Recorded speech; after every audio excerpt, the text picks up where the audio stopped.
큰 경기장이잖아요. 한국에서도 되게 유명한 경기장이잖아요. 해외에서도 좀 그렇고. OMG and Star One Road Club in an all China clash. 皇族俱乐部都感觉是我们的宿敌一样的吧，就经常在关键的比赛中就把我们给干掉了。我觉得我们跟 OMG 打这次胜面还算挺大的，因为我们最近的心态都调整的挺好的。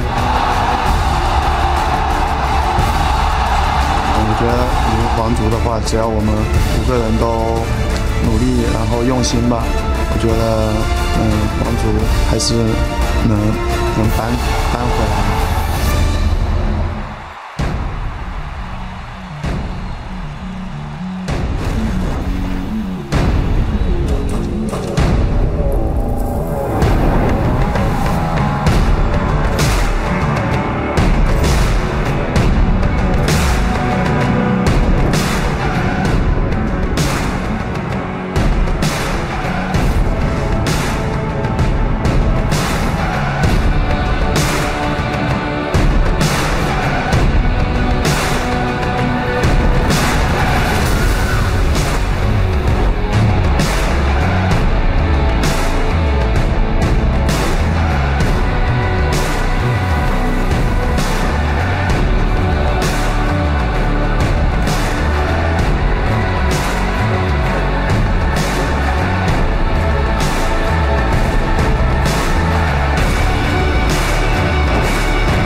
Welcome to Seoul, South Korea, where the 2014 League of Legends World Championship continues.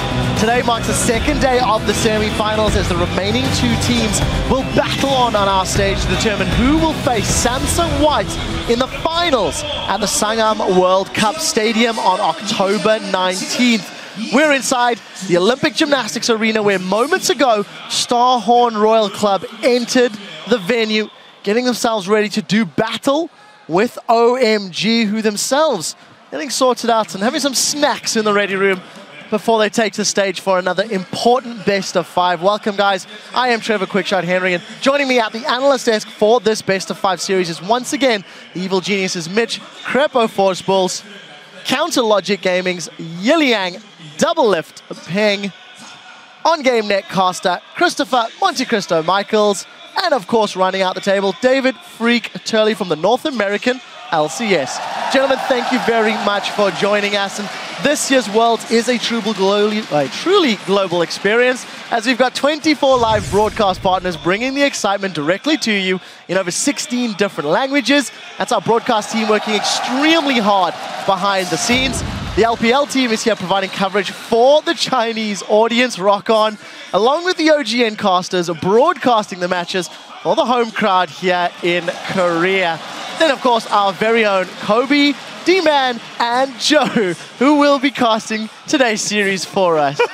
Shox will also be on the ground talking to the players firsthand, and right now she's standing by OMG's coach, so let's check in with her. Thank you very much. I'm indeed joined here by OMG's coach, TT. And the first thing I'd like to ask is, what do you think prompted that huge change in level of play from your team between the group stage and the quarterfinals? 今天我们迎来的是 OMG 的教练 TT， 所以第一个问题想问一下，你觉得是什么让 OMG 在小组赛的表现和从进入8进4到半决赛的表现截然不同？我觉得应该是我们在国内的时候，我们训练的队伍可能都是一些我们国内2线的队伍，所以说在训练中我们就得不到很多的提高。但是到了S4之后，我们遇到了很多很强的队伍 ，White、Blue、Cloud9、Alliance 这些队伍，我们和他们练了很多，所以从他们身上学到了很多，所以我们进步飞快，然后就到了现在。So when we were in China, when we had the practice with other teams, those are more like second tier or LSPL teams, and it's really hard for us to literally level up. After we came to the 2014 World Championships, we practiced a lot with international teams, including Cloud9, Samsung White, Alliance, etc. So I think our learning curve is becoming very steep, and we level up a lot. Absolutely, and that makes it you're now in the semifinals. I saw you guys were here yesterday watching the Samsung White versus Blue game. How did you keep your team from maybe focusing too much on what a possible future opponent could do when they have such an important game here today? 你们昨天也在现场看了半决赛的比赛，也看了三星白战胜三星蓝。然后在今天的比赛中，你觉得你怎么让队员从过多集中在以后的比赛，转换到更集中在今天这场更加重要的比赛上？就是我们队伍有习惯，就是在别人比赛的时候，我们都会去观看。然后，其实对我自己也是，我觉得看别人的比赛，能从别人身上的闪光点学到很多东西。所以，包括在和纳金秀的对战之前，我们看了EDG 和 Royal Club 的那个比赛，然后看了他们的比赛，我觉得对我们第二天的比赛也有了很多的帮助。所以其实昨天看比赛，我觉得我们不会去注重三星 White 有多强或者什么的，我们只看他们有哪些比较亮点的地方，值得我们学习的地方。So it's more like our team's tradition or habit to watch other teams playing as well. Even before we play with Najin Shield, we also watch the game of EDG versus Royal.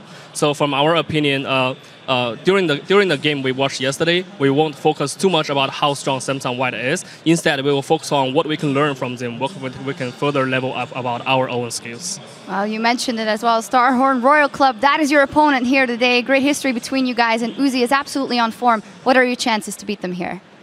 你刚才也提到了皇族，然后今天你们就要跟皇族正式对阵。我们也知道小狗现在状态也比较好，你觉得你们有多大的几率能够战胜他们呢？我觉得我对我的队员都是充满信心的，我相信他们能够发挥出他们最好的水平吧。我觉得这就够了。我觉得我们都相信我们能赢。I am pretty confident with all the OMG players, and I believe they will present all their best performance here on the stage. That's enough. And from my perspective, I'm confident that we will win. All right. Well, thank you very much. Good luck in that fantastic matchup. And as for us, we're going to head back over to the desk. Thank you very much, Shocks. Great hearing from OMG saying they leveled up a lot at Worlds. We'll see how good they can be. Before we get to today's series, let's turn to yesterday's action and semi-final series where our first finals team of the World Championship was decided. Gentlemen, Samsung White had a convincing win yesterday. What stands out in your minds in that victory over Samsung Blue? I was just really impressed with how well White was playing both on an individual level as well as team play. There was almost zero hesitation in their play. But then if you look at across, Blue just didn't really show up. I mean, it left a sour taste in my mouth to see like the Blue of old and then the Blue that showed up yesterday. Yeah, exactly. But for me, Mata gets a little bit too little credit in my opinion. He influences the map so well. Best support in the world. The best support in the world, like we've been saying, but nobody talks about him really. He's always 1 or 2 steps ahead of the enemy support. He's always there faster. He's always sending a vision faster, and that's why White is able to make all these plays safely. Yeah, but beyond those just kind of individual players, I was also impressed by the number of new picks that White was able to kind of unleash and do really well with. Of course, Dandy's Rengar making its first appearance at Worlds. Now, we know it's great from when he plays in the Korean scene, but Looper, man, this is a guy who's known for his teleport play and for playing tanky top laners, and to see him bust out a Kassadin and an Akali in a semifinal match, he's really diversified his playstyle, and it's very exciting to watch. Yeah, I kind of had the same ideas that both Crepo, Mine, and Crystal had here. Looper had a 52 KDA in that best of 5. I have like literally never seen that kind of a scoreline. Only 52 Only double 52. lift. Do you even have 52 kills like throughout playoffs? Like this guy was incredible, absolutely. And I agree with you, Crepo, here. I felt like Samsung Blue underplayed a little bit. Acorn was 1, 17, and 4. In that best of 5, like complete inverse of Looper here, and it broke my heart a little bit to see that series. Well, Samsung White definitely looking fantastic going into the finals. But before we head into today's game, let's take a quick look at that very nearly complete championship bracket. As we've already highlighted, Samsung White will move on to the World Finals, and today we will find out who their opponent will be when Starhorn Royal Club and OMG face off. The winner of today's best of 5 will join Samsung White in our final series of the 2014 World Championship on October 19th at the Sangam World Cup Stadium. I'm very much looking forward to that one. And for more information about the players and teams, head to lolesports.com where you can find stats, features, VODs of the games, and much more. And while you're there, you can let us know who you think will win the series by clicking on the schedule link and just clicking the thumbs up. You can also visit watch.lolesports.com and enjoy the games in the language of your choice, along with real-time stats and tweets from pro players. We'd also like your input here on the analyst desk, because we love hearing from you guys. And today we want to know which player matchup could be the deciding factor in this series and why. Well, we want to find out where your focus will be in these matches, so send your responses to us at LOL Esports. Use the hashtag Worlds. We'll read and discuss some of them on air later in the show. So let's turn our attentions to the game, guys, as we head into game number 1 of this all-China clash between Starhorn Royal Club and OMG. The teams are on stage getting set up, and let's take a quick look at the journey that brought both of these teams to the semifinals.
And if it's anything like this video, the next series is going to be a bloodbath. And I really like the OGN style this video was made in, because I sometimes still go back to the 2012 promo video they made for us for when we actually made finals against Frost. And it's just like this fast cut, like pacing of the video. Just had to throw that out there that you made finals against Frost. Self-plug. What he's been in. What happened to CLG in that tournament? Well, let's play nice. Let's play nice and get focused. Guys, we are into the semi-final. Let's talk history for a second. Royal Club knocked OMG out of the quarterfinals at last year's World Championship. The roster was different, with only Uzi returning this year. However, this does mark the first time in League of Legends history that a team has made back-to-back semi-finals at the World Championship. A win for Royal Club would make that back-to-back World Finals. Let's bring things a little closer to home, and the events of the 2014 Worlds. Both of these teams looked incredible in the quarterfinals. They both stepped up dramatically. Let's start with Royal Club. They were led by their, ADC superstar Uzi and Doublelift. Talk to me about the squad and Uzi in particular. Yeah, this guy has insane star power. I mean, I don't think I've ever seen a single player, maybe a faker, who can just single-handedly carry a game and turn it around, especially when they're losing. A lot of these times, a Royal Club is not in a great position. They're like on the retreat or something like that, and then you'll see Uzi, oh, he gets a quad kill, and then the game is just completely turned on its head. And what's crazy about that is it's not even traditionally how Royal Club even wins their games. I look back at all their playoff games against OMG, and it's actually more about the mid lane matchup of Corn versus Cool. Problem is both those mid laners are underperforming now, and so Royal Club are like, well, we're going to key off of Uzi now, and he's just doing fine. Yeah, Uzi's really getting a team on fire. On the other side of the rift, it is OMG. They swept the Korean squad, Najee and White Shield, 3-0 in the quarterfinals. Krepo, I know you get a little excited when we talk about going, so share some more insight. Krepo gets rated R when he talks about going. I'll try to tone it down here, boys. I just want to highlight how smart of a player he is. His target switching has been one of the best, if not the best, in the tournament. When he sees a target drop low enough for his teammates to kill, he'll just switch over to the next one, crowd control that, and his flanks were really good. Always finds a way to either leave his top lane early in the game and come out in mid, or just flank the enemy team, and I think that's going to be really good because they'll need to catch Uzi. Yeah, and I mean, you have to talk about Kola in this matchup as well, who has had a bit of a shaky tournament, and I really haven't been that impressed by Kola coming in here.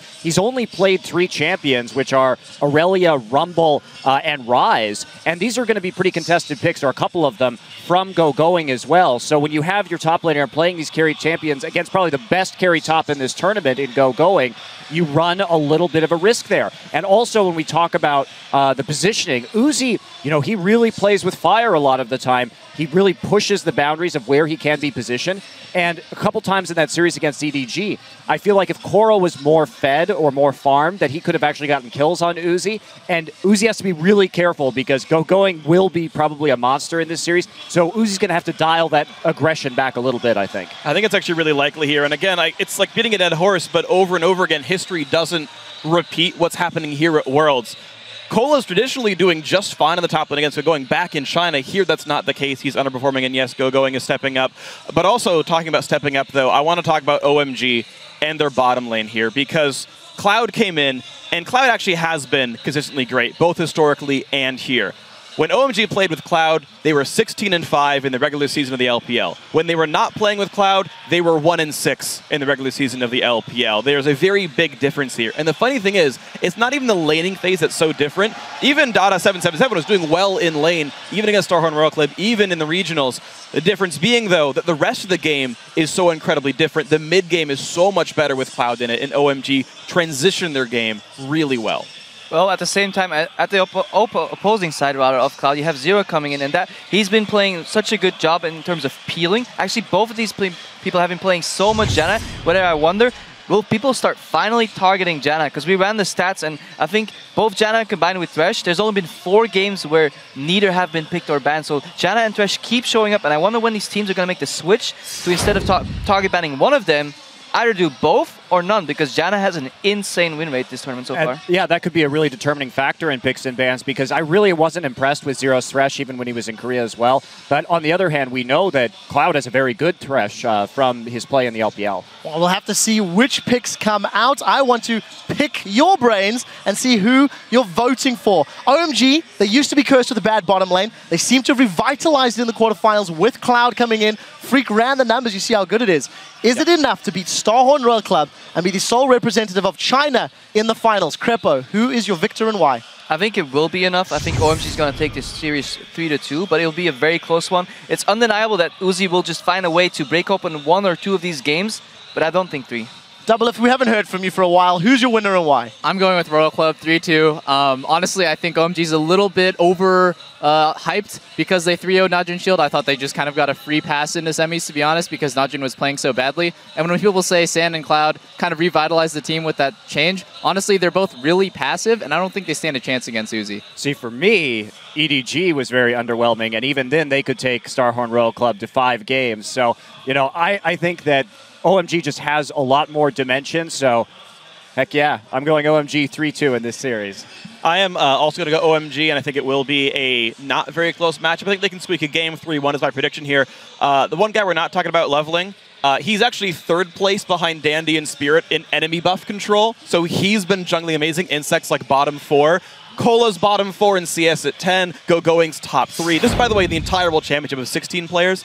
OMG are pretty much better down the line, aside from the Uzi hard carry Doublelift, so I think this is a pretty cut-dry OMG win. Well, we'll come back to Doublelift a little later if Royal Club do start putting up strong performances. Let's see how their responses measured up with you guys at home. According to LOLesports.com, the fans believe in Starhorn Royal Club, not by a very large margin nonetheless, but you are mostly siding with Doublelift. Thank you. So before we head to the caster desk to get the first game started, Starhorn Royal Club and OMG talk about their strategies and their opponents coming into this matchup. 我们队伍在UGI 上真的吃过很多苦头吧，然后这次的话，我想我们一定能让他就没那么舒服的。和 OMG 打的话，主要是针对他们的上单嘛，因为我们都知道他们的上单是非常强的，然后我们的上单用的英雄也刚好和他们一样，所以说一定会针对他们的上单，那样会比较好打。个人来说的话，肯定很想赢回皇族，因为去年在S3总决赛上面输的比较惨，就是也有一些遗憾。那今年的话，希望能把这个遗憾给补回来。就是这样让他们打回去。说实话，还是有一点点经验，就不会那么轻敌什么的。我觉得今年和去年相比，今年我们会更加强大。我们会用我们自己练习过的一些适合我们自己的战术去迎接这次挑战。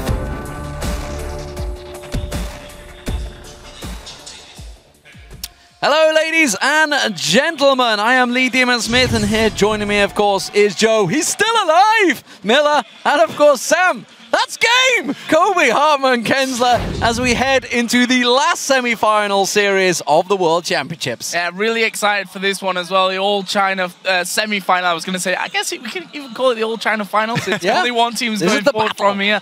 This is going to be a really, really interesting one to watch. And honestly, I don't know which way it's going to go. Yeah, I love seeing matches like this that are two teams that know each other really, really well. Yeah, it's going to be a fantastic series. Let's get on to the starting lineups for these teams. Starting out, of course, on the blue side, the Starhorn Royal Club. They topped their group and they've stumbled the way here into the semi-finals, maybe. Starting out in the top lane, of course, is Cola. Insec in the jungle, the Korean import for them. Korn in that mid lane. Uzi, the superstar AD carry, and alongside him is a Korean. It is Zero as support. And of course, on the red side, their opponents here is OMG. With Going in the top lane, Loveling in the jungle, Cool carrying in mid, San the AD carry, and Cloud on support. And what a game we have here, ladies and gentlemen, because we're going to check out the featured matchup for this match. It will, of course, take place in the jungle. It will be Insec versus Loveling, which Freak, of course, alluded to just a moment ago. Yeah, I'm really excited to see these top two junglers coming out of the LPL to go head-to-head today because, you know, if there aren't lane swaps in this game, then the biggest strengths of these two teams are actually on opposite sides of the map, with OMG having going up on the top side and Royal Club having Uzi on the bottom side, which raises this age-old dilemma for both of these junglers. Do we focus on keeping our enemies' carry behind, or do we try and build up our carry? So, as a former jungler and age-old by now, Kobe, what's your opinion? Where's the safest way to go, and where's the most successful way? So, this is one of my favorite things about junglers in League of Legends is, you know, normally if you don't know your enemy that well, and maybe you don't know your own laners that well, then the safest route is always to go with your strong lane, just go down there, gank. If the enemy jungler shows up, then it's not that bad because you're already in a 3 versus 3 advantageous situation. However, in a game like this, where they know each other so well, for instance, Insec has a penchant for ganking the bottom lane, then you can communicate with your lanes to control the vision, and you get into position early for a counter gank. You can turn that around really easily if you kite back into a bush, because the enemy will often spend abilities just to close the gap. Yeah, we're going to see how this goes, of course. Pick and bans is a big deal for these, and we feel that actually OMG, or oh my god, whichever you want to call them, do have a big advantage in pick and bans. It feels like there's way more pressure on Royal Club, at least, because they have the smaller champion pools, and just because there's so many threats here that OMG have already shown. This Jace that Cool already showed and was banned against them a couple times, we saw it yesterday, Pawn destroyed with this champion, and that's another threat that OMG have, just coming from all sides here. Well, let's find out then, shall we, as we get into the first champion select here in game number 1. Best of 5, of course. Right now, Royal Club not really bringing any surprises out to us. Maokai and Alistair, two very standard bans these days. OMG, though, they're targeting Insec big time. Yeah, the funny thing about both of these teams is that they both ban Alistar on the blue side, so neither of the top laners has really been willing to take that. This time around, we do see the Janna as well. Everybody's been talking about it. She's been the breakout support of all of Worlds. But the thing is, Cloud's main champion was actually Thresh, which Najim Whiteshield banned away every single time last time these guys faced, so we haven't actually seen it. But, of course, Zilean did squeak through the cracks. We'll see whether that's going to be on Korn or Zero, but there's a hell of a lot open for OMG. Surely a Kha'Zix maybe in there, could be Lucian, or that Thresh, like I said. Yeah, this is what comes with spending bans in a game as tight as this on the jungle position. banning out Insect, and then of course you're going to pick up the third of the top tier junglers here, Kha'Zix. That probably shoves Insect down to Jarvan or something like that, which would work well with Yasuo. He still has that knockup, not quite the Lee Sin. We'll definitely as well obviously throw that Zilean over towards Zero in the bottom lane. We'll see about that one. Zero up until now only played the 3 champions. Janna, of course, the big one for him with 6 games played. Nami and Thresh, the other 2. And that Irelia. We were talking a lot about this top lane and the fact that Gogo and Cola do share quite a lot of champions on that side of the map, and it will be Irelia locked in for Cola, who, for me, has to step up here today in this best of 5. I wonder if that's a little bit of mind games. The fact that they kept that Yasuo open for so long, Cool has been very vocal of how badly it's gone. I wonder if they're going to say, hey, we're going to take this, so maybe do you want it? Cool, do you want it? Try and force him onto a bad champion early on. Trying to dare him into it. Yeah, that would be pretty funny, because Cool has actually said, you know, his problems with Yasuo here at the world stage have been with his lack of familiarity with solo laning styles from international players. But he knows Korn really well. We talked about these 2 teams. They've played more against each other in the LPL than any of the other LPL teams, currently standing even with that 8-8 record. So another champion that was mentioned earlier on, Rumble, will be locked in here for Gogo in the top lane. Actually, he himself has not played any Rumble up until now, being Ryze, Irelia, Maokai, Kayle so far. On the other side, Cola did play a couple of Rumble games. For me, Twitch as well could be a very interesting one in this one, but it is a Lucian, in fact, that San decides to take away. And from his side of things, you know, that's his most played and most successful champion. 4 games played, 4 games won. Yeah, it's good. I thought that was going to be a more hotly contested champion coming into this, because Uzi also had played a ton of games on that during the LPL season, but he's had great success on Tristana on the world stage here. Picks coming in so fast now. They do have the combo with Insect once again that they like to run with Orion, Shockwave, plus the Jarvan jump in. But all I'm seeing here is Starhorn Royal Club have gone with a fairly safe opening pick, whereas OMG are going full on aggression. This is full mid game. We are going to come at you. And that's a great strategy to bring against this Royal Club team, because Royal Club is a heavily tempo-based team. They love to keep it very high-paced, because Uzi, you'll very rarely see him freezing lanes. He almost always will shove the lanes early, get the early turrets down, and then take that little bit of gold into team fights immediately. On Tristana, though, that's kind of counterintuitive, so we'll see how they use it this time around. Being Insect and Uzi on the same team, though, it's always nice to have that Zilean if anybody gets a little bit too deep. And there is the final pick for OMG. Going to go into the middle lane with Jace for Cool. And already played a Jace game. Actually has an 18 KDA from that one game, 4-1-14. And those are the kind of numbers that people are expecting from Cool coming into the World Championships. And the thing is, that last pick brings this whole composition together so well for OMG. They have ridiculous siege right now. Every single champion on OMG has an immense amount of pressure at a turret. Kha'Zix evolved that W, they've got great poke, even Lucian can help with that wave clear, and the Rumble ultimates on the turret, you can get a whole team to have health and they just have to back off and give up objectives to you. We'll see how it works out. Of course, we saw Samsung White banning Rumble out 3 games on the trot. Of course, that's all they wrote for Samsung Blue. We'll see how it works out for these 2 teams. The battle for China. Who will face Samsung White in the final? It's definitely going to be a big one. I know obviously the China fans out there will be edging on this one, but I want to see what you guys at home think about this series. Who will take the win in the first game here? Use your hashtags SHR win for Starhorn Royal Club or OMG win, well, for OMG, of course, too, at LOL Esports. And, of course, we'll check out your votes once we get into the game. Big first game here, I feel, for both these teams. Yeah, definitely, because they have such a weird history with the best of 5 games. Even in the interview, Zero was talking about how they were jokingly going to start out this series going 0-2, just because they've always started out going 2-0 and then losing the series. We'll see if that strategy actually works out for them this time around. But it has gone to best of 5s. Yeah, every single time. Not sure that going 0-2 at the start is the way you really want to kick off a World Championship semi-final. We are going to find out, though, as we get into Game 1 between Starhorn Royal Club and OMG, with Royal Club starting out here on the blue side. So let's see how they start. We saw a lot of level 1 action between these Chinese teams throughout this tournament. This being the semi-final. Cool immediately getting caught out by Korn, but quickly strikes back. We'll see if there's any big invades. We saw a couple of first bloods. It looks like Going will be searched out, caught out by the Demacia standard, and will step away to safety as Uzi just puts a quick shot on him, and they get their ward coverage in.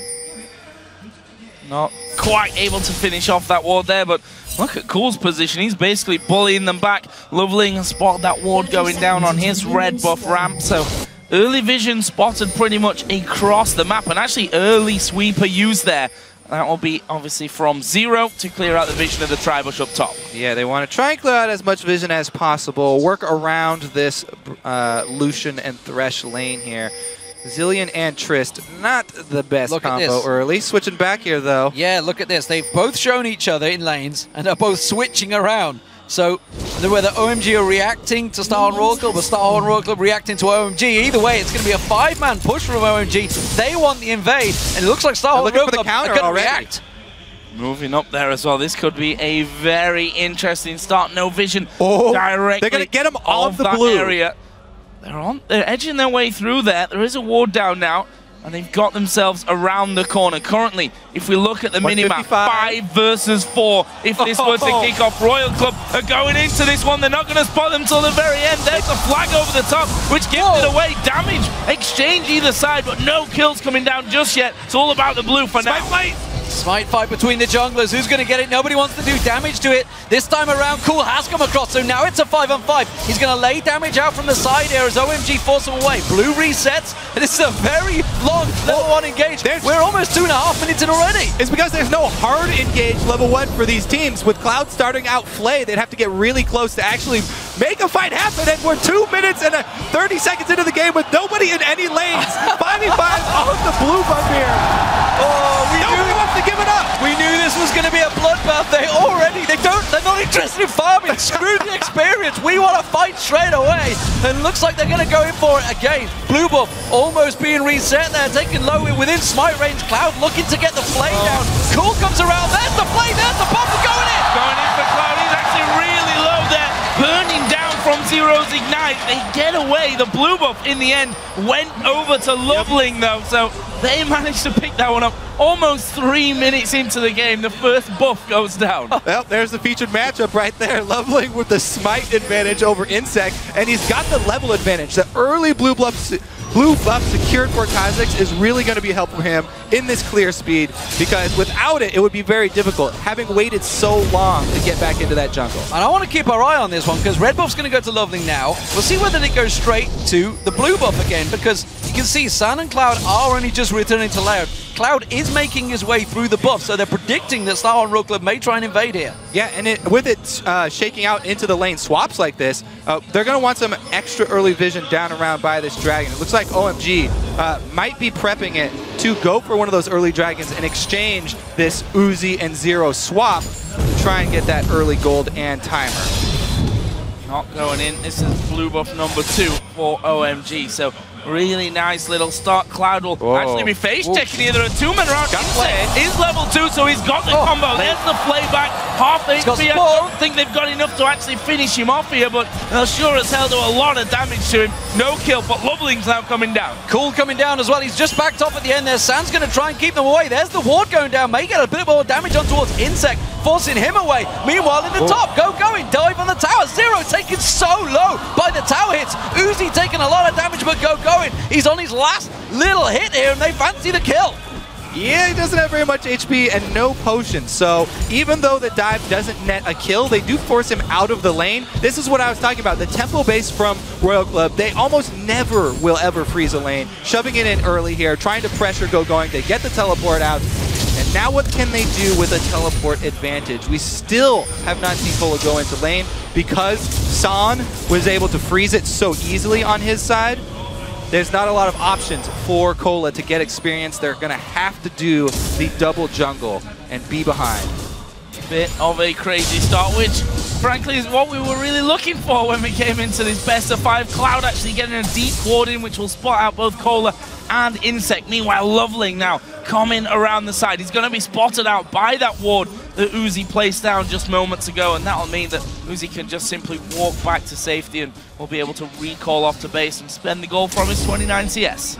Man, the fact that OMG were able to keep going in a lane during this early laning phase is so big for them. Level 6 Rumble is going to hit before the Aurelia, and it's going to give them that dragon pressure. Oh, Poke does miss. They're going to go onto corner here. Loveling's going to come around. He should be safe, get into the turret. The knock away from Cola just puts him out of range of the Void Spikes.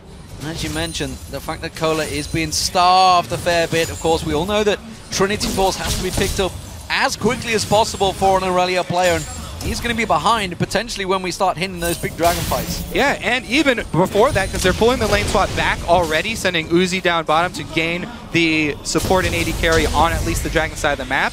Aurelia is going to go into this lane versus going very, very far down as far as the experience is concerned. What they're trying to manipulate here, Royal Club, is the teleport advantage. So we'll see if that actually is going to help them out. Remember, going did teleport to a turret, so it will at least be on that reduced cooldown for his teleport. Royal Club should have the exact timer, though. Himself actually nicely in the elite here. 10 CS is his advantage. Prevented Korn from going back just moments ago where they shot blast through the acceleration gate. It's 2 versus 2 now as they stack up both AD carries, picking up Pickaxe first item. Oh yeah, Pickaxe down there for both of them, so that's pretty even. However, we do see the difference in junglers. Both kind of on the bottom side of the map. Neither of them have decided to go up to gank that Rumble lane because Rumble shoving, and even if you're Insect, ganking a Rumble early with that sort of level advantage would be very dangerous. So both junglers on the bottom side of the map are going to try and pay attention to the AD carries this time around. The difference being that OMG had that very deep ward that Cloud managed to get in there, giving vision that they know Insect's there, and Loveling is getting in position to counter it. Doesn't look like Insect wants to go aggressive on this one though, but he is ready and waiting if he is required. It seems he's going to be drawn back. So these lanes, very even in CS, despite the fact they've not really been against each other yet. Looks like he might be looking for that Lantern gank because they did have this one deep ward on the bottom side. By the double golem bush. Okay, they're going for it. Flash in. There goes the Lantern as well. Uzi actually pretty good damage back to Cloud though. Wow! Zero is going to fall, but Cloud maybe it does go down. Uzi will flash. Here comes Cola. That teleport coming into him. But Lovely has got the damage there. Sand and Lovely will force Cola Ray as well, and it's a 2 for 1. OMG. This is exactly what we were talking about. The vision they got by the double golems with this deep ward made them know that Insect wasn't going to be down there. And so they pull off the Lantern Gate. Great play there from Cloud, but... And the teleport that Aurelia used went in there. He's still only level 4, goes diving down. He's losing so much experience to going as that's happening. Well, what a great hook.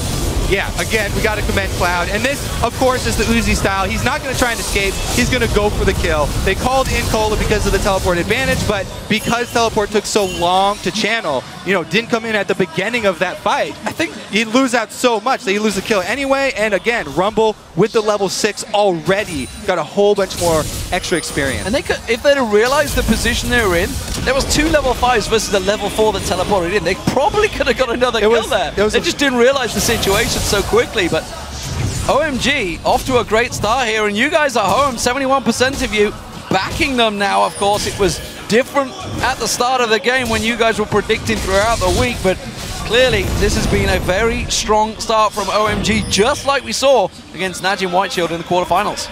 1,500 gold lead in the way that this is going. Looks like that Dragon might be on the cards here soon with going to teleport back up.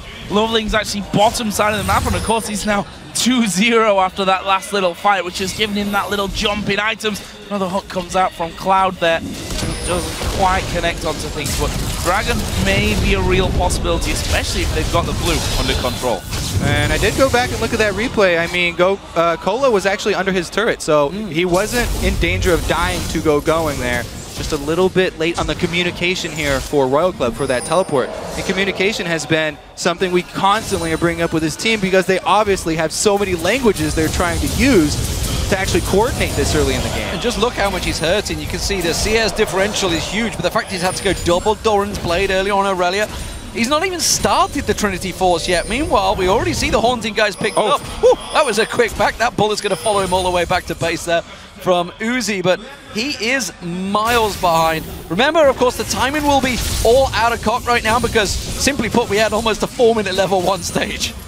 Yeah, I mean, that discrepancy in top lane is only going to get worse because, as we talked about, the opening for OMG, where they were able to get an extra lane of experience, was just so huge for getting this Rumble to a very good early start. We always talk about, you know, gold disadvantages and CS disadvantages. That just pure experience advantage that Going had, he was able to bully Cola once they did shake out to the normal lanes. Remember, it's that 500 to 600 just gold of stats worth every single level that you have an advantage over your opponent. And the Haunting guys just makes him hurt all the more. Can't really deal with him at the moment. But here it is then. Dragon going to be started off by OMG. Jace will be joining in the party. There is a ping there from Royal Club, so they're going to try and get involved, but I think this Dragon is going to be already gone. There's the smite coming out from Loveling. First Dragon of the game goes over to OMG. And again, we're seeing the late game, or whoa, teleport repercussions of the teleport discrepancy. That was definitely unnecessary because they already had the teleport down, but now they're committed and they're probably going to shove in on this turret because right now they're giving up lane experience to Cola, some comeback time here for Cola. He's getting some good CS in, he's shoving up to the turret. This is a good opening for Royal Club to claw their way back in. Well, they don't have any vision above, they're going to go in! Going hasn't got back yet! Goosey, is he going to burn down? He's got the revive on him from Insect! Insect's going to go down, Zero in trouble! They're going to keep on diving the turret, but Uzi's still fighting back! He will go down! It's a double for Zan! Can he make it a triple? Lovely comes in and gets the kill! And OMG turn on once again! And this is again, both these teams know each other so well. Insect's penchant for ganking bottom lane. He ganked it a little bit too early there with Rumble still in the bush. That might have been a tad unlucky, but they didn't give it time to breathe, and they went a little bit too aggressive. Cloud, key. He got up his box before he died, and that slowed everyone down enough to bring those kills. OMG gonna run away with this early game. And that was always the question mark for OMG. Is the bottom lane good enough to withstand that of Royal Club, especially in this match? But we see here again as we load up the replay, San going absolutely crazy. All right, so they flashed in here, Insect. They do get their kill, but again, Box goes down, and he is very easy target here for San. Going really deep under this turret, and Uzi just gets destroyed because San has such an item lead right now. Yeah, at the start of that fight, he had the BF sword and pickaxe. Now you can see Infinity Edge has been completed. Uzi is hurting in this matchup. This is exactly why I thought Lucian was going to be a higher priority in pick span, because Lucian has such a steady power curve amongst AD carries. There's no point where he is weak in the game. It's very important in the matchup between these two teams to have a very, very steady curve. Very good early game here. You can see, even though Royal Club are trying to make these early plays down bottom, they have the wrong AD carry for it. And he's got an Avarice Blade, which doesn't help. Going aggressive, jumping on Cloud. Can he get the kill? He wants to finish it off, but there's no vision. They will come around the side. We'll get another shot off. Insect's going to follow through, but it will force them away, but they can't gain anything from this. And now OMG might corral them into position here. Good voice points, catching up four of them.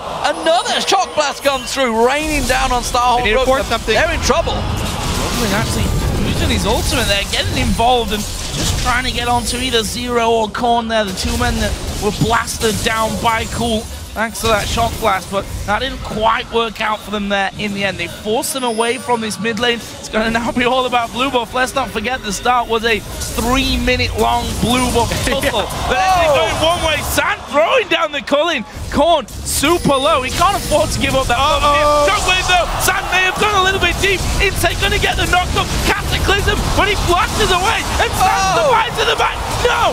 Uzi dives in on top of it to get the shutdown. He's still a 2-for-1 though for OMG. I think that's the Uzi Insect mentality. They at least get their kill, but it's going to cost them complete map control. OMG can take control of both top and mid lanes off that single play. Jungle invade secured.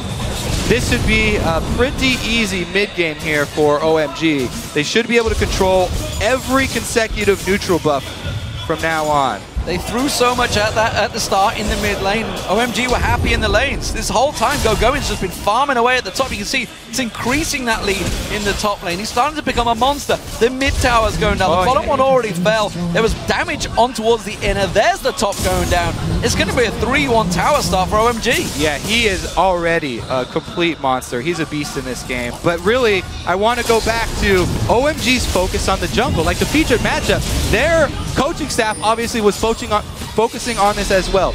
2 jungle bans, a first-round jungle pick, and then constant counter ganking here from Loveling. They got the very deep ward down in the bottom lane. They saw Insect's move that they knew he was going to make down there eventually, and they took advantage of this bottom lane so well, keeping down the biggest carry from Royal Club.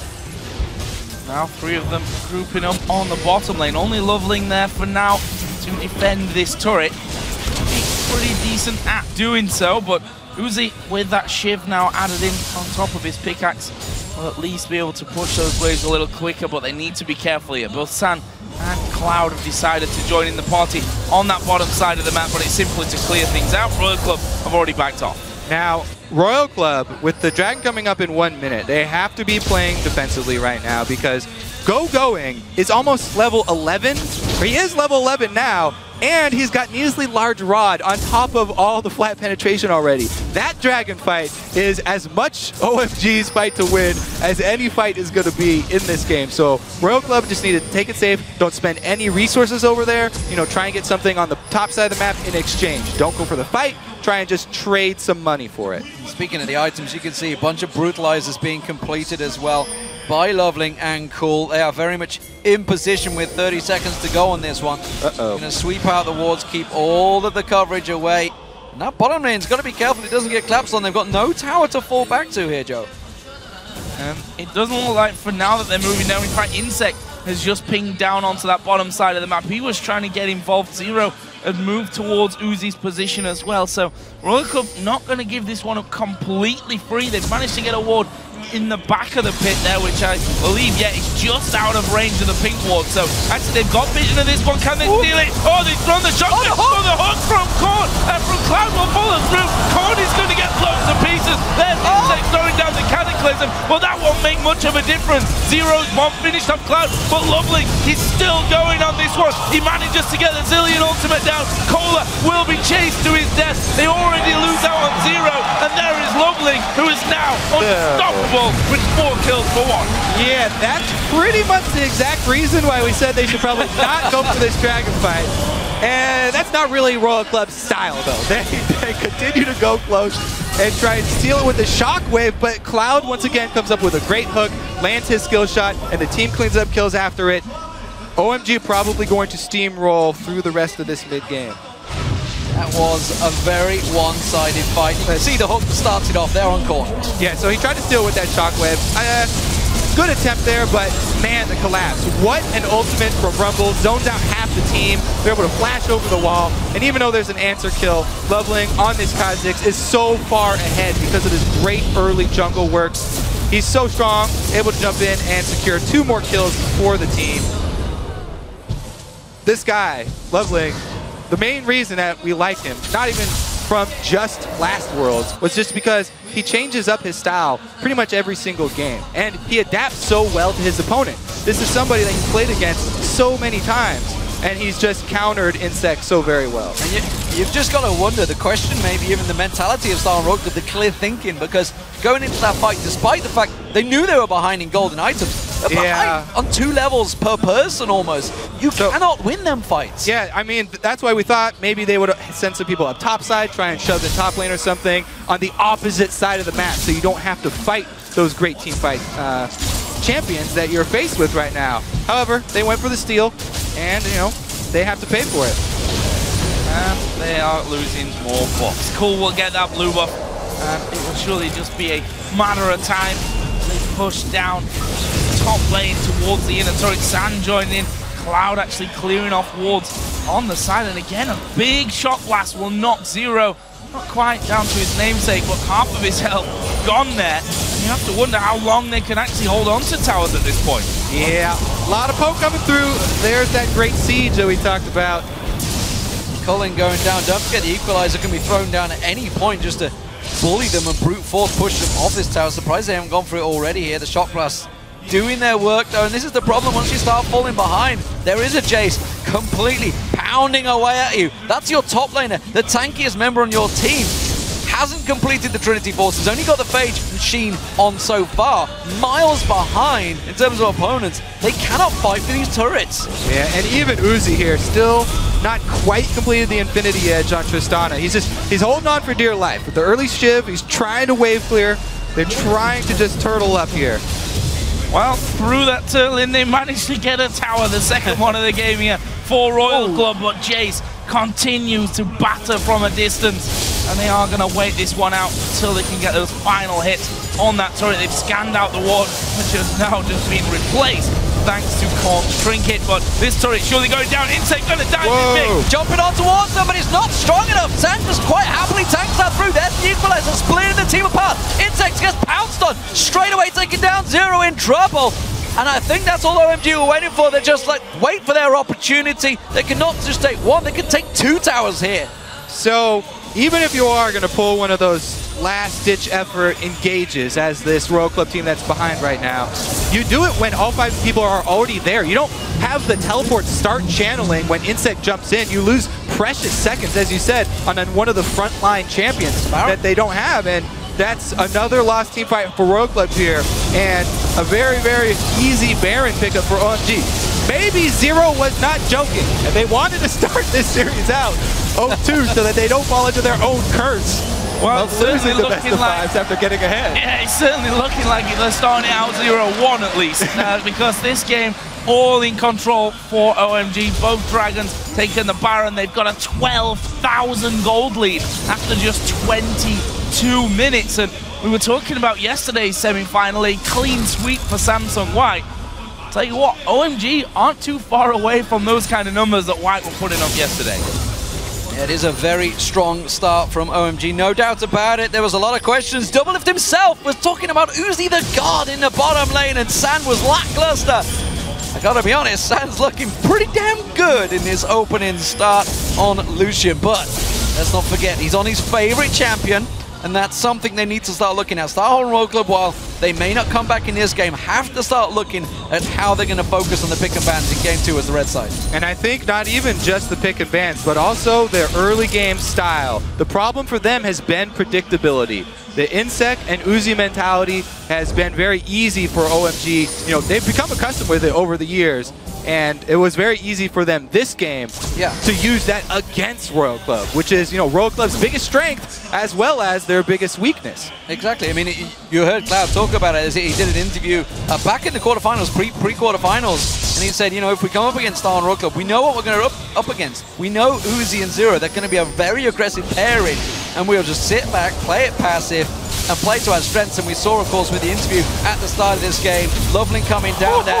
Those shock blasts. Oh, wow, that's a tilt shockwave right there. That's bad. They're going in. Korn's got a bit of focus on this one. He did get the ultimate from Zero, but that will be popped. He's going to come back, but what will he get away from it? Going in the face. There is the Zonia's down. Loveling actually picking up the kill in the back onto Insect, and that will be a 1-0.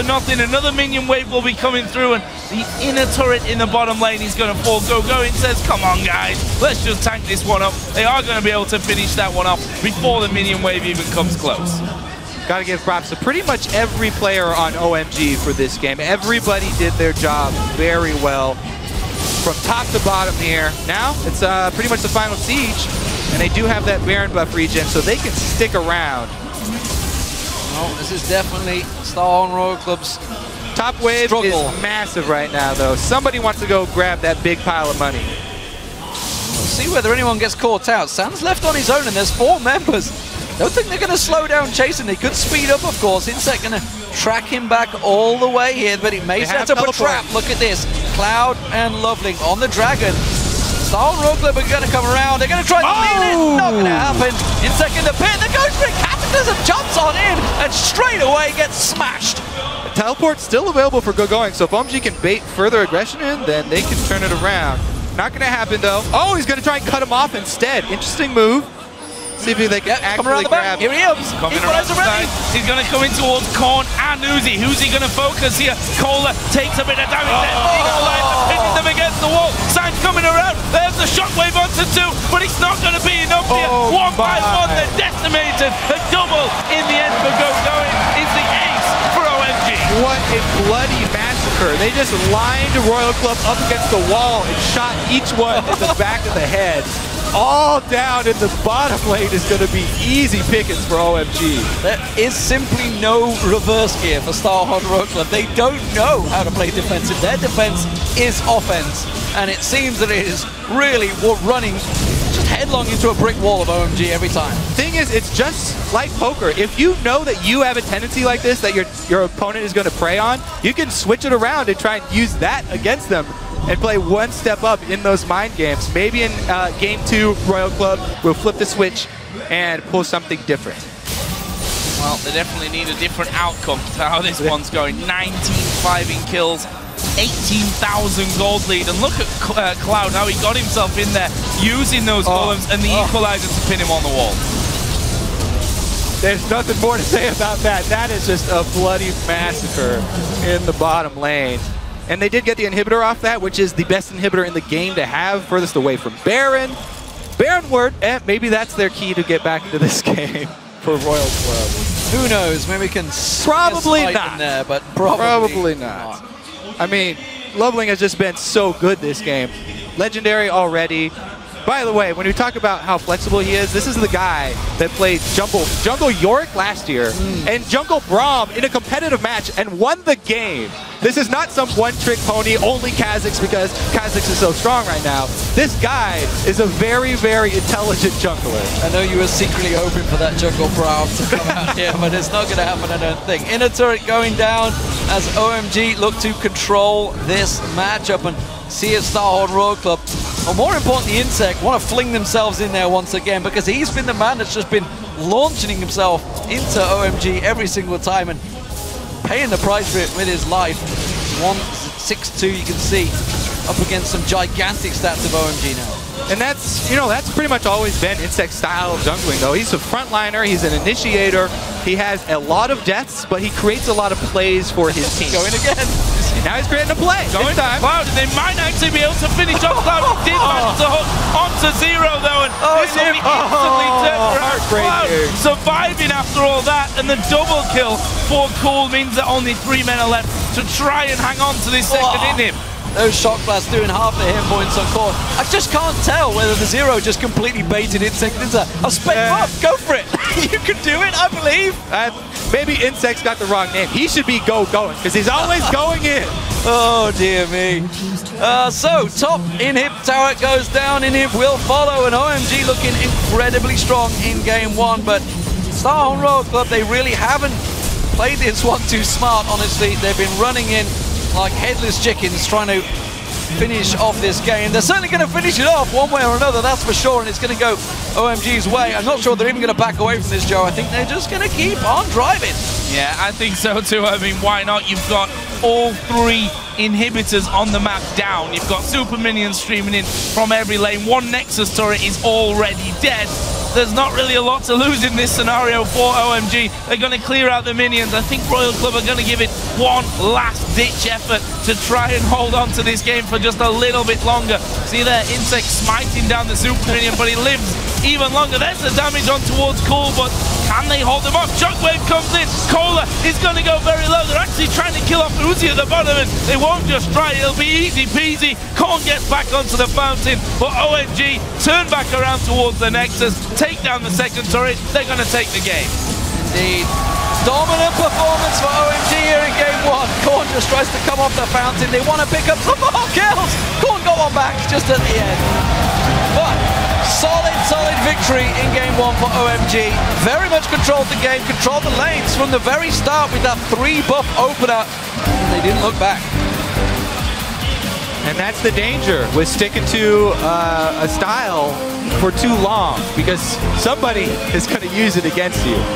The thing is, with that style, Royal Club, if it looks really good if just a couple things go differently in the early game. If they get a leg up in the early game, then this style of constant pressure does look really good. So in game 2, they're going to have to switch that up. But I think that's actually how sometimes it can look like they're getting absolutely destroyed, because a lot of teams, when you do start to fall back, you lose a dragon, you lose a tower here and there, you say, we're not gonna fight for the next dragon. But their style is fight, because if Insect gets in there, manages to somehow get out again after stealing the dragon, or we pick up a couple of kills, that's maybe a way back into the game. They're not a roll over and die kind of team. They'll fight, and I think that's why sometimes it looks ridiculously one-sided, because they do just pile in time and time and time again. They are a very risk-loving team. Probably the most risk-loving team there is. And the thing is, like from the very start, the pick and bans, we said, okay, they've got a great mid-level team, OMG, they're going to go at it. Star Road Club, they got a pretty late game team. They needed to sit back, but they just don't know how.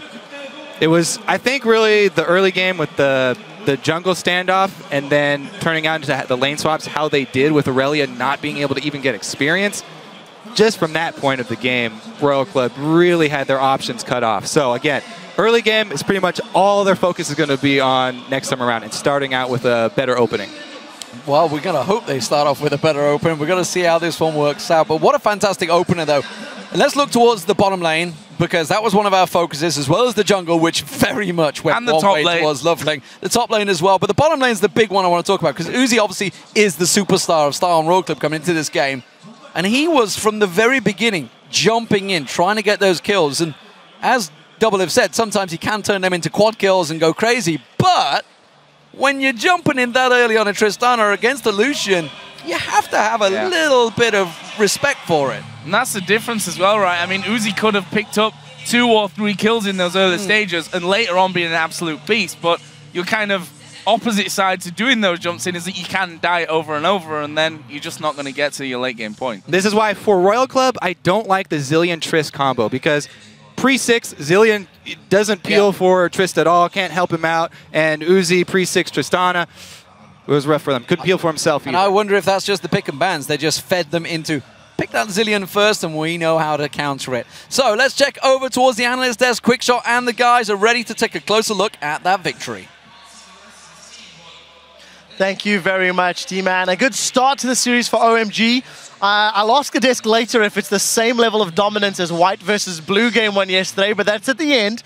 I first want to ask Double, if you're the only one that had faith in Royal Club along with 50% of our viewers, what went wrong for your team, dude? Holy crap, everything went wrong. Yeah. Starting from level 1, right, they did that 4-minute standoff, and the waves actually, the camera didn't really show it, but the waves were all pushing in for OMG, which is really good in a lane swap situation, because you saw Rumble got to get XP for free, where Aurelia had to go down that dangerous lane, and it didn't end up working. She got absolutely screwed in the early game, and that just kind of snowballed. Yeah, and we actually do have a replay of that. I'm going to talk a little bit about that, because we haven't had an instructional rotational video. Monte Cristo. That's right, rotations with your host, Monte Cristo.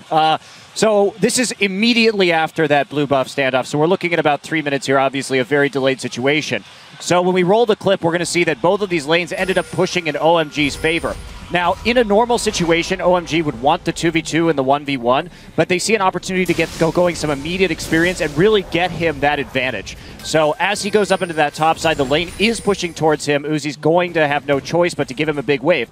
Now, bottom side, if we look at where the jungle is right now, they decided to go from blue to red, Starhorn Royal.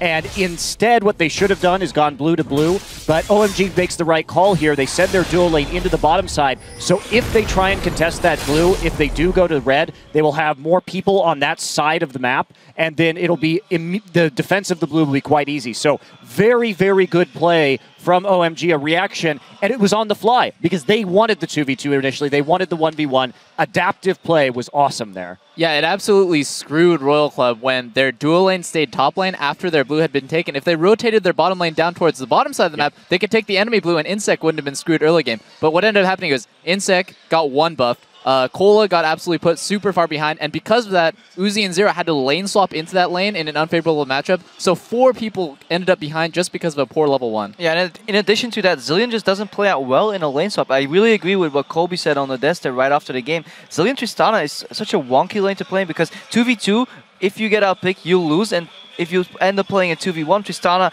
can't skill her E ability because she'll push the wave, so the enemy top laner will get more farm. Zilean doesn't roam all that well. He needs at least level 4 and a tier before he can actually start moving around the map. And then short, speaking about that tier, I think Zero should have went for tier into CDR boots at least, because if you go tier and Moby boots, it just doesn't really work out on Zilean. And we could see that he doesn't have the same level of impact in his game as, say, a Janna or a Thresh would have had. So I'm really surprised they ended up banning Janna and picking Zilean rather than just, why don't go with that comfortable Janna pick? So, Freak, talk to me a little bit about what happened after that level 1. I know the analysts are feeling quite heavy, but it also played out individually. It felt like OMG just made more aggressive moves. Right, so ultimately, we have a replay. It's about a 12-minute fight in the bottom lane, and the thing is about this is, number one, Starhorn Royal Club picks this fight. Number two, it's not the gold lead necessarily that makes a big difference here. It's actually their awareness of the situation. So things I jotted down like 17 things that happened right before this fight started. So first of all, Gogoing wouldn't even be in this fight if Explosive Shot didn't stop his recall. I timed when he tried to recall, then I got stopped and he tried again. He wouldn't even be here if he hadn't gotten stopped by like the dot from Uzi in the first place. That was already hilarious. But number two, Starhorn Royal Club have basically they have a 3v4 ahead of them. Cola can't join them, Korn can't join them. They watched Cool Recall, they know Loveling's around, and they saw Gogoing was just here a second ago. So they could be easily walking into a 3v4, and are. On top of that, San has a BF sword and pickaxe, Uzi has a pickaxe and an Avarice Blade. So they are heavily underpowered on the map right now, and Insect's like, let's go fight a battle. So let's roll the clip out, see what happens. It's a really cool start. Zero speeds up Insect hooks in. That's a really sick hook, and all this is great. And of course, they even blow up Cloud, but surprise, Gogoing's in a brush, and he's burning your faces down. And by the way, he's also hit Haunting guys, so off that lane swap point, he actually managed to earn that 1,500 gold for this one. Pretty quick kill trades here. This is good by San, though. He ends his ulti really quickly after realizing he's killed Insect, and then keeps going. Gogoing then also does a really good job with turret aggro. He's got no cooldowns up, so he just walks right back. Then goes in when he can cast spells one more time, walks right back out with a cooldown. So good turret juggling, good fight awareness, but a really silly engage by Royal Club. From there on out, OMG just found opportunities to find kills. They completely arrested control of the game. I've got a question to Doublelift and Crepo. How important is the opening, let's say 6 minutes of the game and then that 10-minute tower dive to avoid Royal Club getting sunk in game 2? Doublelift, you're grinning a little bit. What do you think? I think it's so funny because after watching this, I realize now Royal Club is probably the most tempo-based team, and if they get behind early, they have absolutely no idea how to play. So I fully expect them to have their coach kind of dictate a better, safer early game so that they don't fall behind and just run headfirst in these fights that, like Freak said, are impossible to win. There's everything going against you, but they don't have the situational awareness to know it. Yeah, and it's unfortunate that one, Korn is underplaying. He normally holds up much better in the Chinese matches. But two, there have been some Royal Club comebacks. Went back and watched the games. There's one where they were down like 8k, but it was Uzi's Kog'Maw, and they just like found a good pick. I think they do keep picking late game AD carries because they can win those miracle fights. Just be smarter about your mid games. Be smart about your engages. Honestly, just don't pick Trist anymore in this matchup because you're going to get rolled over Completely at 18 minutes. Yeah, I really think it all depends on what composition you want to run, of course. Like, I like to see Uzi go back a little more towards the early game because he needs to get that mark going. Even Cog does that. Yeah. He's okay in certain lanes. With certain picks, actually, I agree there. If you get Kog'Maw going. But I prefer something mobile on Uzi because you'll see where he changes himself from an average or a great AD carry to the absolute best is the way he uses gap closers offensively, in which any situation, any other AD carry or analyst go like, hey, what's he doing? Or ambush as well, and his use of stealth also. Yep. So last thoughts here, Doublelift, before we move on. I just want to point out how useless I feel Zilean has been throughout this entire tournament. I mean, we saw Hart try to play it, missed every ulti, was completely ineffective against White, which was a one-sided game. But this game as well, Zilean just seems so weak. People are not so stupid to fall for that EXP lead where the solo lanes get the EXP, get the level first, then all in. People aren't falling for that anymore. Zilean just doesn't seem to be as good as any of the other supports, and I don't want to see Zero play it ever again. It was horrible. And honestly, to continue that point, we have these heavily contested top laners like Maokai and Alistar. By the way, I haven't seen Gogoing win an Alistar game in Chinese playoffs or in regionals. He's like 0-5 on the champion, and yet, it's the first ban coming out here from Starhorn Royal Club. They're repeatedly doing this, whereas you attack Insect's pool and he's gone. Well, I hate to cut you off. We do need to roll this one on, guys. Take a short break. When we return, we'll see how Starhorn Royal Club will respond to OMG's dominant Game 1 victory. Guys, stay with us. We'll keep the conversation going.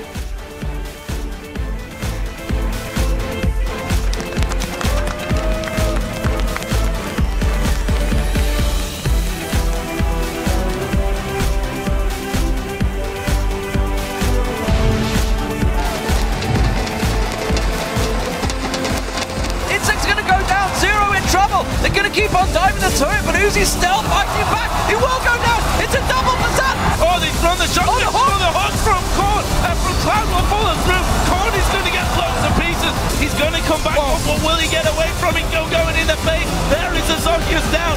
Cola takes a bit of damage. Pinning them against the wall. Sang coming around. There's the shockwave onto 2, but it's not going to be enough here. 1 by 1, they're decimated.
OMG가 되게 16강 때는 되게 안 좋은 모습 보여주다가 8강 때 갑자기 낮은 실드한테 되게 좋은 모습을 갑자기 보여줘서 엄청난 경기력을 보여줬잖아요.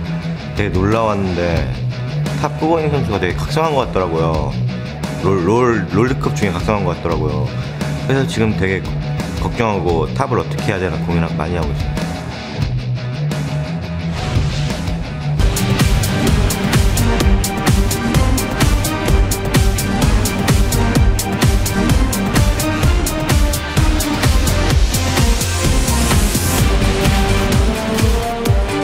Welcome back to our semi-final coverage of the 2014 League of Legends World Championship. I'm here with Samsung White's AD carry, Imp.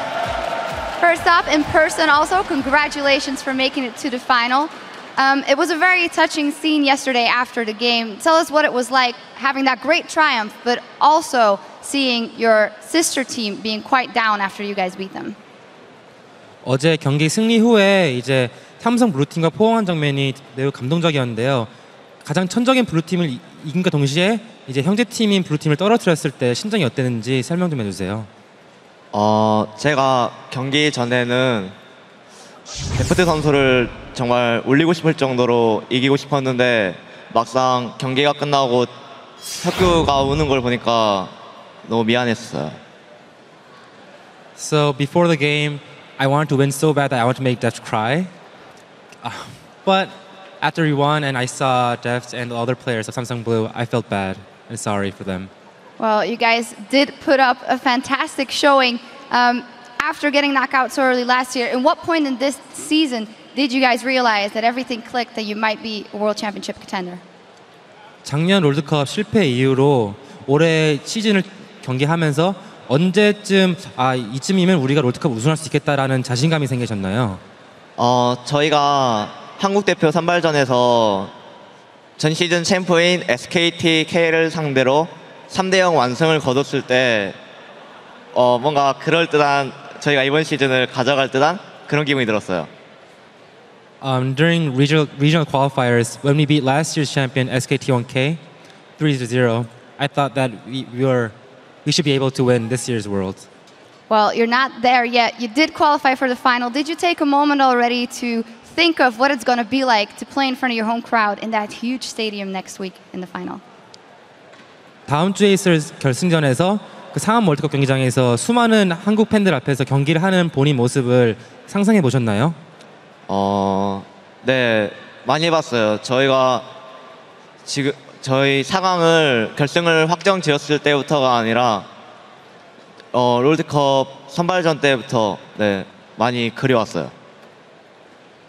Even before yesterday's semifinals, after we qualified, after we beat SKT1K at the regional qualifiers, ever since then, I pictured myself many times at the finals of World Cups. Well, that dream is going to be reality next week, and you're going to be playing Starhorn Royal Club or OMG. OMG did really well here in the first game. You named Uzi as the best AD carry back in Taipei. Do you think he has what it takes to bring it back here for Starhorn Royal Club? 지금 OMG 팀이 1경기를 아주 공격적으로 해서 승리를 가져왔는데 인프 선수는 대만에서 있을 때 우지 선수가 최고의 원딜러라고 이제 말씀하셨었는데 우지 선수가 남은 경기를 캐리할 수 있으실 것 같으신가요? 우지 선수는 최고의 선수가 맞는데 근데 자기가 너무 돋보이려고 하다가 팀을 망치는 경우가 많을 것 같아요. 그래서 네 우지 선수가 네 앞좀 던질 것 같아요. 솔직히. I do think that Uzi is the best AD carry, but also I think that because of his pride and that he wants to overshow his skills, that might also backstab his team. So I think he might throw later on in the games. Yeah. All right, well, thank you very much for that insight, and thank you very much. We'll see you in the final, Imp. And as for us, we're going to head back over to the desk and get straight into Game 2. Thank you very much, Shox and Imp. So, welcome back, ladies and gentlemen. The first game of the series, OMG completely controlled Starhorn Royal Club. And now we're on to Game 2 as this semi-final match continues.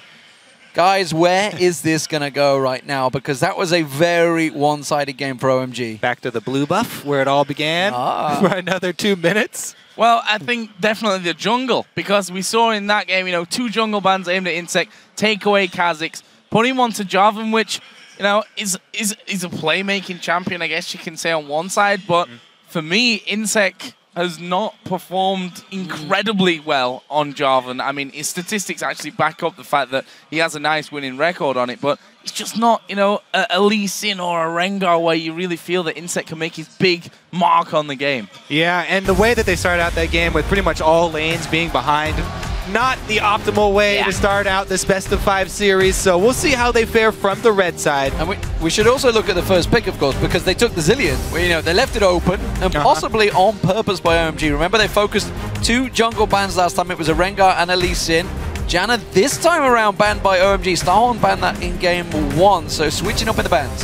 Now this time around, they could leave Lee Sin up because it's a very strong pick for Loveling, but also, even in the last set that Royal Club played, Insect looked like he started to sort of lose confidence in that champion and even picked Jarvan over Lee Sin in the last game when it was left up for him. Yeah, I think that surprised pretty much everyone when he actually went that direction. And they do leave it off. Maokai, the final ban here for OMG, which has been one that they've banned quite a lot, actually, of OMG. Okay. We are going to see those Zilean banned out. Lee Sin, as you predicted there, Kobe, first pick for Lovely. So we'll maybe see a Kha'Zix this time around for Insect, or maybe he'll go straight back to that Jarvan. Top 2 picks for him. It's left the Thresh open for Zero as well. It's also left up to Janna, which is almost even more important versus Janna was banned. Oh, never mind. Janna was banned. You're right. Yeah, so Thresh and Lucian. So, taking that away from San. This is a big deal because San has by far got the best stats with Lucian. Outside of that, it definitely gets a lot more shakier, so this is a good start for Star Road Club. Yeah, he definitely relies on that champion to bolster his laning phase performance, but Uzi taking it away is going to be great for them. As we said, he's got a tremendous amount of games on that champion in their regular season. This also will probably mean Cloud does have to go with the Nami support, because that would be sort of the 4th tier for them. Meanwhile, going feels like he's had enough practice with Rumble Ultimates and he can be fairly accurate with them this time around. Last time he had a pretty easy time with that massive experience lead. Yeah. Yep. See the reply there in AD carries. I think we all expected that one to come out as well, taking Corki here to match that mid-game power that we're going to see over on the other side. And, you know, you look at that and you think if you add in a similar rest of team to last time, you throw in with the Jace at the end, get your poke in there as well. They've got a pretty similar composition. Obviously, Lovelin this time around on Lee Sin leaves basically Insect, Kha'Zix, or Jarvan, I think, at this point. Yeah, and bringing up that Jace, they were mousing over it. They don't have to lock it in this early because of the champion pool advantage that Cool has over Korn. Yeah, they do bring in the Mundo, though, which takes a little bit longer to become effective. He's not got good stats on Mundo, that's for sure. Only 1 and 2 throughout the summer.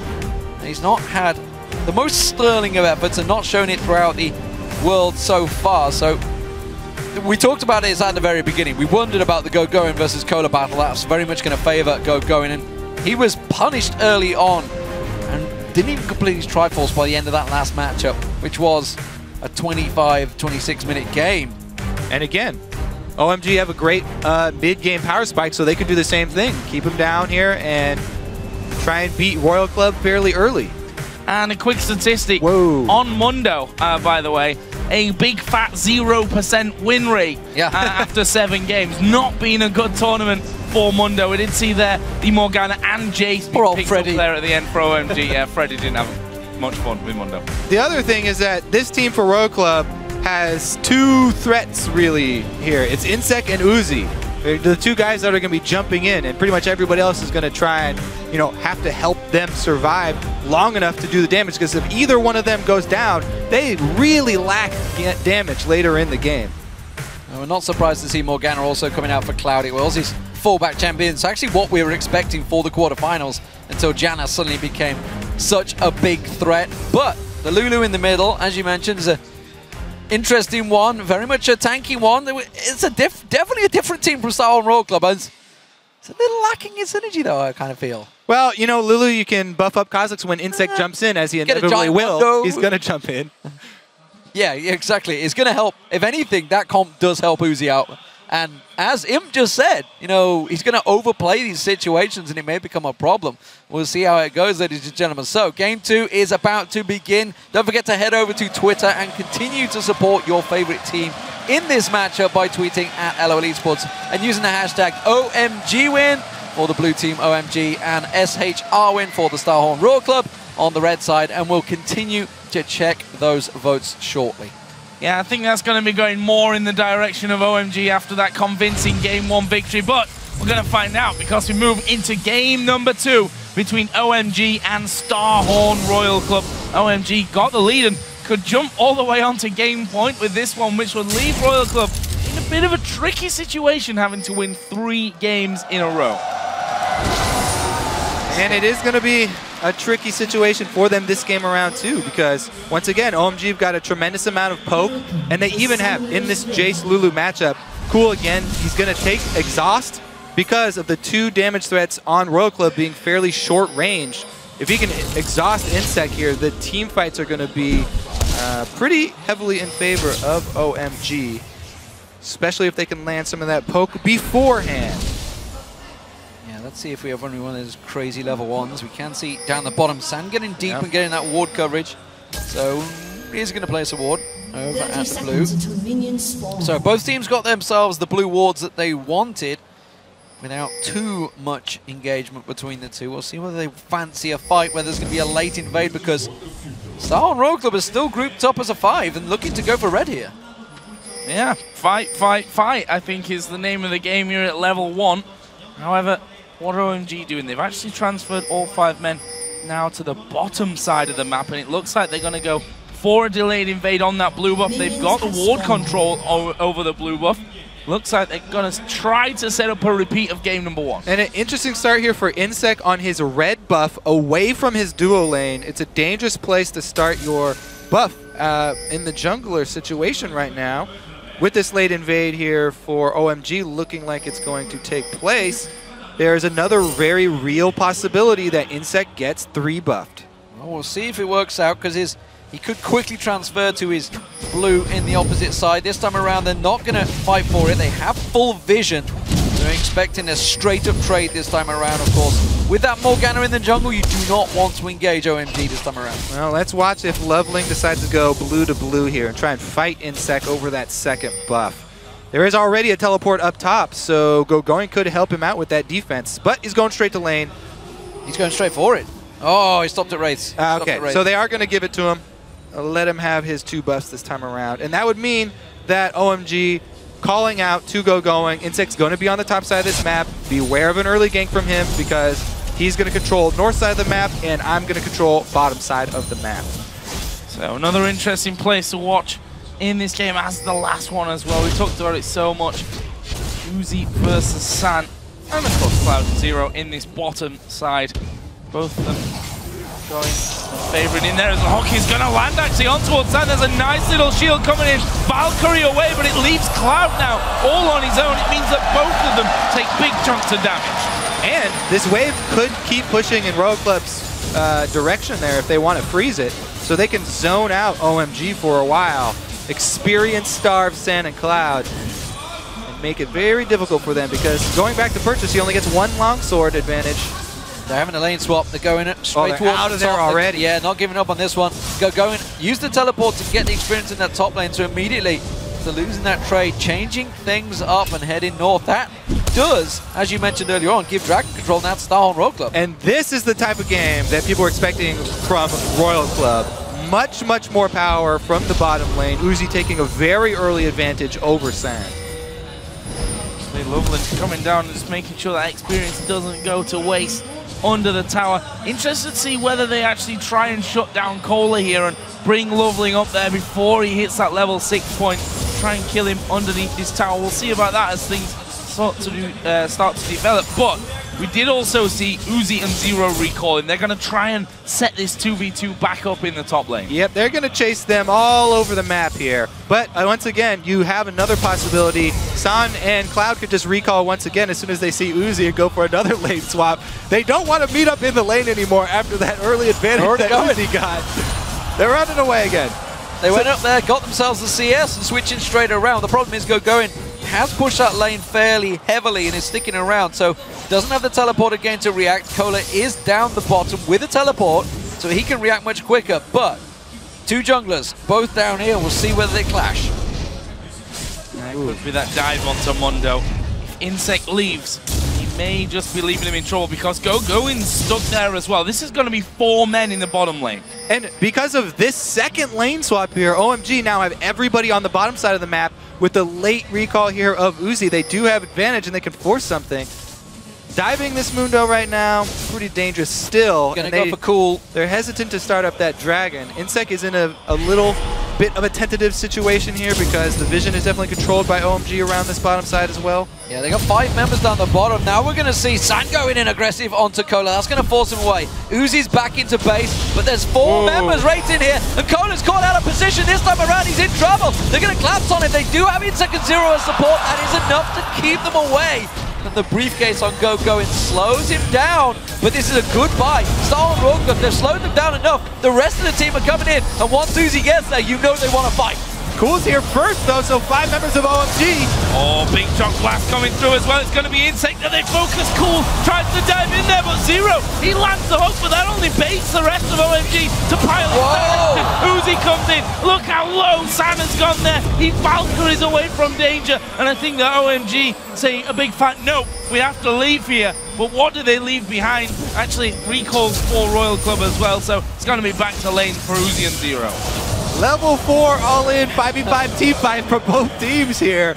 Nobody goes down, but OMG did get a tremendous amount of vision inside the Royal Club jungle. But their bottom lane, once again, going to be fairly far behind here.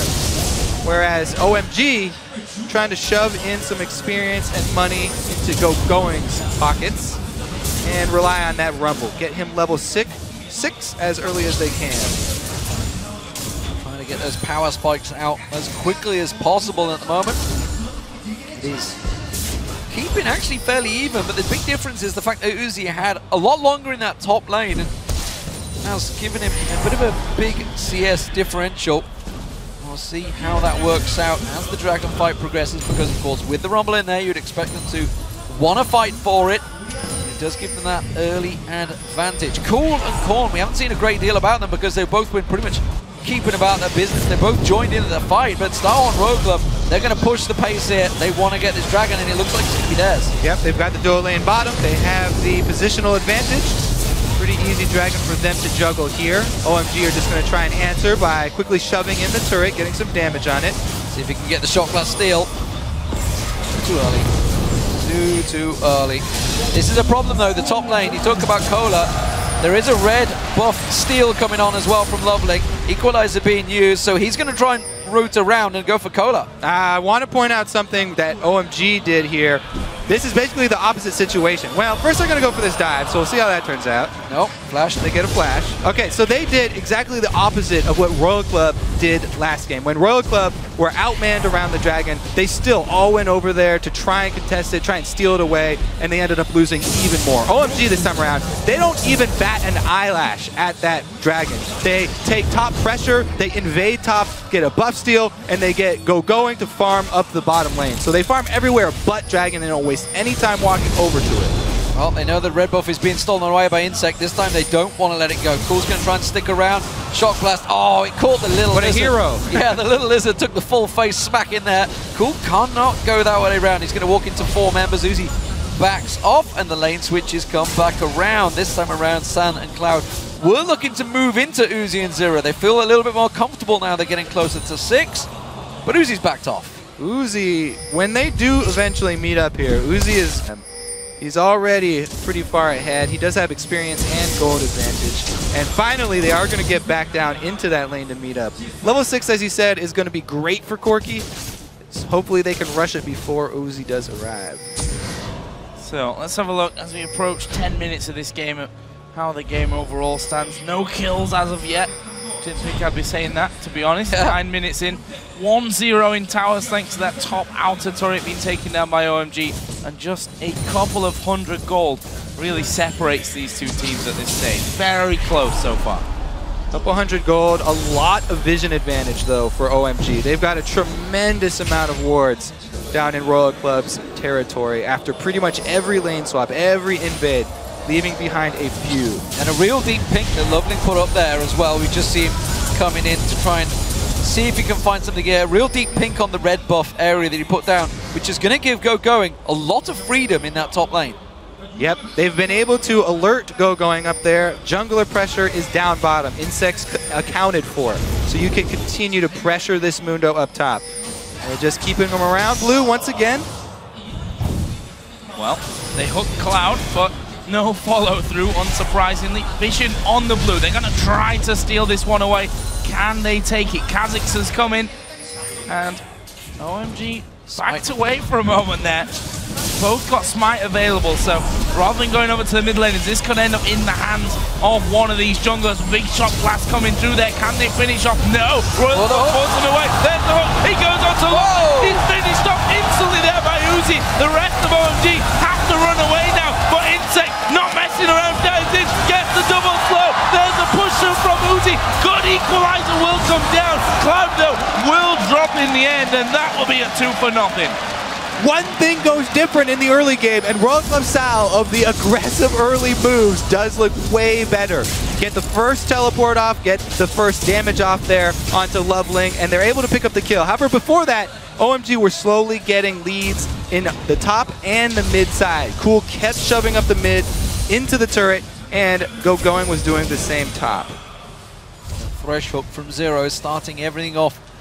Working out well for them. We thought a Thresh or a Janna, they're going to be highly contested and being up there in the first couple of picks. Red buff cleared out, but it looks like a collapse on the mid turret this time. Going and Cool ready and waiting. You can see Zero was there. They're about to back away. Korn was pretty low.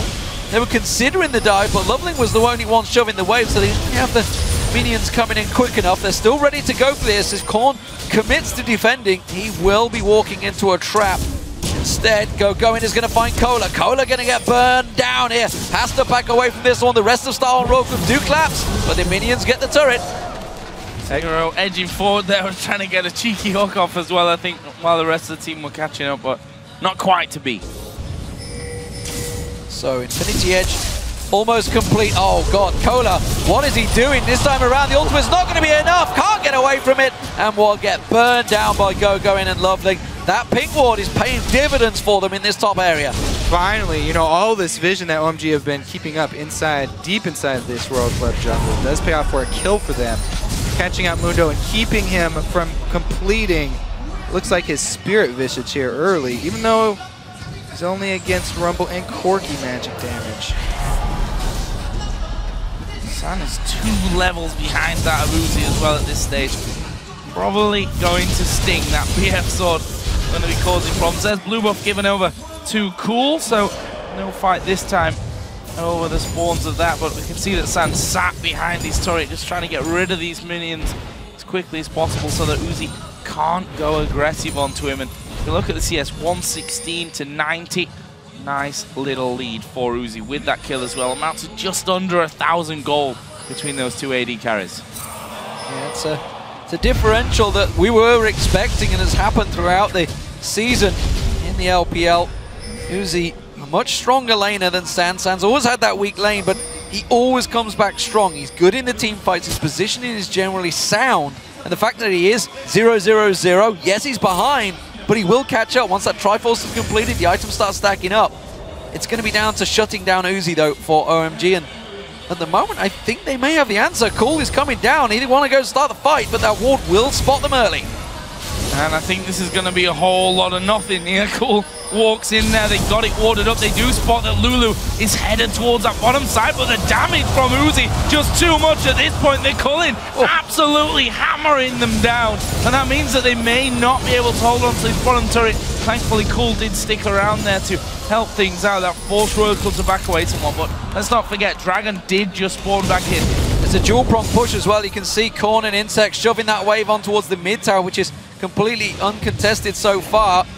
Cole, of course, gone down to cover that one off. That's going to be at least half the hit point shredded off this. And that Dragon up. This is a big, big advantage for Star and Royal Club. Yeah, so they go for a little bit safer route. They shove in mid and bottom instead of going for the Dragon because they're a little bit worried about the Jace poke at this point in the game. Blue buff on Cool would be devastating for this team inside the Dragon.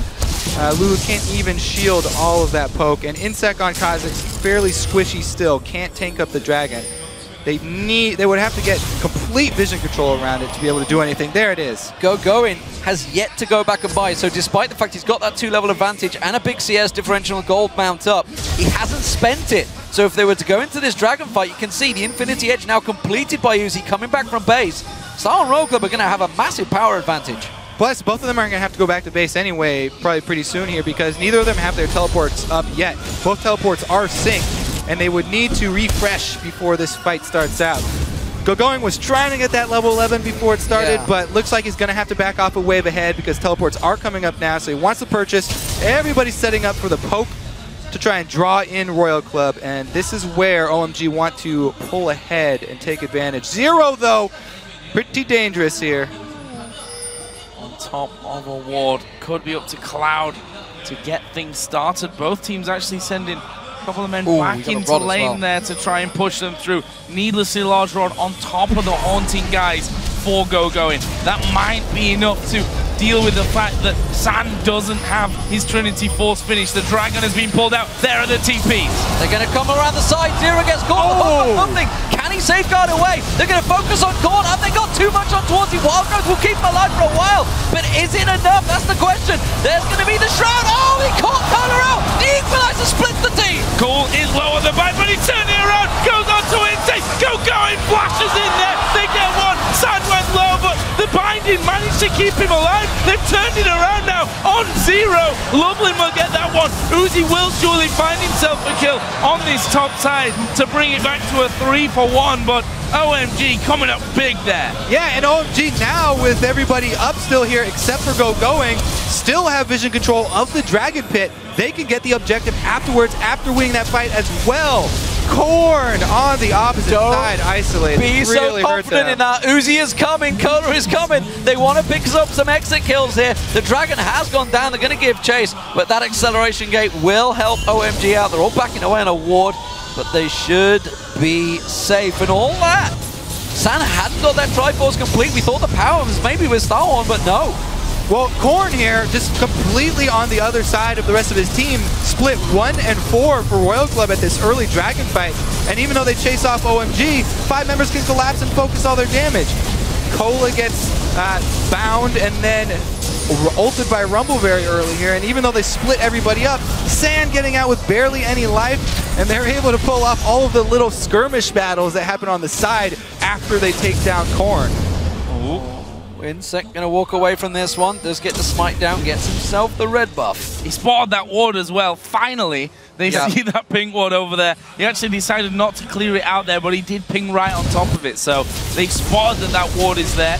We'll see what they do. I mean, you know, there's always that age-old argument that if you know where a ping ward is, leaving it up can sometimes be even trickier than actually just taking it down, killing it off, because you can move around it and maybe lull OMG into a false sense of security. There is actually Cloud getting completely caught out here. He's dead, and well, we don't even need to watch it.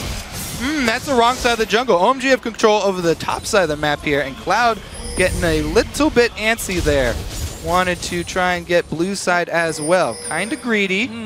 Does end up costing him a kill. And for Royal Club here, if they come back, if they're going to come back here in game 2 and answer it up, even this up, this is going to be on the back of Uzi. Already Infinity Edge completed, got some extra crit with the Zeal, and he's moving up towards the top side. 4 members all moving up towards the top. Can they get on towards them? I think they realized it. Their good ward coverage does pay off, and they step away. As you mentioned about that ping ward, they know it's there, trying to use it to their advantage. OMG did have some very good ward coverage, but again, Cloud getting greedy, not using the buddy system we've seen. Gotta follow through, gotta have somebody with you if you want to get that wall control. Speaking of buddies, Going, Loveland both there, and Uzi decided wisely not to go too far down that middle lane. Meanwhile, OMG trying to put some pressure onto that bottom lane. Another wave is coming in, and OMG are running down towards his bottom side. Maybe not to get the kill, but to at least the turret. Actually, Korn has stuck around. There's the lantern, though. This is why Thresh is so important for this team. There's no warning here from Royal Club. There's no early warning system. When OMG make a move across the map and they change their objective, there's no early system for Royal Club to tip them off, and they have to play reactively. So far it's worked out because they got their kill on Cloud and they were able to lantern out Korn there, but that's not something you want to be able to rely on. You want to be able to rely on actually setting up your defensive vision, and they do get a couple now, at least on the blue side. It is very much a much closer game than the previous one. Still just approaching the 20-minute mark now. Just a couple of 100 gold between the two. Mondo on Cola. Getting stronger, no doubt about it. The Spirit Visage and Ninja Tabi are now completed.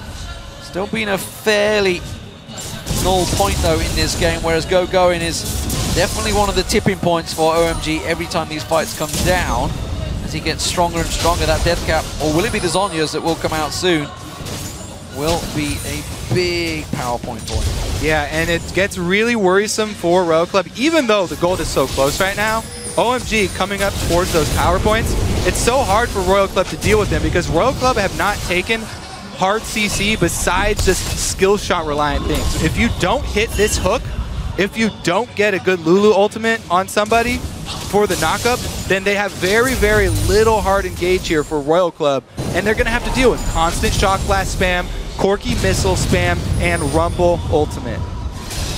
And you're looking at Insect then to jump in and for that wild growth to really get those knockups, but the way the Insect, you know, building now and always building, he's not going to last very long when he jumps into fights. He goes in and he pretty much dies. They're going to need him to live because he, as we said, he's their secondary damage source here. They need to squeeze out all the damage they can from Insect plus Uzi. Korn's going to do his best, and Lulu's mid-game damage isn't much to laugh at. Definitely going to pull his weight here for a while. So something we saw through these quarterfinals, of course, was the split pushing coming out from Cool, which is looking to set up again maybe, and up against Cola. How's that going to work out? The Jace up against the Mundo. I mean, looks like he is going to always have the support of the sides. You can see Cloud trying to get that ward coverage. This time around, Cool is following him. They are keeping together, so the buddy system working out for them, but it's something we've seen, more importantly, Star and Royal Club not doing too much of, the split pushing.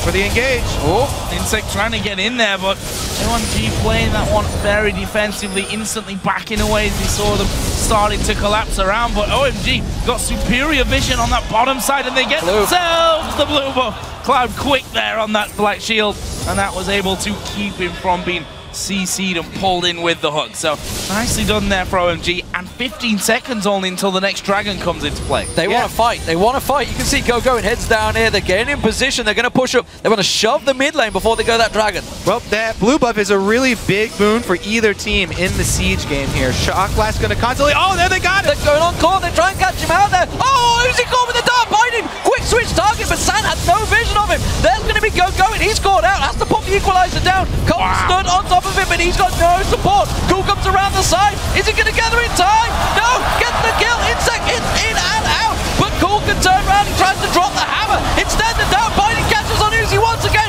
and OMG claps. There's lots of things going on everywhere. OMG totally split. Coming into that fiber. Lovely decides to dive in. Zero hit with the binding. Insect joins in once again. Oh! And there is San now going deep. Already got the double. Can he make it? A hat-trick of kills. He sure can with the big one. Now can he take down the even bigger one? Mundo running away to the side, and I think he's actually going to survive that one. A very messy fight that, funnily enough, OMG just about come out ahead of in the end. Oh man, we didn't talk too much about Cool's Jace in the last game because there was such a big lead for OMG, but man did it show up really big here in that skirmish. Able to get in and deal tremendous amount of damage from the time that Gogoing got caught all the way up until the end there, and bringing that exhaust summoner spell so good for this team. So initially, OMG, they catch out on the side here, Korn, they get the Lulu ultimate down, they get the binding, but on the opposite side of the map, Going's left with the numbers disadvantage. And Royal Club do a great job. They collapse on him. They are going to get that one kill. Cool in position with that blue buff that they just stole. Watch how he's able to use the exhaust to deter Uzi, then flash back out and get back into the fight to dish out this damage. San doing the exact same thing this entire time. Leveling does go in for the kill onto Uzi, which, as we said, once one of those DPS sources goes down, it's going to be curtains. Cool gets the home run kill onto Kha'Zix, and that's the end of that fight. Insect tried. If he could have just got that one on Cool, could have got the reset, maybe would have taken down Cloud. It could have been so beautiful for him. Wasn't to be, though. Very, very close team fight. Very, very tight team fights. They're going once again, though. It's a battle for the red buff, and Star Royal don't want to give it up. OMG do catch on. Oh! Cool blows Insect up, but this is the danger as they dive in. Lovely to the back, the equalizer down. They're going for Cola. He's the tankiest man on the team, but he has to take the lantern to go away. Meanwhile, Zang trying to lock down one. The massive damage does go in. Another big bomb to finish him off. Meanwhile, Cola, Gogoing, at the back, just in their faces this entire time. That will be another 2-0. There's a hook, but that won't be a kill. Back for Royal Club. This Corky Jace Rumble mid-game is just devastating here. This time around, they got a great Rumble ultimate. Cool had already taken out Insect before the fight even started, and then Going was able to take Uzi completely out of the fight, just zone him. Insect annihilated there. Cool is too strong, and that might be a focus next game. And this replay goes on for a long time, as that last fight did, but just wanted to point out, if you look at the OMG side of the map, there's basically no wards down, just sort of deep pinks, if you can even call them deeper, in the river at this point of things. The other side of the map's got more wards than your average hospital. And that's interesting, because if you do look at it, that was where the fight all happened. OMG went into that fight with wards ready to go. They've now got all pink wards all picked up, everybody on OMG ready to fight again. You look at Star and Royal Club, they're not going into these fights, they're not getting the vision. Well, they did this time around, they got pink wards and they get a pick! Yep, he's dead. Korn able to finish that one off and went straight over the top of that pink ward, which Zero will be trying to clear things out. They finally spotted that one, but that wasn't in the book here for OMG, and actually Royal Club will take a turret off that as well.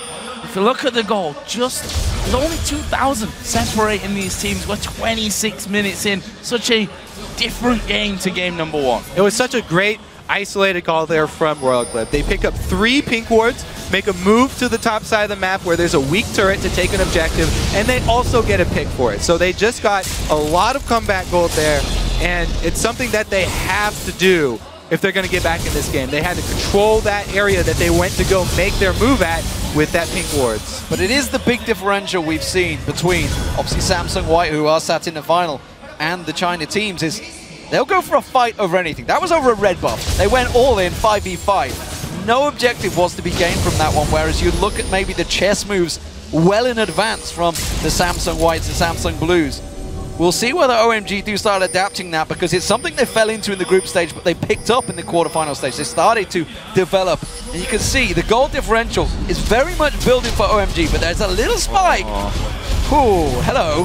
They did this against Naji and White Shield, a cheeky little quick Baron in game one. This time around, I don't think they're going to get caught out. They're going in, they're trying to catch out Starhorn, but it is a poke game. Oh, Uzi took the full brunt of that blast. Double scrying orbs picked up for Royal Club because they lack the vision and they lack the power to even move into the territory where they need vision. It's too risky for them to even place the wards now. So they've got double scrying orbs that are both on cooldown. Pretty much they're just going to be shoved into their turrets at this point, though. The ridiculous poke here from OMG. Very strong mid-game.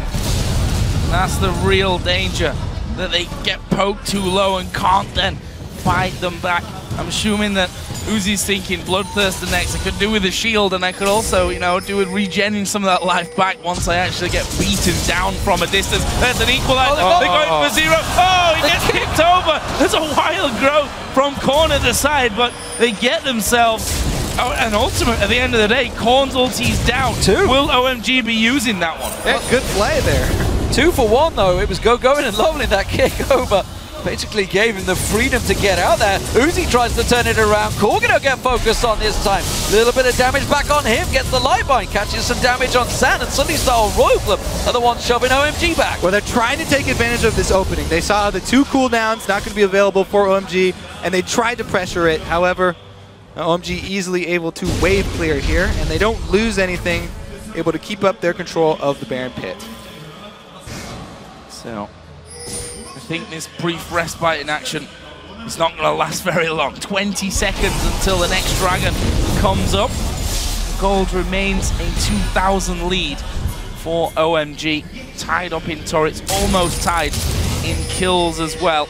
The AD carries, look, it's 4-0-3. And once again, OMG going to sound the Baron alarm and get in there once again, trying to two-man it. Whoop, whoop, it's going off, and immediately Zero comes in and puts that ward down. Ready and waiting. Sand's not here, but neither is Cola. Cola's got that teleport. He's coming in. He's going straight into the pit. OMG peeling out. Run away, run away. OMG trying to evacuate here, but Cloud will be the sacrificial left. There's the equalizer going down. They've caught Lovely. He will have to flash away. Going, trying to hammer them down, but he's all isolated. Cola goes over. A 3-man knockup from the Wild Growth will secure Korn.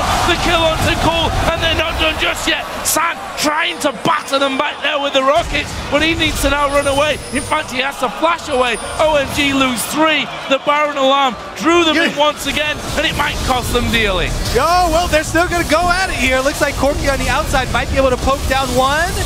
Loveling is still alive, so the smite is still there, but Sam's going to get caught by OMG. Oh, one more tip, he gets away, and that may well just be Baron. Loveling hovering off the side, they're all too aware of this one, trying to get in there. Can he manage to squeak his way in? No, didn't get the steal down. Can't get a kill either. Insect cleans it up. The Starhorn Royal Club are back in control. In classic fashion here. How can they toss this game right back the other way? Well, it's with the Baron. The alarm went off, he said. They tripped it, and they definitely paid for it. Indecisive in this Baron, too. They don't immediately run out of the pit when they see the teleport come in. Cloud does not have the Zanyas ready, and he goes down instantly. Then it's a great cleanup, and you get to see that synergy between Mundo and Lulu. Even when Mundo does get low, pops his ultimate, and he gets to survive with the Lulu ultimate, buying him time to regenerate. That's one of the best great frontline combos there, and it allowed the Insect and Uzi damage from the backline to constantly deal their damage without threat.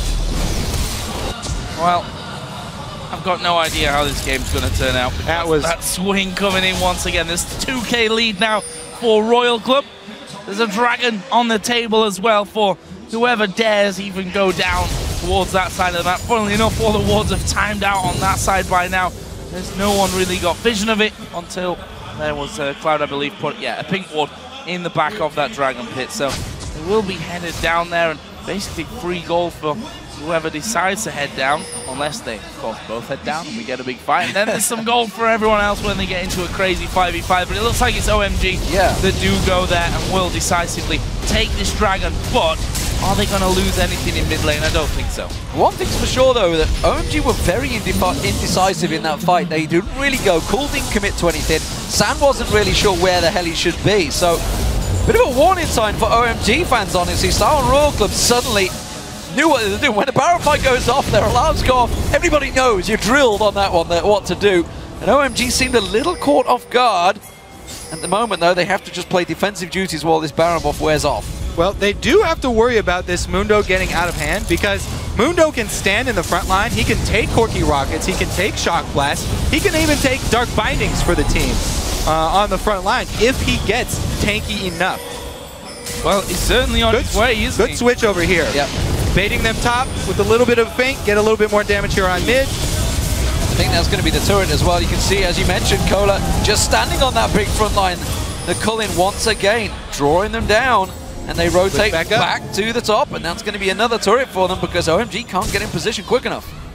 No messing around here from Royal Club, and we'll see if OMG can weather this storm, trying to poke down the minions as quickly as possible here, using the rockets, using the chocolate. Going to go for Cola here, going down to half. There's a lantern out to safety, and well, they've used the equalizer to try and strip them out. Cloud used his as well, so really not a lot left up here for Royal Club. Yeah, even though the Lulu ultimate was burned really early here, they can easily just continue the siege. For OMG is what I actually meant there. And there is Royal Club finishing off that tower. And let's not forget, that was Amundo with his ultimate running, his Sadie's up, with the shields from Zero. Basically everything thrown at him. And of course, don't forget the Baron buff on top. They couldn't dent him, they couldn't take him down. He's just completed a Thorn Mail now. So Cool and San, they need to start switching targets because he's just going to stand in front of them and cause some grief. And I'm not sure if they can get away from him anymore. Got to worry about that late game Mundo. We always like to say one of the best late game scaling tanks in the game. OMG, they loaded their comp with all this mid game power, and they kind of gave away the most crucial point in the game there with that Baron. You have to also give props to Royal Club for that decisive call. They were pressured, they were down, they had one ward inside, and they were able to pull off the play, commit to that Baron, catch them, not only pick up the kills, but also the Baron afterwards. And this is what Royal Club have to run with. So, let's see if they can get down to this inner bottom turret, the final inner turret that's left standing. Cola that will pretty much do that all on his own. Randuin, Thornmail, Spirit Visage. Uzi and Korn just sit back and wait for that mid lane to get pushed back up there. Bottom lane will be pushed away by Going as well. So with Baron now down, you see what OMG's plan is. Because this one in gold still pretty damn tight, but there are some big items starting to come in here. Specifically a lot of armor items that are going to make Cool in particular a lot less effective. Yeah, he does. He rushed his early armor penetration, so that will be pretty good for him. But also, you know, him and Corki going to have to deal with that. The big thing for Corki is getting that Blade of the Ruined King versus a Mundo. Pretty much a crucial item, being able to do the percentage health damage as well as the lifesteal, because you have to have lifesteal when dealing with a frontline tank that has that blade or the Thorn Mail, because it's going to return damage to you before any mitigation. Banshee's Veil was picked up by Uzi. Void Staff's been picked up as well by both Going and Korn this time around. Another blue flask as well. With that Baron up in 90 seconds, Star Royal Club absolutely want to be in position to get this fight down, but OMG, they're trying to get some vision coverage. Star Royal Club, they're the ones doing the pushing and the prodding. They are forcing them away. Coca-Cola trying to speed in there. Insect flanking as well with the Void Spikes, trying to catch them out. Cool, doing what they can, but suddenly them big shock blasts, they're not making the devastating dents they were before. Star Royal Club, they're pushing back. Yeah. They've got that huge frontline Mundo. He's at level 17, highest level in the game now. People giving Cola a very hard time for his individual performances. But this time around, Royal Club are really going to have to use him as the point man. Yeah, I mean, all he needs to do is basically stand in the way, right? He's like, well, normally this would get me killed, but at Mundo, this far into the game, I'm pretty damn strong.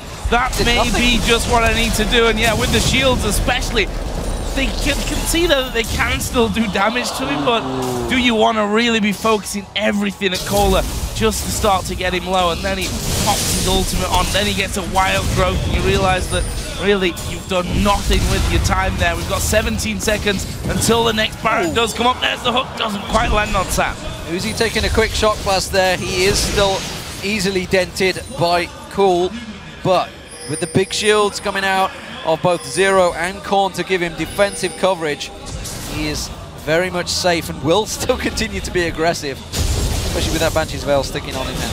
Yeah, let's see about that next team fight, because OMG have all of the percent health damage and penetration that they need to take down a Mundo.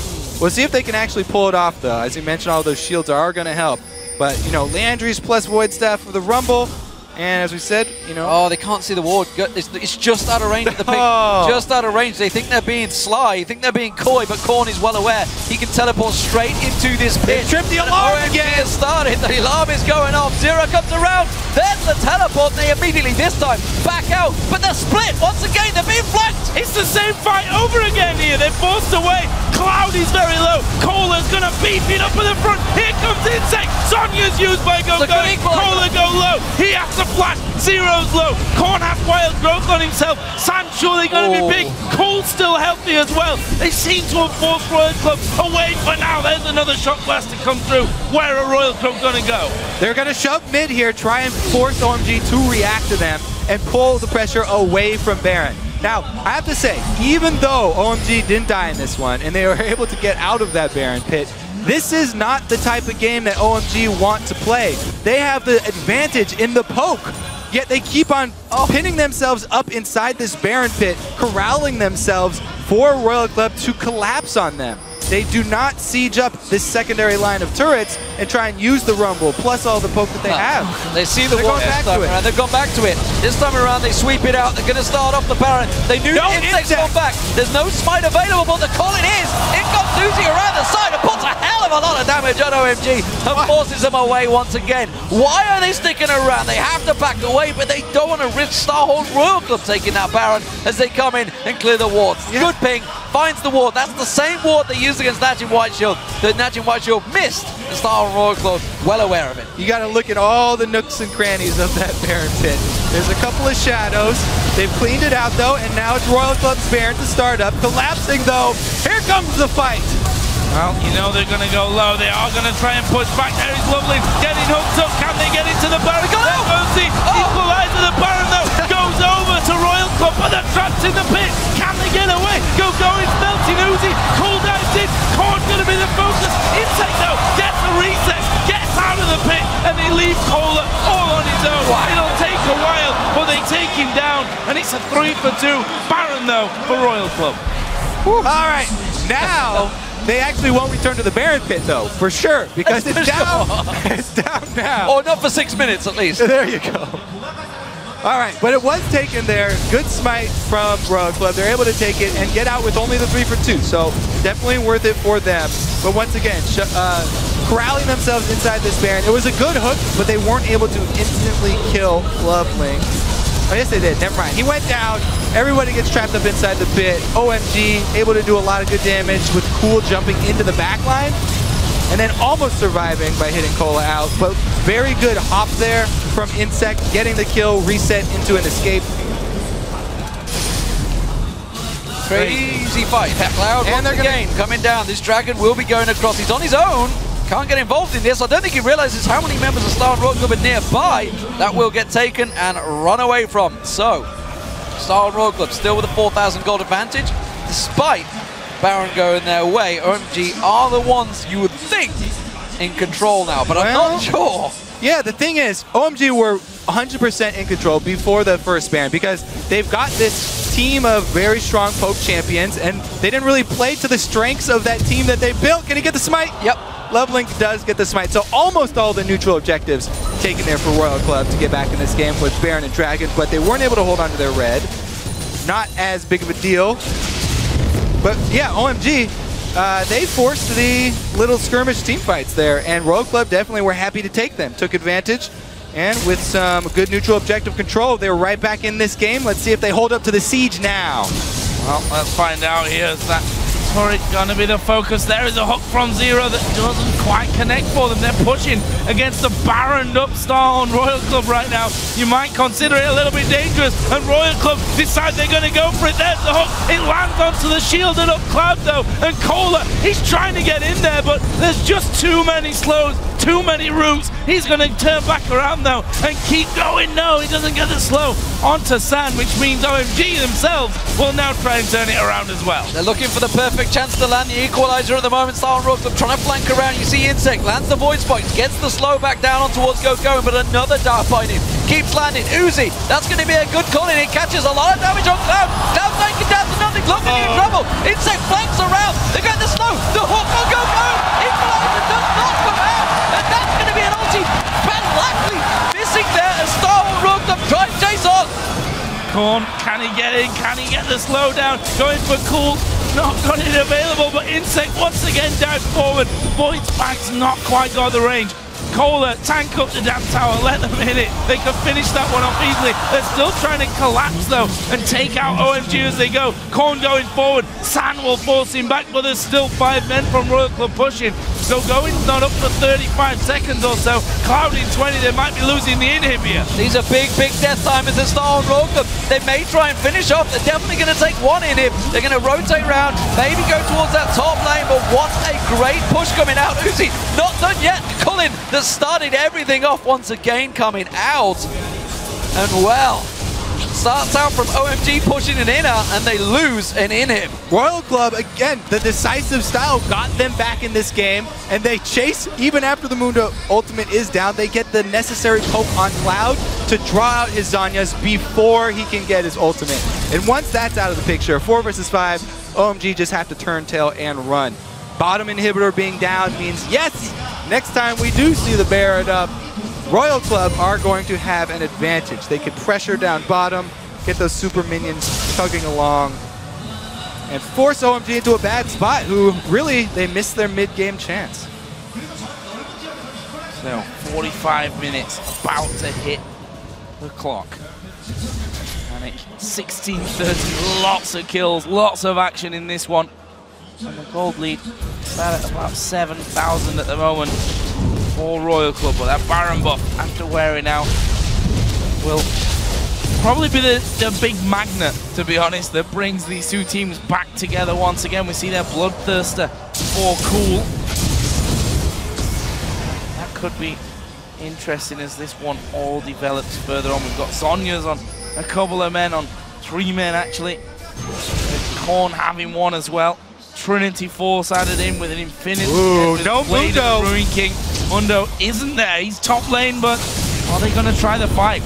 So if OMG can start a fight, even if Mundo does have teleport, that's the best way for OMG to start a fight. Having that extra time of the channel of the teleport for them to do damage to everybody except for Mundo. Basically, OMG have to kill everybody around Mundo before cleaning him up.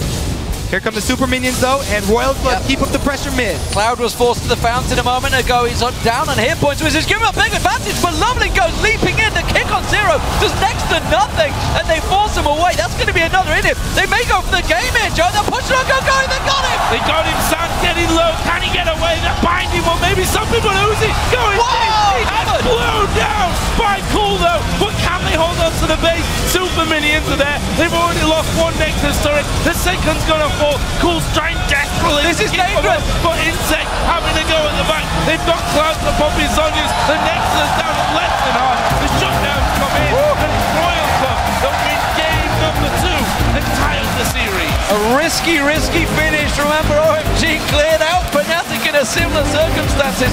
That would have been 40 to 50 second death timers, and they may well have been able to drive up the game. But we are all square once again. Some big performances this time around from Starhorn Royal Club. And you know what? Kola put in a pretty damn good performance this time around. He did his job. He was that big tanky frontman. And Uzi, the aggression early on, the pressure he put on San and Cloud, forced them out of lane at that very early stage, level 2, level 3. And that started all the rotations, all the switching, all the lane swapping. And OMG struggled from there on out. Yep. The biggest thing going back into the locker room with OMG, they're going to be discussing that mid-game Baron. That's pretty much the topic there for them because they had so much control. And then you can't do that against Royal Club especially because Royal Club is going to jump on it. You know, they ping and they go. So that was the thing that we said about last game, you know? If you're behind, let them have the dragon. Maybe you don't do it at Baron as often, but Royal Club have shown that they will fight every single time, whether 5k ahead or 10k behind. And if you end up losing out on the Baron, that's how the things switch around. And I think that's what we pretty much all wanted to see here, though, right? Yeah. Tied up after 2 games, another possible 3 to actually be played, and still, you know, a game 1 stomp, let's call it, really, for OMG. Royal Club coming back in game number 2. Who's going to win the best 5? No idea. Who knows? Who knows? Only Baron knows. They've gone the distance twice already this summer. We'll see if this one meets it all the way. Let's send it back over to Quickshot and the crew as they can analyze that game. Thank you very much, T-Man. An incredible game to actually break down, and I think very impressive from Royal Club to bounce back from that very heavy-handed defeat. Let's pull up the team comps graphic that we got prepared. I personally was not sold by the limited amount of damage Royal Club are putting forward onto the table. I was proven wrong, but Krepa, talk me through some of the thoughts you had. Yeah, I actually like the comp that Royal Club gets if you can get to late game. I know there's a lot of questions regarding that, and me and Monty were heavily going back and forth, so I'll let him decide that later. I just want to talk about, like, the Thresh coming out here and just Zero doing really well on that champion because he was playing what I call forward. He was constantly fishing for hooks while Cloud was trying to be defensive and reactive with bindings. And I have this theory right now that, like, if you ban either Janna or Thresh and you pick the other, your chances to win the game have just incredibly increased so much. Yeah, and this is Cloud's only second game on Morgana. He played it. He was 0-4-10 in LPL Summer. He lost that game. He looked really uncomfortable on this champion. Now, I really like this draft for OMG. And I think that especially Royal messed up a bit in their bans. They banned Alistar, then Ryze, then Zillion. If I was Royal, I would have actually banned Ryze last because that made a very easy pick ban for OMG where they were guaranteed to get that Lee Sin first. If you hold off on that Ryze, ban the Zillion second, all of a sudden with the last ban, they're going to have to choose, do we ban Lee Sin, do we ban Ryze? And then there was that reactive ban, and Royal could have taken out both of those. Now, this composition, too, very strong in the mid-game, and if they hadn't, I know Kobe was just touching on this, if they hadn't horribly misplayed that Baron, tried to start it 4v5 when San wasn't even there, I think we would have been looking at an OMG win. And the problem, though, with that game was the Mundo, and you guys talked about, oh, can you get to the late game? Well, to be honest, the 2 big physical damage dealers of OMG severely misplayed their road into the late game. Corki built his Infinity Edge last 44 minutes and 40 seconds when the AD carry finishes the most important item in an AD carry's build, Edge. He built it Last were second. First of all, horrible. Second of all, like Ruin King third. So he didn't have a way to kill the Mundo, who's absorbing everything. And I also think as well, when you face a comp like this, just go Zergreaves instead of Sork Shoes. Forget Caster Corki. You've got to burn down a target with your DPS. And okay, fine, go Triforce, but go Zergreaves, go IH second, do all that. Cool as well. Built Hex Drinker fourth. After he's done in the laning phase versus a magic damage dealer, could have also built Infinity Edge, already had max hypercharge, double IE will destroy Dr. Mundo, and suddenly, Corn has another bad game. Double F, do you agree with the item rant here from Freak? The item rant was good. I agree with what Freak said. I just like to see Royal Club play things like Lucian and Twitch, because the heart of Royal Club really is Uzi. They shouldn't be picking champions like Tristana because they have such a steep power curve. It's like, oh, they're crap early game, they're like okay mid game, and then they get really good late game. It doesn't make any sense, because if the heart of your team is going to be pushing forward on these dragon fights and in these like engagements and skirmishes, then they need to have a steady curve just like Lucian and Twitch do. Yeah, so let's get to the first replay that we do have. The early game went a lot more even than we see from game number 1. Crepo, I know you quite liked some of the engages, and it was quite a clean fight for OMG, but take this one over. So yeah, what's going to happen in this replay is basically, I just want to highlight what the difference can be between a won and a lost teamfight and how close it can be. So if we roll the clip right now, we see Zero approaching, and you see how much offensive zone he's putting. He's constantly walking forward, fishing for hook, and once again, he will find, I think, Leveling again, and he wants to proc the hook for a 4-man play or like a couple-man play, but he just can't because he's stuck bound, and that actually leads to Corn overextending, because Thresh can't close that gap, can't lantern anybody in, Corn is stuck on the other side, and then once Corn drops, doesn't get utility from his ultimate, everybody just ends up dying, and it's sweet for OMG. But I feel like if he's able to proc that hook and get his team closer in the fight, he could have done a lot more there. The idea was good, because you should be looking for flanks against Rumble so he doesn't get a 5-man ultimate, but you can't flank 4-1. You have to actually split your team 3-2 to make it safe. So the rest of the game played out a little bit more slower paced, I feel. OMG, they didn't really push. We talked about their Baron calls significantly. Yeah. They just didn't make use of the poke. What was the big key sort of turning point that allowed Royal Club to back in the game or take control? Honestly, the fact that OMG didn't do very many smart things. They had a good early mid-game lead. The item builds were in front of them. They didn't pick them. They had the ability to just play Siege and throw rockets, bindings, and shock blasts at people, and there's no good way in. And they're like, here, just come fight us at Baron instead. I think the elephant in the room really is just the poor vision control. You saw like a lot of free wards that Royal Club was able to place. That really shouldn't be happening. And the fact like that they don't have 5 pink wards surrounding Baron area and kind of a concave means that their vision control is really lackluster, and they're not able to set up these picks that you saw in Samsung White vs. Blue. I do like that Royal did their research on the warding around Baron from OMG. They swept out those little wards around the corner. However, OMG got surprised with that one ward in the Baron pit, and that led for like a really awkward exchange and just repetitive like Baron fights. Right, so we actually do have a Baron fight here. If we want to pull up the replay, it's about 30 minutes in.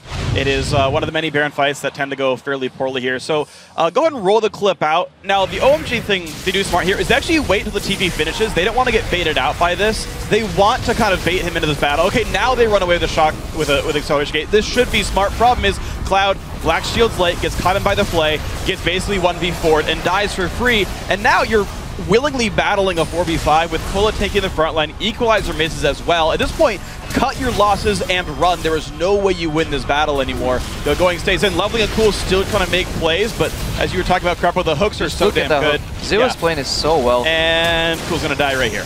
Yep. So Crepo, talk me through some of the decisions now. This was the team fight that got Starhorn Royal Club back into the game. Uzi, a little more tempered this game. Still aggressive, but a little less so than we've seen from game number 1. See, what I like here is that it's no longer Uzi running in up front and everybody like following him Mighty Duck style. No, it's actually finally like Zero is constantly running up quickly. Then they speed up the Mundo. They have the Pixie on him for the proxy slows. His team is moving forward, and that allows Uzi the freedom behind his tank line. And this is why I like a tanky top laner when you have a such a hyper carry like Uzi. Yeah, and I think we'd be remiss without talking about Corn's Lulu a little bit here, because he constantly messed up his ult. Ulting the wrong target, looked really uncomfortable on that champion. But the few he did get off stopped the insects. Interestingly, when seeing Lulu in the World Championships, 1-9 as far as stats go in the top lane, 4-0 in terms of the mid lane. Regardless of the performance, guys, we do need to move this one on. Starhorn Royal Club has now even the series to 1-1, and as we've seen, Uzi and his teammates have experience in matchups that go the long haul. Uzi will tumble away, but the Nexus is open for the taking. We're going to game 5. And here here we are now, one game to decide which team from the LPL makes it to semifinals. 然后让我感到非常的害怕吧，因为我当时都感觉已经必赢了。 3경기 때 진 거 때문에 일단 멘탈이 조금 금갔었는데 4경기 때 한 번 더 지고 나서 좀 되게 많이 위험하구나, 이번에 상황을 못 갈 수 있겠구나 이런 생각을 많이 한 것 같아요. 그래서 그런 쪽으로 우지가 특히나 저번 시즌 결승 한번 갔던 사람으로서 멘탈이 더욱더 나은 것 같아요. Uzi was completely unable to make an impact in that last game. Yeah, I can't see the rest of his team, but I think they've left. I think they've all left. Really have Uzi's to wonder. devastated. Can history repeat itself for Uzi? There's so much pressure on him. 因为当时前面输掉比赛以后，就让我心态就没有那么好，然后就躺在那里想了很久。 자기가 빨리 수습하길 빌어야지. 제가 뭐 관리한다고 해서 멘탈이 회복되는 게 아니기 때문에 그냥 멘탈이 회복되길 빌었어요. 그가 충분히 다시 잘해질 거라고 생각하고 있었어요. Go, meet him. Korn still trying. There's the shot from Uzi. He's going for Koro. Blows him away. Gets the kill. Gets the reset. Uzi. No! He's staying alive here. Stun to Uzi. Quick double sack. Kill for Uzi. Nami gonna be locked up. Nami goes down. They dive on him. Triple kill for Uzi. It's Royal Club. They're doing the hard way. Will go through to the semi-finals.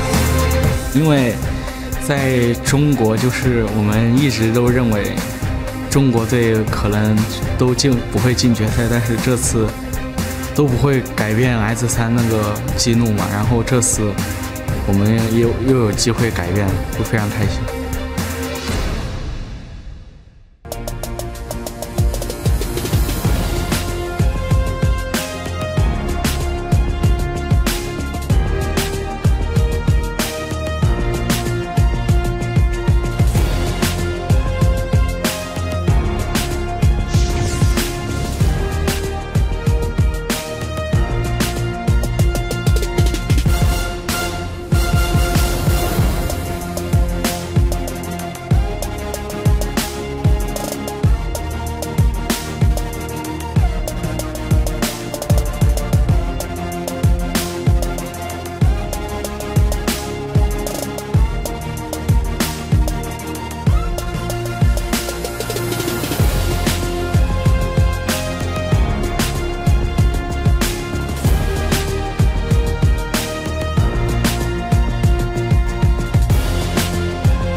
英雄联盟是一个团队型游戏嘛，个人再强，我觉得也起不到多大作用吧。然后觉得团队比个人重要很多，就我觉得我们团队比他们团队要强。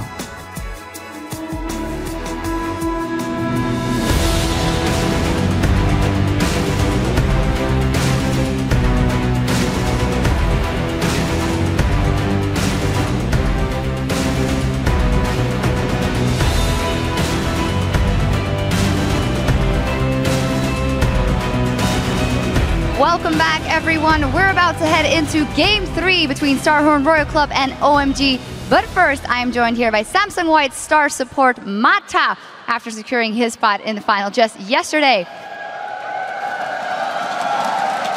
And applause is in order. Congratulations, first off. You guys played phenomenally yesterday. Did the way you beat Samsung Blue exceed even your own expectations? 어제 삼성블루와 경기에서 이겼을 때 되게 완벽한 경기력을 보여줬었는데요. 어제 경기력은 평소보다 더 잘 나온 건가요? 아니면 어땠었나요? 어제 같은 경기력은 좀 초반에 운이 좋았었던 것 같아요. 1경기에 제이스가 바루스 궁을 안 맞은 것도 있고 또 2경기에는 용 스틸까지 한 것도 있는데 초반에 저희가 좀 무난하게 가서 좀 게임이 유리하게 갔던 것 같아요. I think we got lucky in a lot of moments during our first two games. Say Jace, Varus didn't hit his ult, and also Jace stole the dragon. So I just think we got lucky in early moments of the game. So keeping it very grounded going into that final. Mata, can you tell us what it will feel like to being able to play in front of your home crowd in that huge stadium where a lot of traditional athletes have made their mark? 이제 결승전에 상암 월드컵 경기장에서 열릴 텐데 거기서 이제 경기를 할 시에는 어떨 것 같은지 아무래도 많은 명 경기들과 많은 유명 선수들이 경기했었던 곳인데요. 제가 몇 년 전에 좀 축구를 보러 상암 경기장에 갔거든요. 그때 좌석을 봤을 때 매우 넓었는데 제가 만약 거기서 뛰게 되겠지만 뛰면은 좀 기분이 새로울 것 같아요. I've actually visited Sangam World Cup Stadium a couple years ago to watch a soccer game, and my impression was it was a really big stadium, and if I get to play in that stadium, I think it's going to feel totally different. Well, you are going to get the chance next Sunday, of course. You've been on a great road here in the World Championship. Is there anything you've taken away from getting to play these international opponents? Anything you've learned? 지금까지 경기를 치르면서 많은 해외 팀과 경기를 했는데요. 해외 팀들한테 이제 배운 점은 혹시 따로 있으신가요? 많은 해외 팀들과 연습 게임을 했는데 해외 팀들이 보통 라인 수합보다는 라인전에 좀 중요시하더라고요. 그래가지고 좀 인프랑 저랑 평소에 라인전에 대한 자신감이 없었는데 이번에 좀 라인전에 대한 자신감을 많이 가지게 됐어요. We figured out that a lot of foreign teams, they focused on their lane phase rather than lane swapping. So before Imp and we didn't have that much confidence in our laning skills. But while practicing and playing against them, we regained our confidence. All right. Finally, the opponent that you'll be facing in the final is decided right now between Starhorn Royal Club and OMG. Who do you think will take it here in this series, Mata? 이제 결승전에서 붙게 될 수 있는 OMG와 로얄 클럽이 경기에 남았는데요. 누가 이기실 것 같으세요? 개인적인 생각으로는 로얄 클럽이 이기지 않을까 생각이 들고 로얄 클럽이 올라왔으면 좋겠습니다. I personally think Royal Club is going to win, and also I would rather have Royal Club as our final opponent. All right. Well, thank you very much. We'll see if it comes true. And now we're going to head back over to the desk for Game 3. Thank you very much, Shox and Mata. I had the pleasure of interviewing him last Worlds as well. Very confident young chap, I think it's safe to say. So, we're 2 games into this series, ladies and gentlemen. Starhorn Royal Club, they've managed to bring things even in the last match after a comeback fight at the Baron, which was a questionable decision for OMG. Yeah, I think everybody's pretty much on that same train and they've decided that was questionable. But this time around, OMG, they're definitely going to look at that. And in the past, they have been able to avoid that area, which has troubled a lot of teams. So I expect them not to repeat that mistake. Yeah, especially when they're, a decent chunk of gold. I mean, let's not be wrong about this. It wasn't like 10,000 gold that they were in the lead. It was still relatively close, which kind of makes it even worse in some ways as well that was then swung around. But let's focus on bans and picks that are coming up now. Do we need any changes after game 2? Jace, boom, there he is. They finally jump onto that train here, and they as well are going to ban that away from Cool. It's just been so strong from him. They didn't really get to notice in game 1 because everybody else was doing so well as well. But let's see what it does cost them. Because Maokai's still up. That's not really a Royal Club pick, though. Yeah. Because they ban it out very often when they even are on blue side. So that's probably going to go over to OMG. They steal away the Janna. Lucian still available. Yeah, Maokai, as you mentioned, during the regular season just once. They banned it a ton of times. They banned it a ton here at Worlds. They get the Janna, though, which leaves then Lovelink, that Kha'Zix, since they did ban Lee Sin and Rengar this time once again as per game number 1. Will they take Maokai for Go-Go in the top lane? Actually played it twice already at Worlds. Yeah. One was a win, one was a loss. And Cola has also played Rumble twice. Now, his Rumble wasn't really inspiring. However, it's still a good champion to go against him. And again, switching off of that Maokai last second, they do decide to go with Lucian. More important for their bottom lane. Keep that away from Uzi, as well as secure it for San. You mentioned his stats here. He lost at Worlds with Lucian. Yeah, he was fantastic on him, and he keeps San happy. And more to the point, Cola hasn't played Maokai certainly throughout this tournament. And if I look back to the previous, throughout the summer, just one performance on it. So they're probably thinking it's safe to let that one roll through to the second round of picks, perhaps. Korn this time going back, and well, maybe it's not so safe. It looks like it's going to get locked in for that top lane for Cola. All right, so that is really, really good for Royal Club to actually get something Korn is comfortable on. Orianna, he's got so many games on this champion. Besides the Yasuo and Fizz, this would definitely be one of his top, because he's got the other guys. Cola going to be on a sort of awkward champion for himself. Maokai hasn't played that many games. And then Insec is going to be back on that Jarvan, which can have adverse effects for the team.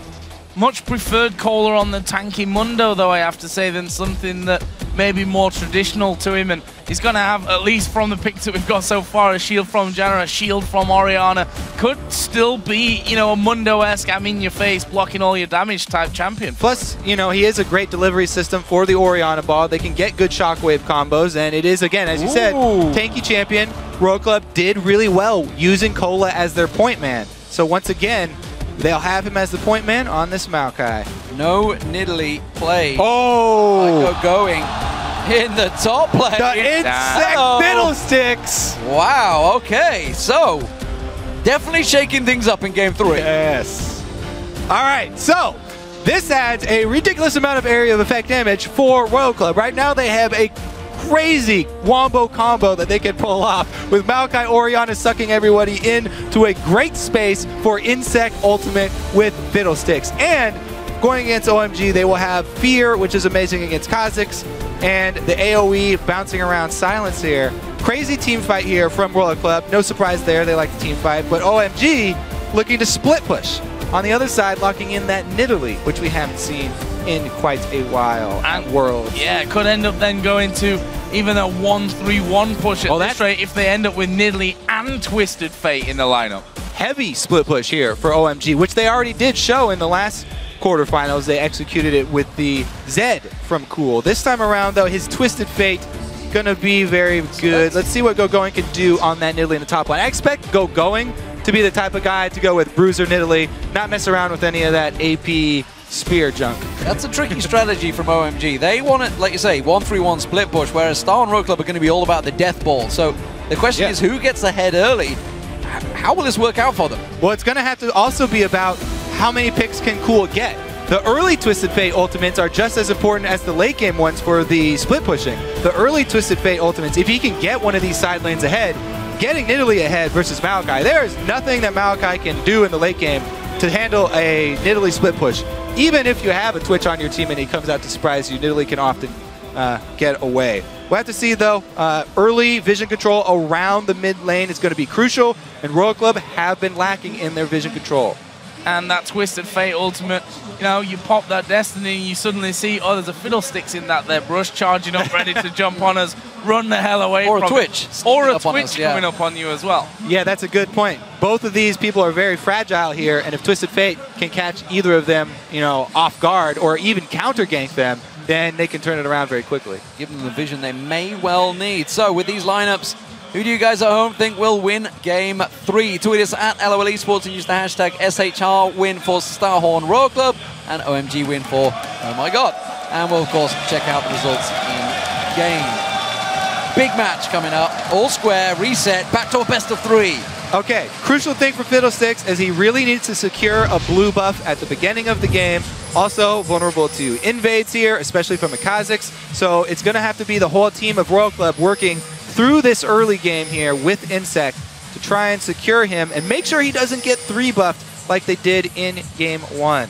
And, you know, it's not a little known fact that Royal Club work a lot with simplified English, with smart ping system. This kind of combo could make it difficult for them to coordinate all that one going in, but right now it looks like we're going to have a big face jump. Straight in there, Cork one gets caught down. Is he going to go down? One more hit comes in, Cork goes in, flashes and gets first blood.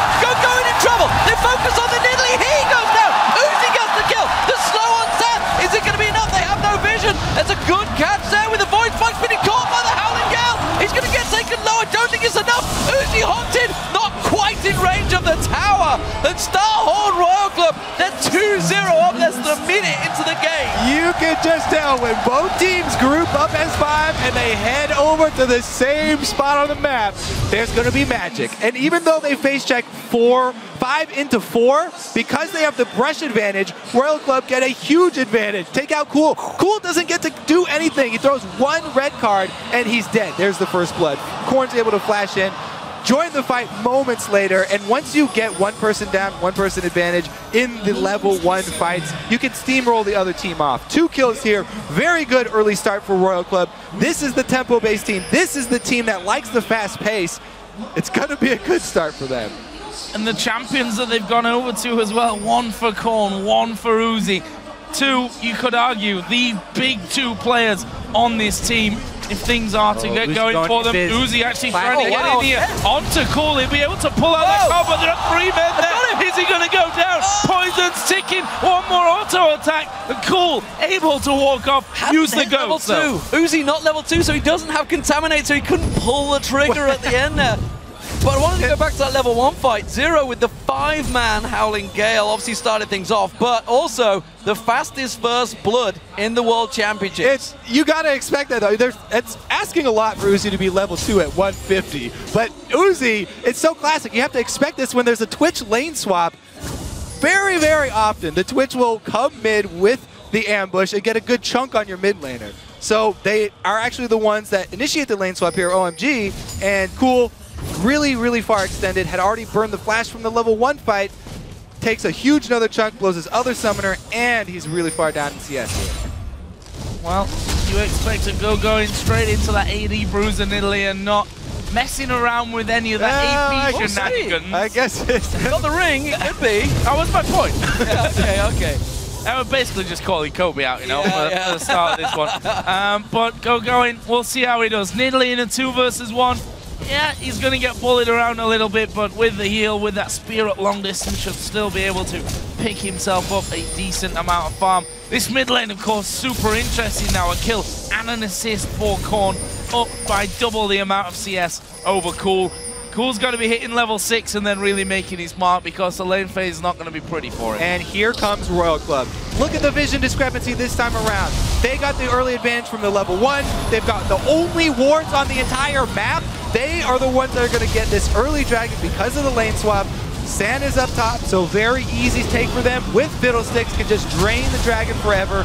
And it's actually a pretty good aggro swap there from Zero with some fancy footwork. Yeah, it's beautifully done. Starhorn Royal Turning Club them circles. Take themselves an early, easy lead here. And a very strong start. Back and forth. Something topside? What was that? The last time these guys met in the playoffs, the final game where OMG came out 3-2 ahead, It was very much a back and forth affair, taking one game off each other all the way through, but there is the Dragons of Gore. Going. 4 minutes, 14 seconds into this, and Going is still sticking around. They're coming around, they see the ward, but Zero might catch him with another Howling Gale.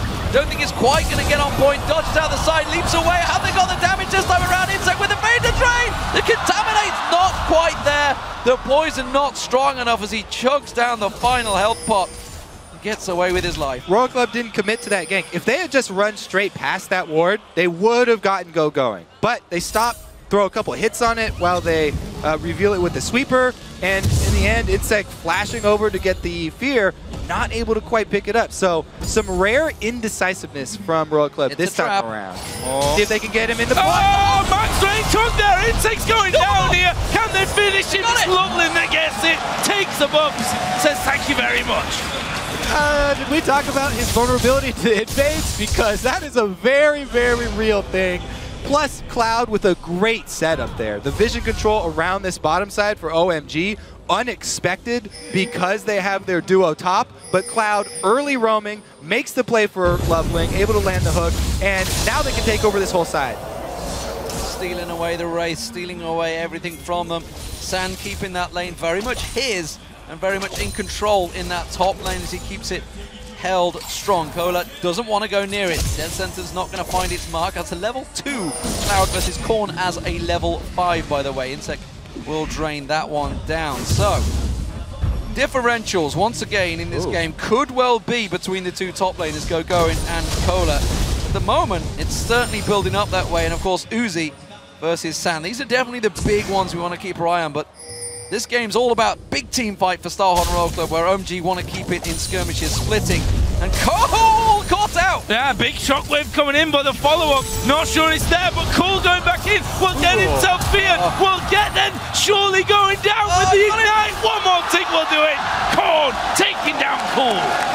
Don't know why he really wanted to get that gold card off, but it definitely cost him another roam. Zero this time getting through into the mid lane. Also, before this all happened, we want to point out that Cola, using his teleport into the bottom lane just to get that one lane of experience, there is that discrepancy for the top laners teleport. So we'll have to see if OMG can actually make use of this Nidalee advantage. Zero and Uzi now onto this top lane. Try to stop Sand from getting all this free farm. Uzi will just go straight in, bully him away. Cloud then being brought up, level 2 still. On the Thresh, might be an easy target, especially if Uzi goes over that level 6 threshold, has his Rat-a-tat-tat then available to really pump out that damage.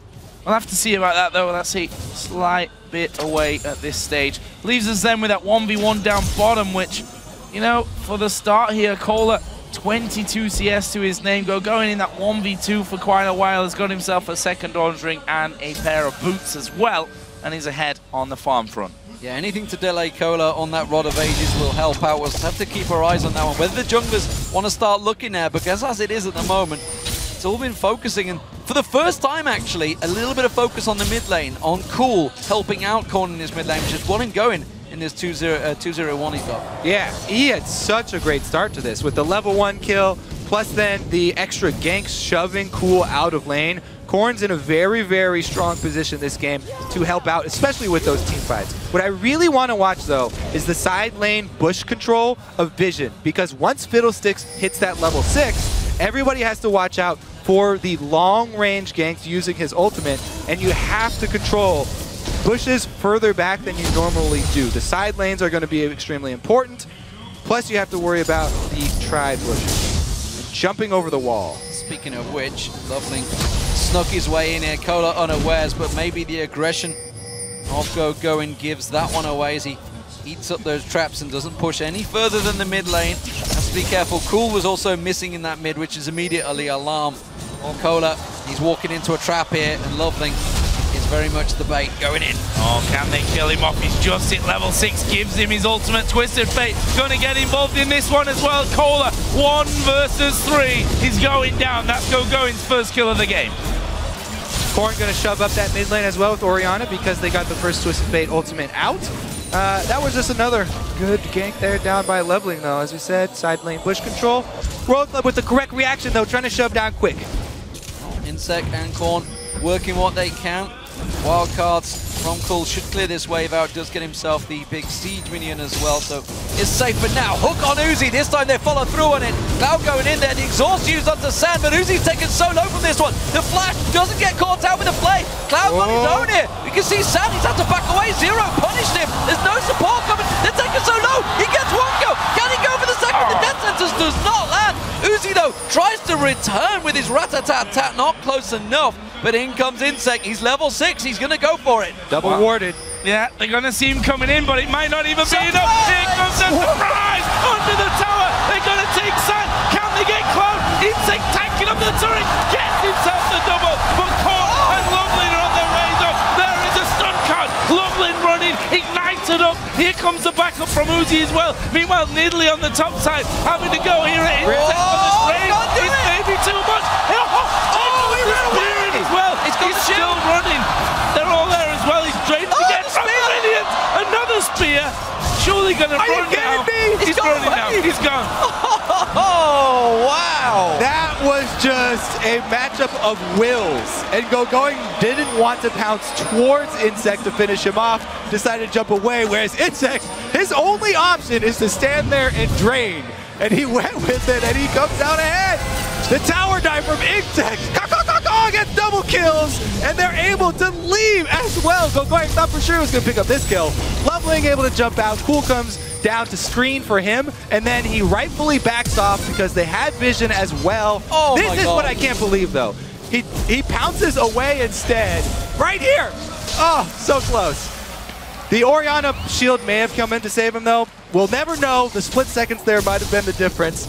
Regardless, Insect got out with that play. And while all that happened, Cola was just down the bottom, free farming away, and that's got him back into this lane phase against Going, who used his teleport to go up there. And now we see Starhorn Royal Club moving in. Can they start off the Dragon? OMG in position, so it will force them away for now. Destiny up in a couple of seconds, but Starhorn Royal Club are starting off very, very strong here, and you guys at home clearly starting to see the change here as you begin to back and begin to believe in the power of Uzi and Insect. Hey, after game 1, we said if a small thing went different in the early game, this strategy looks great. With Insect not hesitating to tower dive, picking up all these kills inside the jungle. Now he's got mobility boots on top of his jungle item. Here comes the TF though. OMG gonna try collapse. Where's he going? He's going top side of the river. Gonna have to walk down. Royal Club dangerous. May or be to Celia. There is the calling coming out the backside. Zero flashes. Lovelin is there and he smites down the dragon. There's a shockwave to pull to it. Kohler in the middle of them all. They take out Cloud, but can they get any more? Loveling is low. Insect going for it. Will start the drain, but he's got 3 men on top of him now. Going will kill him off. 2 for 1 with the dragon. Uzi pops out. Sand pulls him down. Whoa, all right. The dragon pit now is actually the death pit for Royal Club. All committing even after the Twisted Fate ultimate revealed them. Very, very dangerous play to corral themselves inside. They lost so much there. Everybody got poked out. Wild cards and culling. Plus the spam of the missiles from Loveling gets everybody low, and nobody wants to go up for this extra kill. Insect's the only one without fear on the front line because he's got the health. Nobody tries to challenge Loveling. They all try and flash out instead while Insect's dying. And Uzi, the ambush invisibility is not going to last long enough, so he has to give up another kill. 2 for 1 and the Dragon all going OMG's way, and that puts them back in the lead in gold and items, and everything's working out once again. Back and forth. Merry-go-round right now this game. Cool. Got himself back in it, got himself going. Top lane also starting to work out, but Cola we know is going to take a while to get going in there, but Going himself. He's a long way behind in items still. Of course, had to go for that second door and drink to keep himself relevant, and that has delayed him. Now you see the Athenes complete. Slowed him a little bit. 80 carries. How do we see this going? Sand's back on his favorite. Uzi, well, he can play anything, and he tends to be on his favorite. Are we looking at towards play the drinking complete, and away he goes again? For Uzi here, yes, definitely. Uzi's definitely the type of guy to keep on looking for those picks, especially if you can get backup. The problem is that there's a Twisted Fate on the other team that can counter gank anywhere, and it's a very big problem for Twitch being revealed like that. So we'll have to see if he again tempers his style. But really, I want to look at the team fight from this team, because Royal Club has such a good team fight. If they don't set all themselves up corralled inside the Dragon, taking damage from the Dragon and taking poke from the OMG team, they've got a much better chance here. Crazy start. Once again, 14.5 minutes, 6 apiece in kills, and 1,600 gold lead for OMG on the red side. We are going to be seeing Infinity Edge done pretty soon. Kohler up top, he's going to go down here surely. Going pounces onto him one last time, and that's the killing spree for Gogoings in Italy. Yeah, AP or Bruiser, whatever you're building it, it's a hard 1v1 matchup there for Maokai. Gogoing with a great show of power, trying to take over his lane, and that's going to open up more options for OMG because they have the teleport. They can dive bottom. They've got teleport and TF ultimate ready. Everybody's in position. Uzi going to back off, though. Zero's aware of it. It's a 3v3 now as Insect comes running in, speeding in almost, trying to land that Dark Wind and land the Fear. But Loveling hasn't backed away. He's still in the tri-bush. Top lane is being very much taken by Gogoing in control. Cool. Pushing pressure. A lot of tower damage on that mid lane, and it's OMG coming out strong in every single lane now. That's a big problem for Starhorn Royal Club. Wards exchange, and actually down the bottom we did see the ward go down, and I think that was Gogoing then stopped from TPing down. They had to put another one in. That tower is going down. That middle, that bottom outer turret is dead when Sanso wishes. Just wants to kill off a few more minions here before he finally pulls the trigger and finishes off the second one of the game here for OMG. Crucial point in the game with both outer turrets going down for OMG to now keep that pressure on the side lanes and pull Royal Club back and forth. This is the point where Royal Club are going to have to make their move. Flash down bottom. Insect working on his arm guard to try and get his Zhonya's as quickly as possible. It'll be a very, very key point for their team fight. No doubt about it. San is much more happier on Lucian than any other champion. Gigantic CS advantage built up over Uzi, who will himself push his tower, but again, Twisted Fate, Ultimate, Destiny comes out, forces him away from turret, saves it, keeps it clear. That's on a fairly quick cooldown, so he can just keep doing that, keeping them away from the towers, not giving them any free gold or experience. Meanwhile, the mid lane, they start to focus a minute until Dragon is up, and OMG are already looking to take control of the river. All right, well, OMG do need to keep up their vision because their split push is very strong. You always have to worry about the Uzi coming in. With Twitch, though, trying to assassinate people. That ward, seeing him go invisible at the beginning, Cool's able to back off. Let's see if they can actually turn this aggression around. There's no TF ultimate, so they can't catch it. They're going for this one. The colleague comes out. He's hammered Uzi down. Can they finish, though? The hook goes on to Zero, and he dives right into the middle. Cloud going deep, but it looks like it'll pay off. 2 for nothing. Cloud now focused by Kohler, but he's not got the damage. Shockwave brings in Cool. There's the dive from Lovely. Insect hooked up, finished off. 4 men down. Straight away turning this one around immediately. OMG, big advantage for them, but I don't think they've quite got enough. That death sentence ironically landing on Insect and pulling him into the team gave the opposition a couple of kills for Korn, and it was a 4-2 exchange. OMG playing this beautifully. The 1-3-1 with deep vision control so that when Uzi makes his move to try and pick off one of the side laners, they can collapse on him. And even without the Twisted Fate ultimate up, they are still able to catch him, which rewards them not only with pressure bottom, but they actually switch over to take this Dragon and barely finish it in time. No smite was available to them, so that was a pure standoff, and they were able to finish it just in time. Whew, close fight. A lot of aggression, as we would expect. Here we go, this is the start. So the Ardent plays into the culling. Great from San, all able to land on Uzi. Of course, the Insect to take some of it for him too.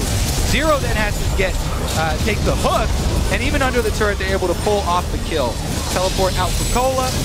Don't even have to burn one of their own. Insect comes in for the answer kills, did end up getting 2 as the hooks pulled him into range of killing Cool. The flash flare as well from Cloud there, nicely done, throws down the ultimate. Flash plays it out, and now we're onto a blue buff fight. Starhorn Royal Club, they know they're going to defend this one strongly. They do Insect got one! Secure it, Insect got it, but it means it's not on Korn, who is a bit of a shining light for Star Royal Club in this game at 4-0-2. So many of those have been going to leveling, though. He's been the king of the Smite Wars. Twisted Fate, Ultimate Pop. Oh, the mid turret's theirs. Especially now, with that spear actually landing there. Oh. Shield did come down, and Cool said... Cool didn't follow through, yeah. I'm off.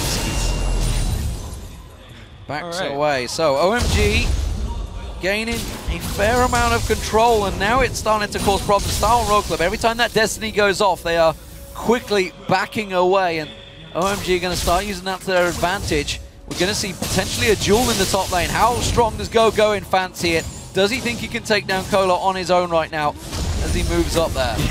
Joe has insight into the mind of Going. Yes, I can do it. He shoves him off, though, at least with the spear threat, and then coming around. Cola knows that he's in danger, so he's going to back off. OMG, it's so interesting how they like to go with this 1-3-1, but they always pack a good amount of poke in their teams as well. With the double AP from Twisted Fate and Nidalee, they even have the Kazakhs as usual, and Lucian. So even if they decide to siege up, they still have good poke. Moving around the map here, though, they should be able to draw Royal Club apart. Oh, there's a culling coming through. Korn blast back, though, onto San. Here it comes. They may have done enough to actually force them away. Nidalee's there, Lovelin's there, shield from Janna. That's going to be 5 men. The rest of Royal Club are starting to close around, though. Spears not quite finding their mark. Korn was taken so low from that. But again, that was the quick decisiveness that OMG have been showing throughout the last 2 best-of-5s, honestly. They were just the same against Naj and White Shield, but look at this. Insect and Uzi ready to pounce. It's like, come on, push the tower, dive the tower. We dare you to go and commit to this, and San may well do that. Watching the spacing here from OMG, though. Good disengage. They just have to spread out their pokers so they're poking from different sides of the lane. If Royal Club do not get their Wombo-y combo here with Maokai jumping in with the ball and Shockwave and getting Insect to ultimate on top, then OMG can spread out and kite back and easily turn it around. Still looking there for something, some option. They've got Cool here to deal with because he's going to be pushing that bottom wave all the way down towards the inner turret. You can see already that Royal Club have decided to just let off a little, and probably will send Uzi down there in the end to finish off that wave, get himself some more farm. I mean, he's 60 CS almost behind that of San at this stage. Uzi fancies it. He's going to look for Cool here. He's got Insect with him as well. Insect's about to come into the try, but she's going to get spotted out. Comes around the side. Is he going to land the fear? Early. Not going to be able to get away with the Destiny. Is it too early? That's the question. OMG, can he get away? Early fear. Wow. Cool just gets out. Cool as a cucumber. If you have the slow from Twitch going to come in on the backside and he can just silence, leading with the fear there. Don't know about that one. Cool able to get out of there. Problem is, it's left a big opening, and Gogoin's the one that's pushing down on the top lane this time as he works it down, as Cola had to come around and try and force him away. Is at the moment batting away the waves, but Gogoin is just in free farm mode right now. He's incredibly strong, and once that death cap is picked up, it's going to start being some serious problems for Cola, and they're losing control of their own jungle now. You can see Loveling just taking away anything he pleases. And Insect still unable to get up there and finish off that Zhonya is going to be a key part of his outfit. And he's obviously jumping in there. And still unable to get that level 11 too. He desperately needs his 2nd level in his ultimate before their next team fight. There it is. There you go. Oh. Is he stealthing up? Is he going to go for it? He's careful about the hook. San a little bit, but just not enough really up front. And I think he was a little bit worried about how many members of OMG were actually there. Cool's gone back to the bottom lane. No Destiny as of yet, though. They're doing a good job pulling across. Oh, the flash in! He's going for Cloud, but I'm not sure he's got enough to back it up. You can see he is only a jungler. He hasn't got too much ability power. And Cloud just happily absorbed that. He's got the Aegis on him. Of course, you have to pick up with a double AP, or well, a triple AP, technically, combo. So, good itemization from Cloud keeps him alive. They need to be so careful here, though, Royal Club. OMG starting to move in the hook. Goes straight down the middle of the 2, though. But they're starting to really strangle them out of their own jungle. Inner turrets up for the taking in all 3 lanes at this point. It looks like OMG want to go down bottom. This is where it went a little bit rough for them before. We'll see what OMG decide to do. They've actually sent Twisted Fate again away to push down in a different lane. They've got a Dragon coming up in a couple of seconds. Yeah, this game, OMG have done a very good job of playing to the strengths of their team. Constantly split pushing with the Twisted Fate, even though they have this great item advantage. They're not meeting themselves into these team fights. Split pushing Twisted Fate, able to buy them some time here. They pick up the Dragon, another objective, much more gold lead, plus they get pressure on the turrets. Cool never staying in vision of the enemy team, allowing them to collapse on him, playing very, very safe with his split push here. Hasn't really been caught out. Able to stay alive even when he has been caught out. Double buff secured as well. That's Going that just got it. There's the Scrying Orb. We'll see Cool taking that one away. So both blue buffs secured for both carries on the team. Sand clears out the top wave, gets himself a chunk of farm, and OMG in full control now. Really starting to lead Starhorn Royal Club on a bit of a merry dance here. Hook from Cloud as he fancies going straight up against Zero. He always knows now he doesn't need a buddy system because he's got Cool in his pocket no matter where he is on the map. Yep, and as you said, so many of these key items completed for OMG. Pretty much everybody across their team sitting in a really good spot now. That Magic Resistance Aura going to do work, and we even have a Cleanse on top of the Infinity Edge Static Shiv combo here for Sand. So this team, even if Royal Club get their team fight that they want, it's going to be hard for them to pull off. They have to get a great Shockwave into Fiddlestick's ultimate. So, OMG just waiting here at Baron, expecting Royal Club to step forward, trying to get some vision of their own. And, well, we saw it in the last game that Barons can certainly change things around, especially when you've got yourself an Orianna Fiddlesticks combo where the Baron pit just becomes all the more juicy for fighting inside of. I don't think OMG are going to make that mistake again. You'd hope not. You'd hope not, but yeah, I don't think they will. After last game, surely not. Well, they're trying to bait it right now. Cool not showing on the map right now so that Royal Club get anxious. And they're heading over there. He's able to sneak in on the bomb side. Now finally does show his split push. And you can see the entire team backs off. Twisted Fate's ultimate not long enough to get all the way back up there from the bottom lane anymore. That's the so he's going to have to commit down to this bottom turret. Another small advantage game for OMG with this split push. No wards though. He's going to have to get a little bit deeper vision for himself because Corn's coming in hot. Come around, but it is just the one burst, which is why he's sticking around. He's got the support now of Loveling and Going, and they may try and cut them off. There's the Destiny pulled. Are they going to go for Corn? Are they just going to play it as defensive? Yes, they will.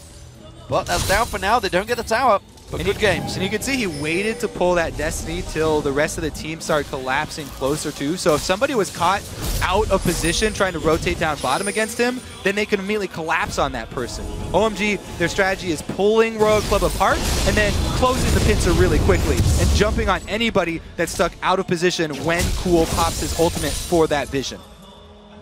Nobody was quite out of position there though, so they just take the small advantage down bottom.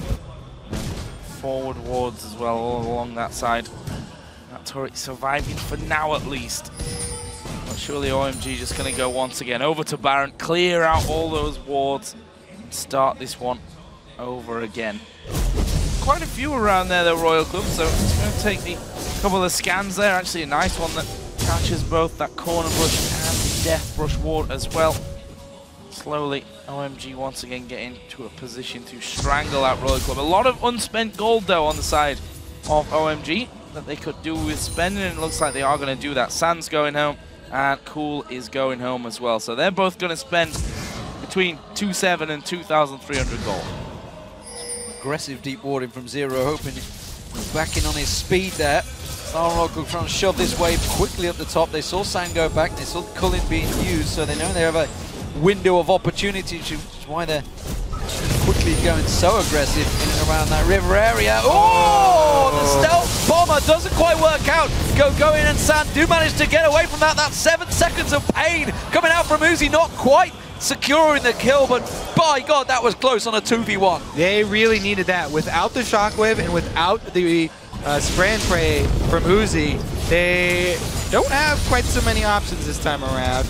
OMG though, with this squishier poke and split composition, they have to be careful. Even when you have a lead this big, if you get caught into a bad spot and funnel in to a whole team loss, team fight to this Royal Club team composition, then you can still very easily lose this game. So they have to be very careful with their disengage and very careful and diligent to keep up their pressure with the split. Well, they've got the waves past the halfway point, but they're actually pushing back in Royal Club's favor at this stage of things. So that means that OMG's got sitting on his pink ward. Yeah, got a bit of work to do. That ward just around the corner there. Let's see if Insect can actually get in. Zonya's Hourglass done for him now, which makes his jumps a little bit safer overall. You always have to be extremely, extremely cautious and diligent with your vision control when playing Fiddlesticks. Fiddlesticks is all about vision control, getting that ultimate when the enemy least expects it. So having those pink wards and making sure that you are starting your ultimate from out of vision is key there. As you can see, OMG trying to ward all the little places that he could jump over walls from. This is a tower. Cool, messing up his last hits a little bit, but like you say, it will be a tower down this bottom lane.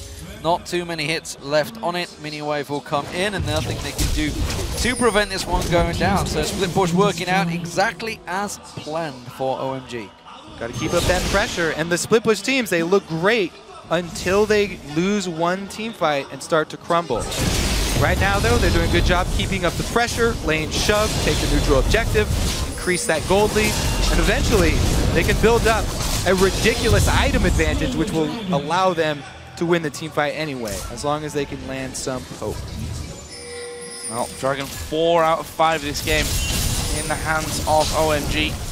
Royal Club once again just trying to force these waves back. OMG just showed their hand. They just picked on the top inner turret and said, this is our next focus, next objective. Let's go back to where we were and keep on split pushing. Star on Royal Club, they think it's all about trying to keep this Baron control, and while it does keep them a little vision in there, it's OMG that are the ones that are in control. Yeah, it's ridiculous how important this Lucian is. He's got Destiny, though. He's already backing out with the recall. He's going to get just about. And he has been so good with his split push.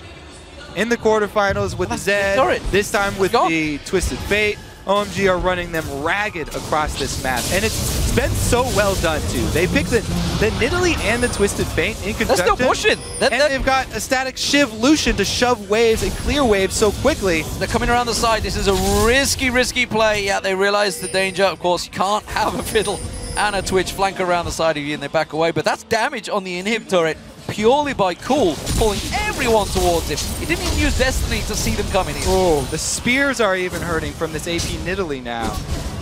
4-man poke squad here, and they use the static Shiv, the early static Shiv Lucian to go clear a wave really quickly.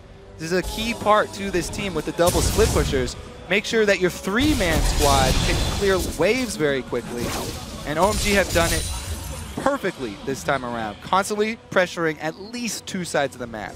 The thing is, with all this pulling and pushing that is going on while it's working now, will become a bit of a problem when they get into the actual base turrets, because Alpha Star and Royal Club can easily defend them, because at the moment they're just simply running them ragged around the map. But once they're in that tighter defensive mode, Star and Royal Club, they still have that crazy team fight, don't they? Like you talk about, that power that they can just jump on them. Well, that's what we caution against, but the gold lead gets big enough. Yeah. You can just bring enough weapons to the fight that it doesn't matter. Yeah, I mean, the poke's there, right, from OMG. You've got Nidalee spears coming through, Void Spikes, wild cards, Sand can throw down the Culling, and all of a sudden you have to back away from those inhib turrets. We'll see, though, as this one progresses. For now, OMG seem fairly content with running the system that's worked out for them so far. There's another Culling from Sand, force that wave back.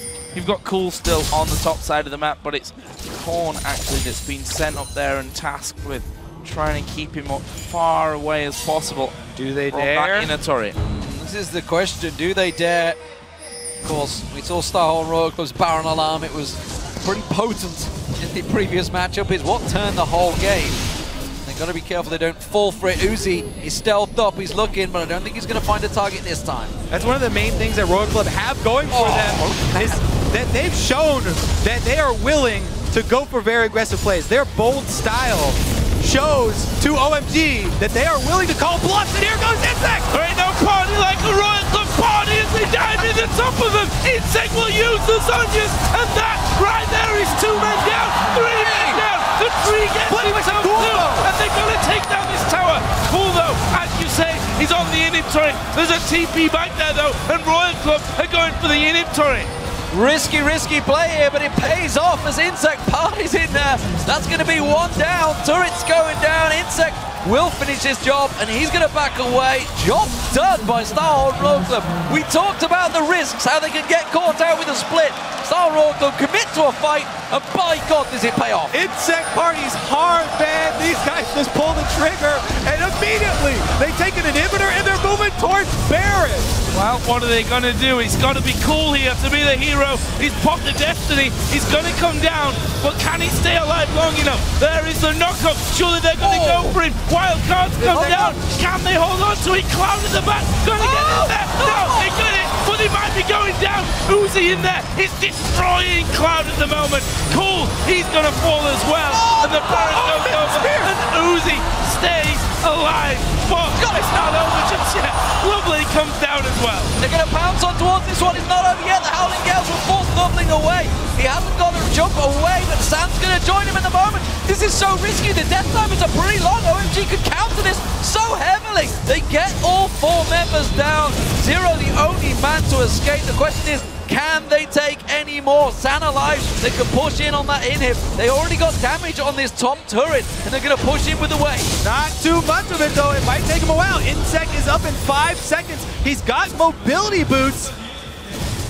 And he's got an ultimate coming back up. His Zonias is also back available. He could go in there and just try and go big here for Royal Club. What's he going to do? Zero there with him. There's Insect speeding out of the base. Gets knocked back straight away by the Cully. This game is wide open once again. Wow. This time around, it's OMG maybe trying to set up a death bush, but all the ultimates are back for Starhorn Royal Club. Reset the clock, get yourselves back in there. Forget the fact that you're 10,000 gold behind, because clearly it doesn't mean a damn to these guys. Royal Club is such a great team to watch playing against a team that's trying to split against you and trying to poke against you, because they do not hesitate to go for those initiations. Just drop the pink ward and boom, and immediately start channeling that Fiddlesticks ultimate to jump over the side.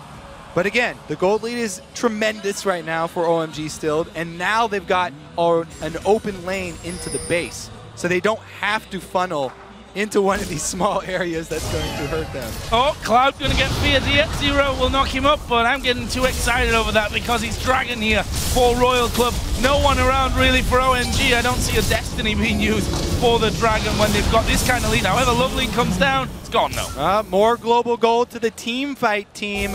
When these poke and split teams crumble, they crumble in spectacular fashion. Can Royal Club keep it up, though? One more team fight like that is what they're going to need. Patient play from both of these teams. This is a best of 5 that's gone all of the way twice in the playoffs. In the regionals, it was all Starhorn Royal Club, 2-0. Clean sweep for them, but this time around, it's got a long way to go in this best of 5, I feel. This is not over no matter who wins this next one. We've got a late Medjais here from Zero. Zero, your team needs magic resistance or a cleanse. Not a late stacking Medjais. If you're going to win a team fight at this stage in the game and stack that Medjais, you're going to win the game anyway. A little bit overconfident maybe, who knows? San not caught out like they think. Takes the lantern, pulls himself to safety. Zero being a little offensive there. Super minions, of course, in mid lane for OMG. Not too long left on them, but again at the top. But talking about jungle power, Insect, of course, on a Fiddlesticks, will start becoming a really scary monster as that ability power starts to ramp up. Yeah, we've seen the team fight game-changing power that Fiddlesticks has, and why the only reason bringing him into team compositions, the CC that he can provide to one target when jumping in and taking everyone down. Talked about how important that early Zonias is going to be. He's got it now. He used it effectively with the tower dive and got Royal Club back into this game. But again, vision control is so big with a Fiddlesticks. And OMG were caught out once by an ultimate, unsuspecting Fiddle ultimate. Once that happens in a game, you pay very close attention. Anytime you shove any lane, have to have vision on the sides to see where Fiddlesticks is. You don't want to start out any team fights without that knowledge. Look at that graph there, the goal difference over time. Royal Club with that early start, but since about minute 12, it's been all OMG. There is a slight dip back though, of course, with that push and the Baron coming in for Royal Club, and then, well, it kind of went the other way again as they lose 4 men pretty much instantly. But there is a Destiny. Where's he going? He's going into the middle of them. They're going to go for the fight. Is it a fight they want? That's the question. The Cullen goes down. Star and Royal Club back out 90. The hook on Instinct doesn't get followed through, and Cloud's in trouble. He will get taken down. Sam picked up the side. Now we're going to see Instinct. There's the party, and it works out well. Sam in trouble. Has to flash away, and suddenly it's a 2v4 race. Chase down there, Sanders get one, Zero flashes in, he lands the Frost Queen, here comes the tree from the side, Cool flashes over the wall, but they don't care about Cool, they can push through to the base. They were able to disengage that so well. Cola able to soak up the brunt of all the CC and the damage until Korn was able to arrive, and they turn it around. A little bit of an overextension there from OMG. They're going for it. Royal Club are looking to win the game. They're going to go around. Cole's got the cards, but he's not going to land it. Cole's taking a couple of tower hits. The shields from it. Is it going to come around from Zero? There's the minion wave. One Nexus turret goes down. The second is being pulled. Zero caught out. He's going to get dropped. Not quite. There's the Nexus turret finished. OMG are going to spawn it. Surely. No, they have to back away. They have to back away. They cannot risk it against OMG. And they will get out to safety. But by God, can Starhorn Royal Club turn these fights around? There's the Destiny. Cool's going for it. No, he doesn't have it. Going, coming in, Uzi though, gonna try and push him back here, but the heal will get all that health back. Oh no! Uzi down the road, go, and bounces in there, picks up the kill, and that are the kills coming back now for OMG. They're pushing through. They can finish it now. They're gonna try and turn it around. There's only in second corner line. There's 50 seconds dead time on Uzi. This was the risk. This was what they knew they had to back away from. They're lacking in the minions. I'm not sure if they want to commit completely to it, but the wave is coming through. They may only get an in with this one. OMG gonna have flashbacks to Fnatic this game. This is going to be an intense base race game. How much can they get off of this though? Long death timers, everybody not up. They're destroying the base. Inhibitors on all sides taking damage. Well, that inhib is going down, no question about that one. Front turret may fall as well, that will go down. So middle's down, top's down. Will they go bottom? Good damage there onto Cloud. The rest of the team start to spawn in. Cullen will try and get them low, but OMG moving out now. 10 seconds left on Baron. If they overcommit here, if OMG overcommits and gets caught, when Uzi comes up in 9 seconds, then the Royal Club can still win the game. OMG are committing really hard here though. Uzi up in 3 seconds. Uzi could go in deep. That Cloud's gone down. They're going to get Shockwave. Get on towards it. OMG just scattering like the wind. It's Starhorn Royal Club. They're pinging on the Nexus. They're going, look at Uzi. He's already going there. The Rat running up the mid lane here. Insect will go. Cola, Zero, Korn, they're all there. The recall. No, they're turning around. They're turning around here. They're going to try and see them. They've got Nidalee. They've got Kha'Zix pushing through. Surely they're going to lose out. Look at the recalls in mid lane. They're coming back here. But Royal Club still have 3 men going. There's 30 seconds for Cloud. There's 40 for Cool and Sand. This is Royal Club's game. It's a Chinese relay race. Everyone running back and forth from now. They're going to do it. The sapling landed. It stopped the recalls. And Starhorn Royal Club being back behind the whole game and come back with a brilliant couple of team fights. What a turnaround. Insect with the Growth Storm. Absolutely pivotal in every single fight. Tell you, when these poke and split comps crumble, they crumble in spectacular fashion. The AoE team fight of Royal Club comes through in the end. That one almost gave both sides heart attacks. Almost gave me a heart attack. I don't know about those guys. You almost broke the stage, Joe. I don't know about anything else. I jumped up, and I'm not a small lad. I'm surprised it actually held us up here. We almost went through the floor. What an amazing end ending to that game. And that, it's only the third game, guys, in this best of 5. But look at OMG, some of those look devastated. How much of an effect has that mentally had on OMG? They were leading the game.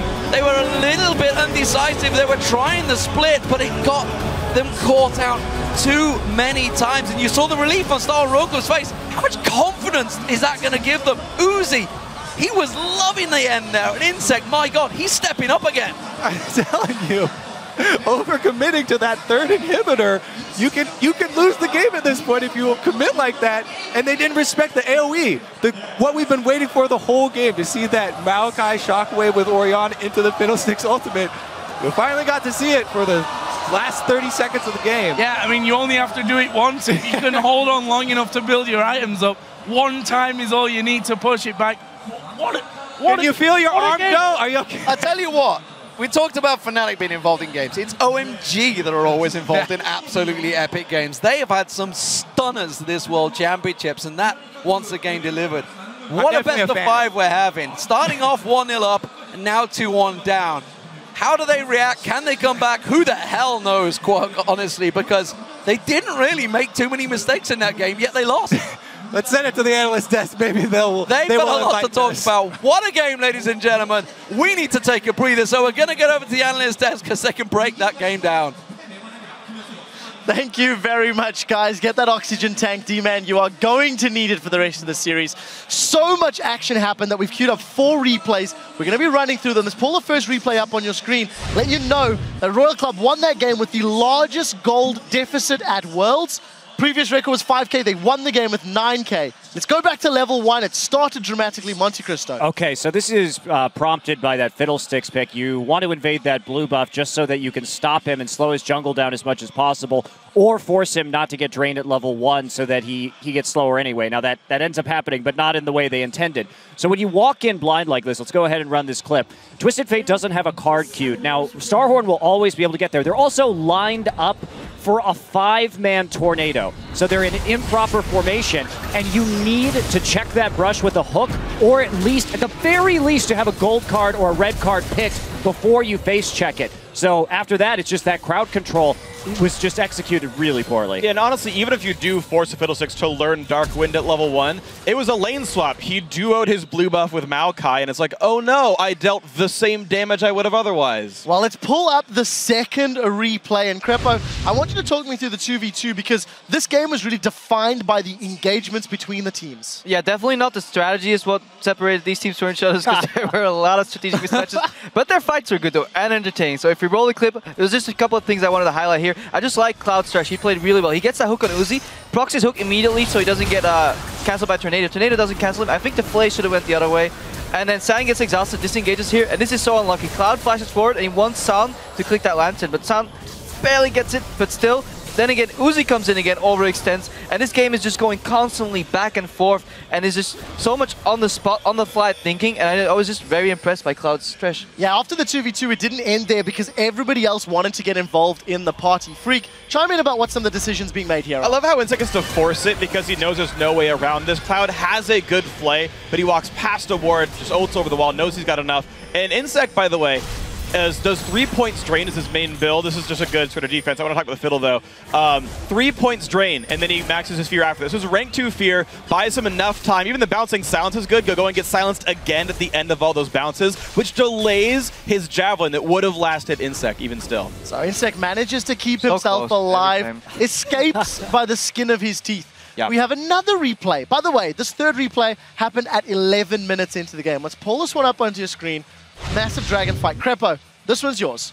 Yeah, I actually don't even remember what... Oh, they get pincered. Yeah, we can roll the clip right here already. This is why TF is good against Twitch, because he went invisible, and we knew already what's going to happen. You get calling from one side, Spears coming from the other side, and then Lovely, he doesn't want to go for the Q smite, because he knows he'll die. He'll just smite, get that. Then he walks up together with Cloud, and there's no way OMG can get touched. This is almost the best Orianna ulti you can hope for. Good ulti from Insect. He actually could have played backwards, just barely intact. But he does. Before he dies, he plays Insect out there. That's such a good... Yeah. He knows he has to go in, draw the abilities, and let his team clean up. His Thresh play was just on point. I think he could have canceled, like it was a risk, but yeah, I think he could have actually canceled Crowstorm instead of having the guaranteed push away from the team. I don't know, I'll take it, man. I'll take it. Sure. I mean, it did work out. I was just like, he walked in, I was like, he's trying to cancel Crow Storm. But it's a he held slow animation. You do it backwards, right? Yeah, but even then, like, Sure, well, you don't want to be that guy. You don't want to be that guy get like freewheeled over you. Right, we do have another replay. This came after a slightly slower mid-game. Replay number 4 happens, I think, closer to the 30-minute mark. And Double Lift, talk me through how this starts out. Yeah, the fact that they're willing to even pick this fight against split-pushing TFN when Orion is so far back is ridiculous. And just look at the coordination. You can roll the replay right now, and you can just see Uzi's looking for a pick on going. Roll the replay. Hello? It's coming, boy. It's coming. Don't worry. Zero's tornado here is so funny. Not this one, but the next one that's going to come. So you see Insec come across. It's just a lack of vision control by OMG. Why is there absolutely no vision on what is going on? We reset the replay because we record them differently. So it's going to roll this time. You're fine. All right, we're good. Yeah. You can see how hard I guess you already said stuff. You can see how hard it is to play against Fiddlesticks. Yeah, it is. Right? Because you have no vision now. They actually moved their fight. So now Fiddlesticks has no wards on him. Yeah, but I just don't understand why they're hugging this side. They know that they have no vision on this side. Going will get popped instantly. Watch this tornado that's actually going to come in a couple seconds. So Going dies instantly. Watch Loveling. Why didn't he jump quicker? And at this point, it's a max charge tornado that hits him, so he can't jump. He dies mid-jump, and then Sand gets flash borked here by Uzi. Just ridiculous. The fact that Insec even lives this it's ridiculous. And it just shows you how much of a man Uzi is. Even if he's only 17, instead of flashing out of that tower backwards, it's like that. There's only one way but forward, and he just gets another kill there. So Starhorn Royal Club got the inhibitor, they back away. Monte Cristo, this turns badly for them in a moment or two. Yeah, I mean, they're going to try and get onto this Baron right here, and it's the teleport that's going to come in from Nidalee that's actually going to seal the deal right here, so they get some nice zoning. And this is the second objective, the Starhorn. We just saw that dragon fight. Now the poke is coming in from the sides on this Baron as well, as they're getting shredded by the Baron. And so it's actually pretty easy at this point for them to clean up. Sure, Going gets hit by the Shockwave, but just too much AP AoE going in on that one. Yeah, and it just goes to show you, when you play against Fiddlesticks, and this is what we talked about in the last series as well, teams that can play around and not play around champions, if you can engage onto a Fiddlesticks, it's very easy to win. Obviously, Crowstorm is down, but that's why you try to engage specifically onto a Fiddle, because you can stop that Crowstorm, you can react to it.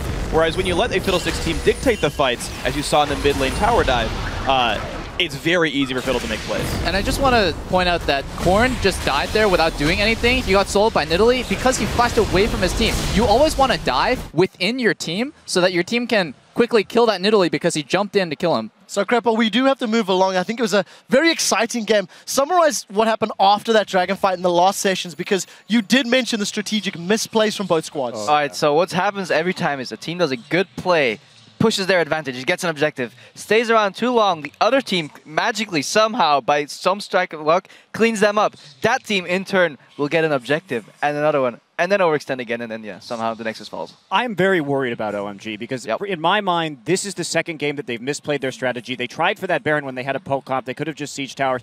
This game, what really bothered me was the fact that we didn't see second item Lich Bane on Twisted Fate. We didn't see second item Lich Bane on this Nidalee. You want a 1-3-1. You go second item Zhonya's on this TF, and you are committing to team fighting. It was a long time before you got to use the Zhonya's active. I just want to see them take down turrets. You don't want to 5v5 the Wombo comp. Yeah, and I love the 1-3-1, but every time they had that 1-3-1 in motion, always push, they was like, okay, we got a lot of gold, let's base. There were so many Baron opportunities they could take off the back of that 1-3-1 push with vision control, and they just didn't do it. And you could just TF ult right to the Baron pit from bottom lane anyway. Could have, but unfortunately did not. Royal Club pick up the win. So we do need to roll this one on and see what you guys have been saying on Twitter. Earlier in the show, we asked you which player matchup could be the deciding factor in this series and why. Here's what you guys have had to say. From @JetTheFury, he tweets, this person tweets, this series will be defined by Going and Cola. Both of these top laners will need to be the rock their team needs. And that was a great Nidalee performance, I believe the first time from Going. Next one, @FireandIce writes, I'm looking forward to Uzi versus San, because Uzi will have to hard carry this series with San trying to stem that. I think it kind of worked out. Uzi did a good job in the previous matchup. And finally, I think from @Kuhn52, definitely Insec versus Loveling. Insec's pressure on lanes is great, but I'm curious how he will deal with Loveling's counter jungling. I think he's doing okay for the time. Bounced back well. Has bounced back indeed. Thank you guys for your answers. You can keep the World Championship conversation going by sending your tweets to us @LOL Esports, using that hashtag Worlds, and hopefully we'll read your tweet next time on air. We're going to take a brief break in the action, and then this heated rivalry will move into Game 4. When we return, guys, don't miss it.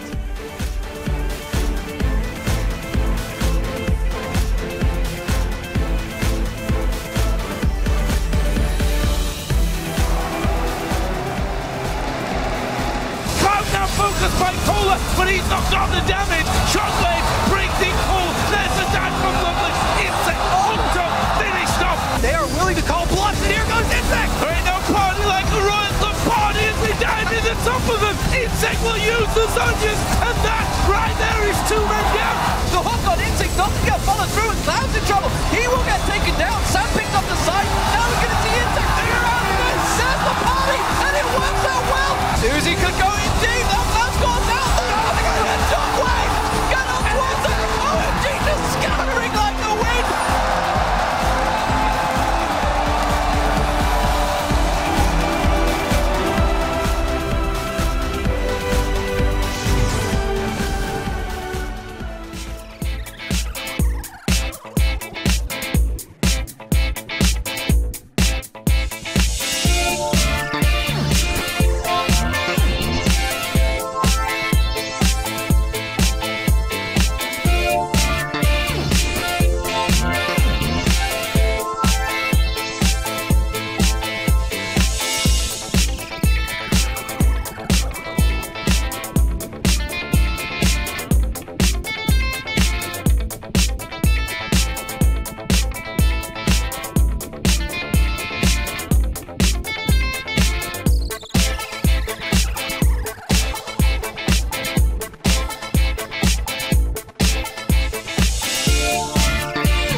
저희 멘탈이 안 나가 있으면 충분히 괜찮고 대회 도중에 딱히 크게 멘탈은 나가지 않는데 제가 말하는 멘탈은 이제 연습 도중에 많이 나가거든요 저희가.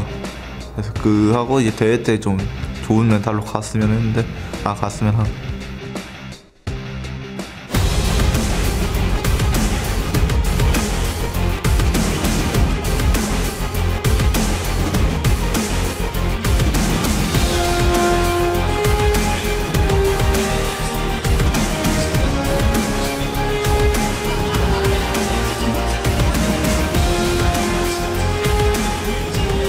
Welcome back, ladies and gentlemen. We've topped up the oxygen tanks as this Chinese rivalry match has gone into Game 4 with Starhorn Royal Club taking the lead 2-1. after that absolutely epic last win. Yeah, and these games causing a bit of wind in here, so we'll have to keep the notes locked down for this one. But game 4, if it's anything like the first 3 games, is going to definitely test us. But Kobe, let's get down to pick some bans here. I mean, Fiddlesticks coming through. They've targeted Insect with 2 bans there. He brings out the Fiddlesticks, which you could definitely argue contributed majorly to that win there. So they can funnel Royal Club here into a playstyle. When pushing Insect onto these champions that are all in champions, they then have to play around that playstyle though, and they have to control the vision, and they have to be able to counter him like they did in game 1 and make his aggressive plays work against them. It's worth saying one more time, and then I'll never say it again.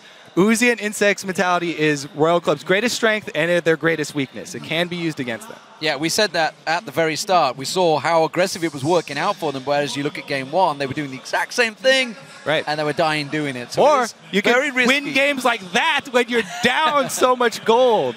You can. So let's keep it calm as game 4 gets underway in pick and bans, and immediately the Rengar taken away from Insect. I don't think we're going to see that all series long. Alistair also being locked away by the blue side, by the red side though this time around. Janaban was a pretty big deal, honestly, in that last game. Jan is huge. Basically, the support players in general in this matchup have been huge. So again, if Jan is banned out, then our attention turns toward that Thresh and towards that Nami. Well, let's see what they decide to go with. We haven't even seen the Nami really come out. In their histories, both of these guys, though, have had good Nami, so... Well, we're looking at the Soul Stealer, of course, that Zero picked up in the last game and thinking, but little did we know that was the trigger mark for them to go absolutely nuts. Just go for the kills. Well, I'm not sure they were Soul Stealer guys on each stack. Yeah!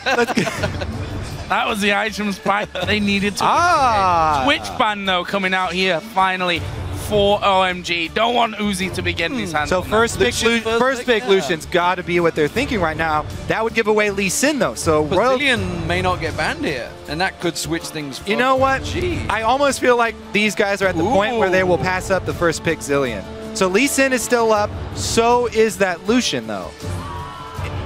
Interesting choice to go with that Lee Sin instead, because Insect, I mean, just play Corki. Yeah, exactly. While he has a, he is Insect, and the Lee Sin and Insect are intertwined forever. He did have a couple of hard games on that in the last quarterfinals, and it looked like he was losing confidence with it. Loveling, though, very confident with that champion, his favorite champion as well, so taking it just for him. And they will not pass up that first round Zillion. Or I don't think a first round Lucian. That does get locked in, will fall to Uzi after Twitch was banned out by OMG. Now what will OMG go to? Lee Sin as their first pick for Loveling in that jungle. I'm not sure on that one, Yeah. The fact that they let Kha'Zix through as well for Star and Royal Club, that's a tricky first pick. They really do value that Lee Sin, and honestly, I'm not sure it should be valued that highly.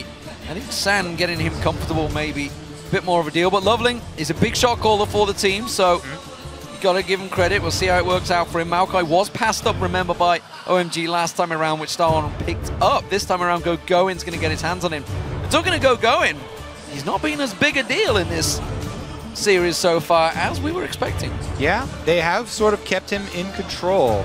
Still big plays, but not quite as big a carry as we saw in the quarterfinals. That is for sure. This copy are rounding out for Royal Club. We do finally see that Nami, and it's in conjunction with the Zillion. So that's a mid-lane Zillion then, locked in for sure for Korn. Well, Rumble's still available, don't forget, for that top lane, as well as the Aurelia. So there's a lot of options for Cola, but what is the mid lane going to be for Cool here? This is the big one. Are we going to see the Zed again? Wasn't that great last time? So the thing is, locking in this Nami here really gives away your mid pick. And you don't have to give away your mid pick because their top laner is already picked. So you can pick your top laner, you can counter pick both of these here. But they gave away their counter pick advantage, and they showed their mid Zillion, so frees up Cool to just go with his Twisted Fate and try and push him in with wild cards. Oh. Mundo again. So, this time around you don't have the Lulu for the Mundo, but you do have the revive for him. And if it works like the Guardian Angel, then you can regenerate with your ultimate while your revive is waiting to bring you back up as well. So it works extremely well once again to have a really strong front line. Cola as your point, man. This is where Royal Club started making a lot of really good moves in their games. Yeah, and the similarity as well to Lulu, you get the speed up from Zilean, can keep chasing down, can get in their faces. Definitely an interesting lineup coming in. We're going to see Cool once again on that Twisted Fate. Was pretty devastating to a point in that last game, but you know, that's the thing, they did so well in the mid to, you know, early late game, if you like, with that whole Twisted Fate off to the sides, but in the end, they ended up grouping up and getting piled on anyway. But they have made good adjustments, I feel. Of course, now they have the Maokai in there. It's a lot more of a defensive 4-1 split, so they can cluster up, and maybe if they do get caught out with that Maokai ulti in there and everybody piling in, if you're jumping in, you're going in against the Maokai and Lee Sin, somebody somewhere is getting manhandled. Yeah, I always like Maokai into a Kha'Zix just because he can lock down melee carries so easily and protect their own carry. Well, of course, those the players do head into the Rift for Game 4. Let us know who you think will take this game. Tweet us at LOL Esports and use the hashtag OMGWin or SHRWin. We'll tally those votes shortly. You've been swinging back and forward on this one. It was all OMG in Game 1. Starhorn Royal Club have been winning the votes in the last 2. And you guys so far have been pretty much on point with those votes. So don't forget to get your tweets tallied up and we'll check them out as we get into Game 4. Where will this one go? How will it top the last one? That's for sure. And more importantly, will we have another bonkers level 1? Well, everybody's grouped as 5 level 1, and they'll probably both defensively stop in their own bushes. After what happened last time, expect both of these guys to try and get into the same position. All right, opposite sides of the map means we'll have mirrored invades here. Maybe a lane swap from OMG. It looks like they will probably at least get vision down. And Royal Club going to do the same. Bit of extra lockup at level 1 here with the Thresh Hook, with the Nami bubble as possibilities as well. See how this one all works out. For now, OMG getting wards down in the Wraith Bush on the top of the red buff. Looks like Royal Club going to do something very similar here. The question is, do either of the teams stick around? Well, walk into each other at some point? Well, I'm pretty sure that OMG will want to do a lane swap. And so Starhorn Royal Club see them. They know that OMG are coming and they are waiting. A perfect here we go position. again. Oh, they're going in. Sapling will find them. So they checked the bush this time with ability. They're going to try and catch them out. Are they thinking of it? Are they going to go lock up? That's a risky play. Only half of them committed.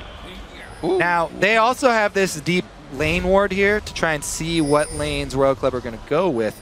And yeah, they are going to go for that lane swap. So they're looking for that lane swap against Lucian and Nami. Ridiculous combo in lane. Nami's one of the best supports for lane phase, and Lucian likewise. But they're doing something cheeky here, starting off at their own red while pulling a lane swap. With the blue start here for Insect, this could very well be setting up a 3 buff by OMG. Leveling trying to set up a 3 buff here. They've already got Cloud scouting it out, and it looks like they'll be able to pull it off easily. Insect and Royal Club here just going to, you know, take what's handed to them, and pick up the scraps. Yeah, Loveland and Go going rushing straight towards that second red buff. We'll take that one away. Does leave San on his own, but he's feeling pretty safe. He's just going to play it cautiously. Pick up from long range that CS. He's trying to get drawn into this one.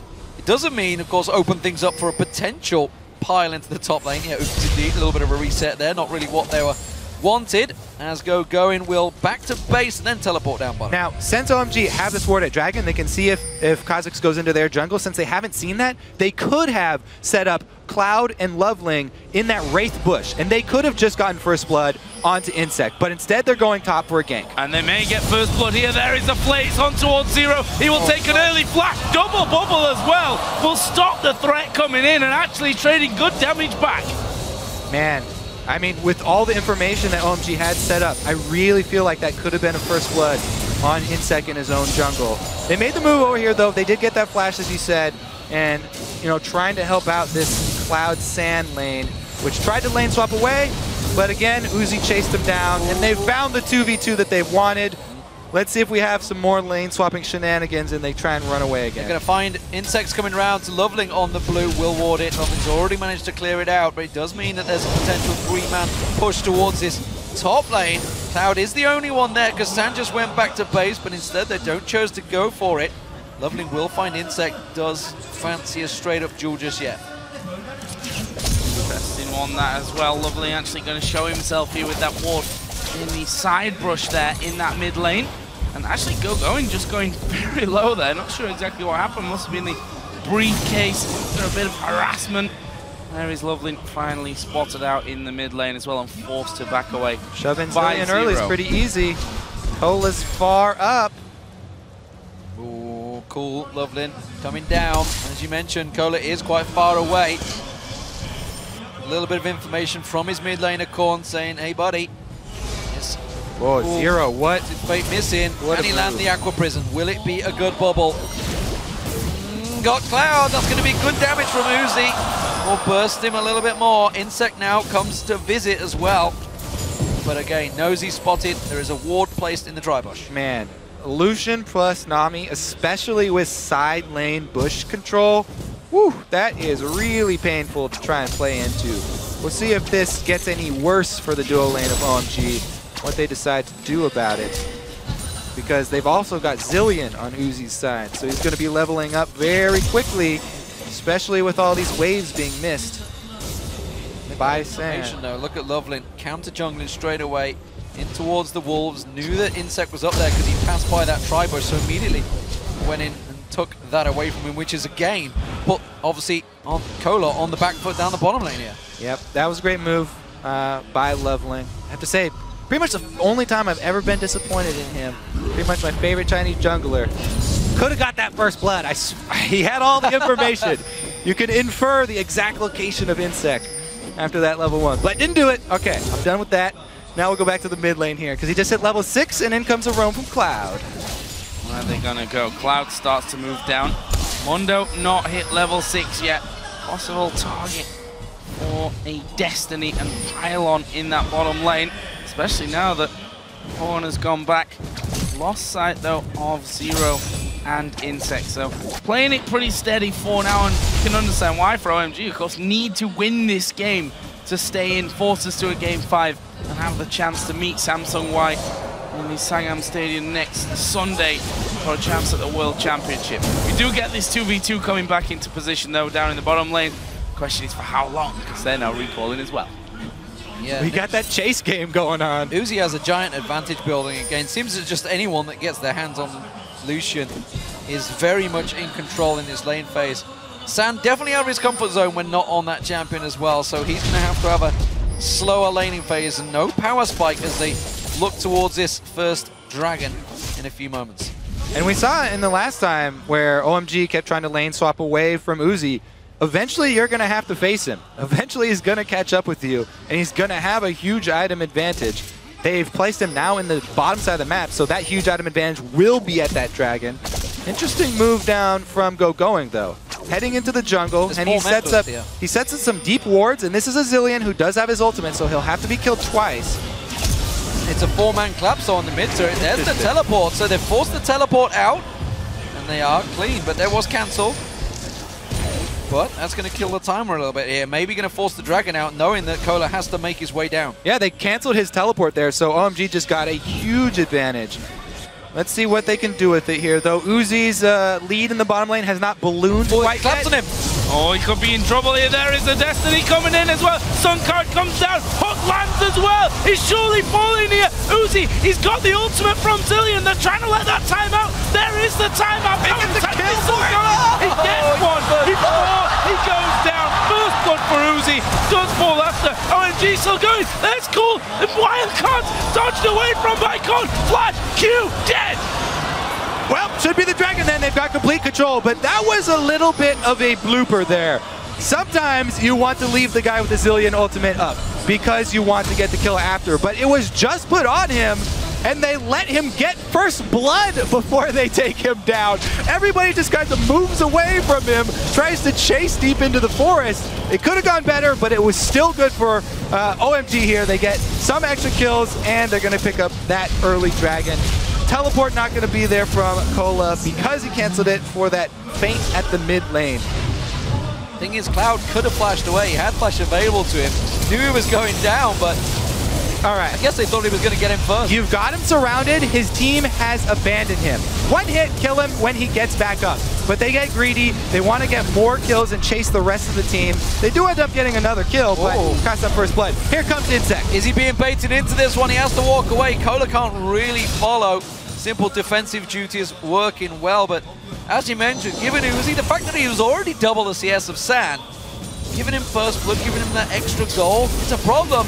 And again, there's Prisons. Aqua Prisons have been pretty much on point from zero so far. Yeah, so once again, Uzi is going to be the big point of power for Royal Club to make their plays off within his bottom lane.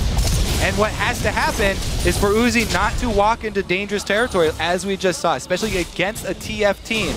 Walking up that river, he cannot do that without vision of the rest of OMG. Getting caught in that double roam with Twisted Fate on top of you, whew, there's nothing you can do. Gotta play a little bit safer. As the spikes evolved for Insec as he hits level 6. His bottom lane still thoroughly in the hands of Uzi.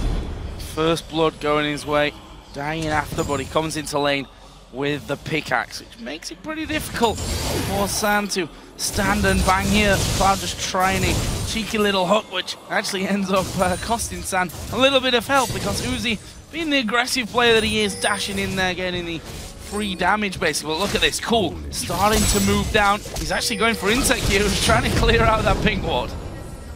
Loveling coming around as well. Does manage to get the ward down though, so job done. Takes a couple of hits, but he'll regenerate them with his Void Spikes in the jungle, so no problem there unless Loveling decides to chase him. They are setting up for potential gank on Korn, but I think it's just simply looking for somewhere to maybe cause problems, but there's nothing open for him. We'll have to return back to jungle and keep the farm going. And again, it's pretty much the same story here between these two teams. OMG takes early map control. They're always the ones with the vision advantage. All wards pretty much all being placed on the enemy side, and with Twisted Fate, they invade the jungle. Well, he's got his ultimate. Guess what? They're not going to make the same mistake. Get ready for the kick in your face. Ah, he gets stunned up. Don't even need the kick. Just stop him from running away. It's Cool that gets that one, and that will leave him at 1-0 assist over for Loveling. How does this now turn out with the fact that they can push up top? Nope, not going to bother. Mundo far up the lane, but he's already pretty decently leveled. Ultimate available. We'll just leave him be in that top side. I think we know which way this one's going to go. To look after your superstar Uzi and get him rolling, because he's about to hit the 100 CS mark, way ahead of everyone else. Certainly way ahead of Sand. Cool close though. This split push is potentially going to get rolling early, because that mid turret will go down. There's the minions, and that's the first one of the game. And this is so key when running a Twisted Fate team. If you can get that early tower down in the mid lane, it makes it so easy to control the vision around the center of the map, which open up all your side lanes to playing very aggressively, because Cool now has the opportunity with this Twisted Fate to control this mid game all by himself. If they can get the vision control around mid, both side lanes from Royal Club can be punished for pushing up, which Uzi always does. And that's just it. And you cast your mind back to the last game with Cool. While he was split pushing well, he was 0-2-0 coming out of lane, because they managed to catch him a couple of times. This time he's coming out of lane at 1-0-2, open to go absolutely anywhere and potentially start catching Uzi out with those aggressive plays he's going to try. We've been waiting for pretty much all of Worlds for the breakout performance from Cool. We know that he has that skill in him, but he has been lacking on the world stage here. At first it was nerves, then it was not being familiar with international players. Now he's got some kills, and he's going for another move. Well, they do spot Cool thanks to that ward. Is Cola going to get away? Certainly trying to run. There is Loveling coming through, and well, he says, okay, you can flash, I'm not going to come for you anyway. Well, they're going to just try and take this turret. However, they'll have to wait a little bit, because they've already lost the minions. They may lose the mid lane turret if they're not careful. We do see Insec also reacting well, knows that this bottom lane is very much open and juicy for the pickings as Korn follows on down. This is a four-man pylon. Teleports both up. Cloud and Sand, they're not reading it. They're getting caught out. That's going to be Cloud going down. Teleport comes in. No, Cloud's not dead yet. No. Sand's not done. Cool's going to join. They're going in. What are they going to do? Cool tries to turn it around onto Uzi. That's an early ultimate coming out of Zillion. The dive from going up to Insect will get them the first one. Going. We'll pick that one up. Oh, the side. Picks up Uzi. Oh, he dashes away though. Uzi's still alive from this one, and they're trying now to run away. Good damage back from Uzi. Will they try and fight it? I don't think they will. I think that's the end of it. I think he's going to stay alive, Joe. I think he's got out of this one. Lovely's going to come around. They're not going to ease up on them just yet as they try and catch out. Uzi is in the bush. Sapling will find him. He also dashes away from the final rocket of sand. They're not done yet. They need to back off. Well, Dragon's up in 25 seconds here. Royal Club just burned both of the teleports for OMG. They've got back to base. Everybody but the 80 carries have healed for this Dragon fight. Who's going to get the vision on it? Well, it looks to me like it's Royal Club because OMG have backed away. Let's look at that one again. How Cloud didn't go down faster, I have no idea. Yeah, so he would miss the hook, but man, he was able to get the box up to slow down Insect and then flash out of the way. With the double teleports available to OMG, they can turn around tower dives really easily, and that early ultimate on Uzi from Korn cost them the kill. I mean, he was still half-life, not really under the threat. OMG are able to collapse on the Dragon, and here they go. Uzi's going back to base, and OMG still cancel the Dragon. Yeah, it's a risky one. It's a risky one. I think they will get it. Sam's not with them, but the rest of Star Royal Club not reacted. Also notice Cool, of course, used the Ghost to get down the river as quick as possible to get in Destiny range to join them in that fight. So making good use of his summoners. So OMG have themselves a lead once again in the game with the Twisted Fate split push. Let's see if they can hold onto it, because let's not get ahead of ourselves. They were 10,000 plus ahead of Star Royal Club well deep into the last matchup, and it definitely backfired on them. They've got to keep them guessing. They had really good rotations, really good work, kept Star Royal Club chasing them across the map, and they are going to look to pile on Cola. Cola in trouble here. May well be just walking into a trap. Destiny's not quite available. Whoop! Not going to quite catch him. No, and it was the most lackluster trap as well on the top side. Cola just walked around and, well, they started recalling. Blue buff, though, did start to appear, so that means that Lovely backing away to start that off. That will, of course, be fed over onto Twisted Fate. He's got himself those boots done, and also the feeds. And he's going home for a bit more shopping there. Rod of Ages is also complete for going on the top side. Cola popped in once again for that Spirit Visage. Fits into him perfectly with the synergy with Mundo and the fact that they're up against double AP. Yeah, double AP and Corky as the AD carry. That is a very, very worthwhile purchase there for Cola. Going to be a really big point for him to make. The other thing for Royal Club, though, that they need if they're going to come back again in this game is that Korn probably has to step up a little bit here. He's had a fairly rough go so far, and that Zillion ultimate is crucial. It's all about the timing and precision with that ultimate. Can make or break team fights. Bottom turret, it's got Loveling coming down here. Cool thoughts about following, but instead just back away. They want to collapse on Korn instead. Korn. Pressure on him as usual. Well, he flashes to get the other side to go going, but he will just get knocked back. Ultimate is running, but can they finish him off before he gets away? I think the answer to that is going to be a yes. They're coming in. Well, they do manage to get it, but here comes Insect. Zero off to the side as well. Cool is pretty low, avoids the bubble. I'm not sure they've got the damage or the health. Now they may do as Cola comes around. Sam's going to be there. Cola going low. They managed to finish up. Going. There's a big culling out. Uzi as well. Everyone's super low here. Loveling's looking to pounce around the side there. Uzi didn't quite find his mark. It was very much on the edge of the whole fight there. Loveling looking to try and land one of those sonic waves to get involved, but it will be a simple 1-for-1. And the key to that is the speed at which Royal Club collapse when any fight breaks out. This is something that's always true for this team. They immediately respond to danger. And Korn, in a sense, he stepped up there. He bought enough time, dying and reviving and getting back up for the team to collapse. And we're able to answer the kill. Didn't react quick enough. He's like, I need a card, I can't find the yellow one. Not going to get it, just going to run away instead. Scared me there, T-Man. But I also wondered what was going on. Yeah. Well, Korn just wandering blindly in. Zero is going to clear that pink ward. Loveling is waiting off the side. This may be a mid-turret. Sam's the only defender. Well, what was going on is they were getting their deep vision in. Once again, OMG. They keep up and refresh the deep vision inside Royal Club's base. This is how they control the early game and the mid game pretty much all series long here. They've got all this deep vision, and they can make Royal Club react to them. The only problem is that Royal Club are so good at reacting. Well, OMG, you can see Cool, look at it, he's drawn them all to the bottom, and San's just like, right, I push them in.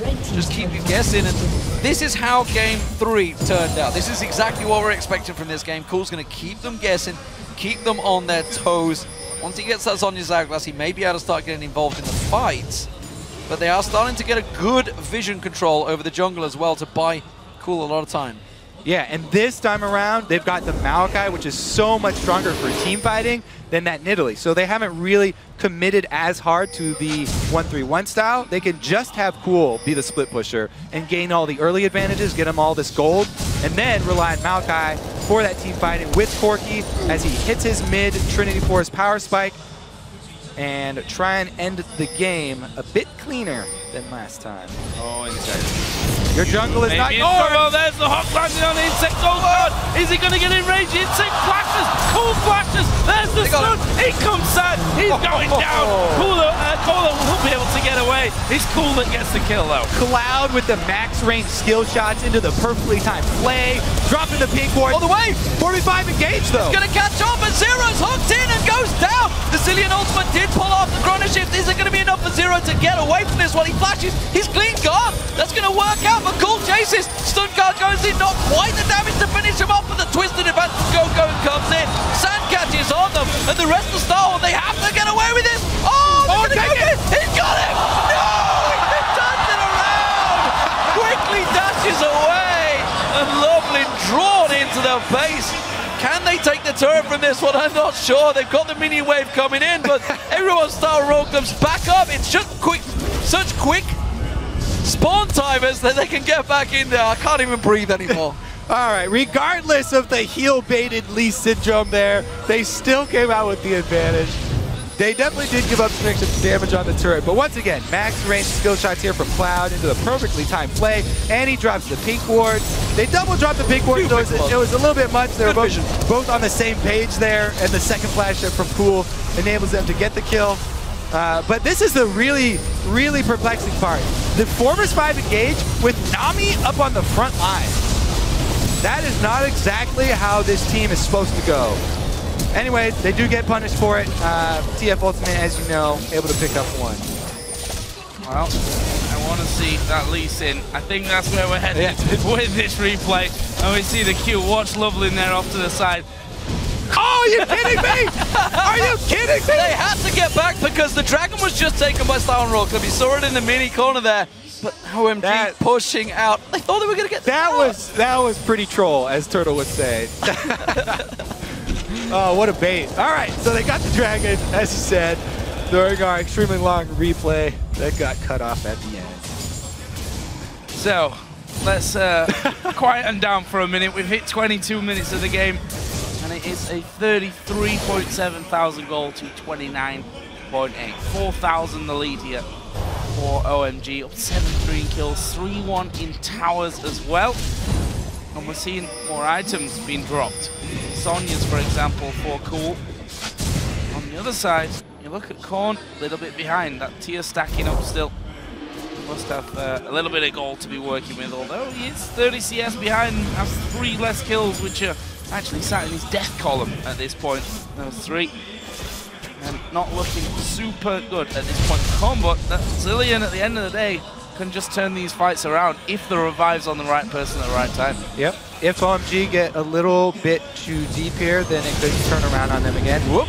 But they're looking so much better this time than they were last time they had this lead. Corki has gone full-on mid-game here with extra damage on top of his Trinity Force, going with the BF Sword instead of going second item Last Whisper. They also have... whoop, they're shoving mid right now. 1-3-1 push. They also have the Maokai for the team fights instead of that Nidalee. And Cool's got pressure bottom side, so as soon as Maokai does join the team, it'll be a little bit more secure. Blue buff there over for Cool, and he will be able to keep up his pressure. Yeah, the 1v1 push working out there, and Uzi's actually in the top lane. He was the one that was stopping Go-Go, and as Cool continues to drive it forward, but Korn has great wave clears, throws them bombs down, clears out the way. San's the problem though. If they're gonna have to use Uzi in the top to stop Go-Go in, what do they do to stop San hitting his turret? Well, they throw briefcases at him. That's the simple case. That's how you react. And Cola keeps on chunking them out, but he's not as tanky as he likes just yet. But San lacking. Uzi might be going back for a static shiv now to help with that wave clear. There we go. That will be a really good. They really need that wave clear from Uzi that he just locked in. Corn, again, dangerous to tower dive in because he does have the respawn, but if you bring your whole team over, might want to pull the trigger. Nope. They want to go back to mid. Keeping them guessing. This is what worked so well for them. They haven't got a fiddlesticks to surprise them this time from the side. They're going to see them coming, and they just keep on chipping away at those turrets, getting them down. The hook goes in. Insect, there's the wave. That's drawn the big ultimate out. Cloud's going to take a lot of damage, but he should get away from this one. Please. Oh, hooked in as well. This is surely a finisher. Does go down, and they didn't have Zillion to keep him alive. But surely means San going deep. Actually, they get another kill there. Meanwhile, bottom turret did go down. Zero going to be locked up, finished off there by San. And that leaves just two men to defend. One of them is Uzi there. He didn't do it there. Going solo, San at less than half. Cool and Cloud, they've got no help between them. But they're going to walk. So Cool had his flash, and Cool holding onto that gold card made Uzi second guess himself. Didn't want to go in and get flash carded by Cool. But man, that was so close to getting some answer kills. OMG though, what a great push. They're not letting up on the pressure this time around. And again, magnificent play from Cloud. Look at Cloud here. Even though he gets chunked out, he starts it off with one hook on the Insect. They get the tidal wave out, and even though he gets hit by that tidal wave, taking the damage here, baits in Cola. He hits another hook with the Ignite. He pops Ignite as soon as Cola hits his ultimate, gets the hook onto it to make sure that they can actually kill the tank, and then they decide to push it between the turrets.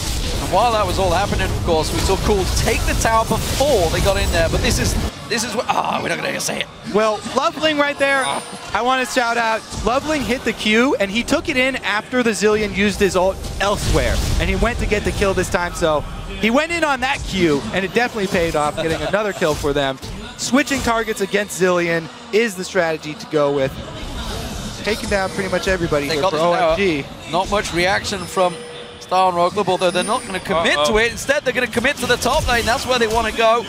Really haven't got the mini wave just yet. There's another wave coming in. They're pushing both lanes, and they're keeping them guessing, and that's going to be surely another tower. OMG well in control of this one. Star and Royal Club, they need another Hail Mary to just pull them back out of this one. There's the top tower. Cool working that one down as Cola shoves a wave in, but a minion wave versus a champion is not enough to react. With the Dragon up in 30 seconds, they're going to try and position. There's not a lot of wards on the map by both teams. You can see OMG, they were prepared for that top lane, but they've got to be careful of this inhib. That's what, exactly, that's what OMG are looking at. They're like, yes, top lane is all our focus, so we're keeping Cool up there to pressure with constant TF split pushing. So they've got him well warded, and they keep this up. I mean, OMG, the team, split pushing here out of the LPL, they've been constantly doing this since we got to the quarterfinals. And they're pulling it off pretty well. They need some extra pressure on the bomb side, though. Dragon coming up might not be enough. Oh, Cool's thinking about it. Instead, Uzi, look at that. You see the damage he's got on him. The culling goes down. San has to come in and try and keep him away there. Does just about get out. The Aqua Prison came in, but that's the Valkyrie away. Ooh. Great cover fire there from San to scare them off. And that's how it's working so well for them. Loveling here, maybe chase down. Briefcase will land, but there's a Thresh Express. And he's got no problems with living through it. However, Royal Club, no, won't have a go at that tower. In fact, they lost their wave. We'll end up pushed back there. Is Loveling trying to get in? What's he going to do? Actually, nothing. He goes back over to going. And then pushing him right back. Trying to bait out that Nami ult. He does get hit by Insect got out. There's the burst. Chrono Shift goes down on him. He's going to pop up and leap away from this one, but where's he going to go? He's going to get locked up instead, stunned down by Cool once again as he picks up another kill. Aqua Prison on San keeps him where he stands, but that tower is not too many hit points on it. They can't rely on it to defend them. Oh, but can they get on towards Cool? Uzi just about gets away. King from nothing. Pounces in there. Starhorn rogue them. They're dropping. Corn going very, very low from this. He's got no ulti just yet. He needs a couple more rewinds, and he's going to be chased all the way down the bottom lane. They've taken that inner middle turret. They could focus the inhib, Or they could keep chasing Dillium, which is actually Why not what they're just going to chase? do. Yeah. Go for With the 4 men. kills. That's the way. Go, minions, go! Oh, the siege minion not quite enough. They could go for dragon. They're going to spend a teleport for this kill. They ignored inhibitor turrets and spent a teleport for this kill. That's how much they want to kill Korn. Well, his Oriana was good in the last game. They're just, you know, it's about sending a message, I believe, is the phrase we use for that. They threw a hell of a lot at him there. Yeah, CP from going. However, it does put San at 5-0-5 now. Infinity Edge, Trinity Force, probably a boatload of gold to spend once again. Let's have another look though. Cooley are taking a ton of damage at the start, but the turnaround, it's a lot of damage. That just, the TF burst plus the Corki burst at the same time, and then Loveling going in for that kick. Beautiful play. The thing is, you saw just at the end that the amount of minions there, they could have taken that middle inventory. Instead, spent everything on chasing. Ladies and gentlemen, this Chinese meta. Well, it's a best of 5, D-Man, and best of 5s want to get that mental edge over your enemy for the next game that's going to come up. OMG don't just want to win this game. They want to crush Korn into the ground, and they want to destroy his mental state. We'll see if it works, though. They have been paying a lot of attention to him, ganking him over and over. 0-5-2 on Zillion. It's not working out just yet, not keeping them at bay. And OMG very much in control once again in this game. 10,000 gold lead. We've been here before at the half-hour mark. This time around, though, Starhorn Royal Club got an answer to the split push that's working so well for OMG. San's got the coverage of Going, who's basically been a roaming tank, a roaming bouncer. And look at that. Vision was completely stripped away around this Baron. That is very much going to OMG. Very much. They have such ridiculously deep vision here. World Club, gotta wait for that turret dive. I just automatically have to say auto when I see him going towards Baron for obvious reasons in this one. There we go, Cool coming in, good culling, but Kohler down to half. Can they finish him off though? Dive right in from Going. Ultimate running, Kohler's gonna drop, but he's gonna get the Zillion ultimate to bring him right back in. But Lovely going a little bit deep, there's the way back. Kohler still alive there after coming back up with his Zillion ulti, will finally go down. And now they have to scramble. Insect's on the outside, gonna run up the mid lane. He's hoping that they'll chase him, just like they chased Korn, so he can buy some time, but not this time. OMG looking to end it. They're trying to end it, but the thing is, Insect, I think, just cleared the wave out, so they can't push with the wave. They got nothing to prevent them. Minion. They have the shield. The one minion is going to be going enough to tank it down, and that will be inhib number 1 going down for OMG. I think they're going to back away from this one, but San's on a different page entirely. The Aqua Prison's there, but Uzi didn't follow yet. The Chrono Shift on me. He could have got 2 kills. Oh. I think you said it best, D-Man. Oh, Insect's not done. They might Jumping, gets the shutdown. He can probably kill Cloud here, especially now that Cloud coming in. Bombs galore, and Cloud surely will drop as well. They try and turn it around on Insect. They don't get it. My God. Get another down. Cool's coming. Going's coming as well. They kill finally Uzi off. Oh, the chase is on again. Oh my God, what a game, what a game. This series has been pretty epic so far, no doubt about it, but OMG, despite the fact they did just lose 3 people, it was a 3-for-2, they got the inhib, they got the Baron, they have control, it's 17-6 to them, and they have a 15,000 gold advantage. Exactly. The point is, even after all those shenanigans mid, there's nothing on the map that Royal Club can answer with. OMG have literally taken everything off the map worth getting. They've cleaned it, and they still are keeping up with their split push pressure. Cool has been such a good split push threat for this team, constantly keeping up the pressure. Insane game. 33 minutes in, 15k, boatload of kills, and maybe even more if you look at the tower ratio to that. Now OMG with even more items, Bloodthirster for San. That Lich Bane for the obvious backdoor victory here for Cool as well. Down. Oh, and there we go. Destiny used. They're going to get involved. Oh, the hook goes wide though onto Cooler. They clean the map. Everything worth taking on the map, OMG are taking it. Their teleport will be down though, so the split push is not going to be there. But again, Corky, this time around, all about that flat damage. He can dump out the damage right now. Trinity Force procs with all of the flat from his Infinity Edge and Bloodthirster. He will destroy turrets. A single shot is going to take out a massive chunk. He's going to work his way down that minions. Midwave being pushed in, blue buff taken away. Super minions driving in there, keeping them guessing. Gogoin's going to head down to the bottom lane, keep that wave pushing, keeping the pressure on every single position. Starhorn Royal Club, no other objectives available to them. And now it's about whether Cloud can land one of those kill hooks on Uzi, who has been putting himself out there a little bit. Zero taking some big damage there. Corky, here they go. Minion wave comes in. All of them there, but they're not going to follow through. And we can just see that again. Go in for a 1 Corky auto attack, get a lantern out. All right, wave is cleared. And they don't care that much. Stuck around quite a while there to actually do the damage. And look, the turret's almost dead just from that. And they've got a Baron buff on them, so the regen coming through. There's the death sentence on Cola. A lot of damage on him, actually. Gonna maybe force out that Sadism. Sand comes in, gets himself shielded up. He's gonna be fine with that bomb. If they're gonna go, they have to go on the next wave, Royal Club here. Their turret's gonna go down in the next push.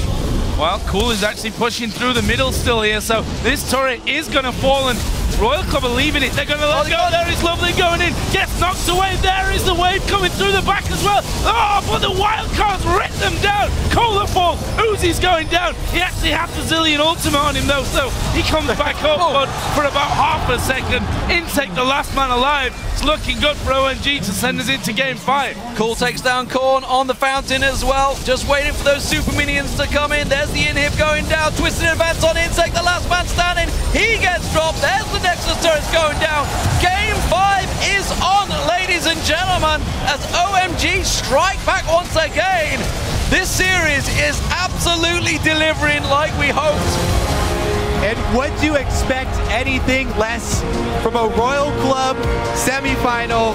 Insect now even on the team, so they get to go to the best of 5. 2 games won. Will he be able to clean up the third, though? They already broke the curse. Will it come back to haunt them? You have to feel now going into that all-important game 5 as well. Picks and bans for me becomes so much more interesting. The fact that we've seen a Fiddlesticks jungle from Insect in a semi-final of the World Championship, and it worked for them. They won that game to move on to game point.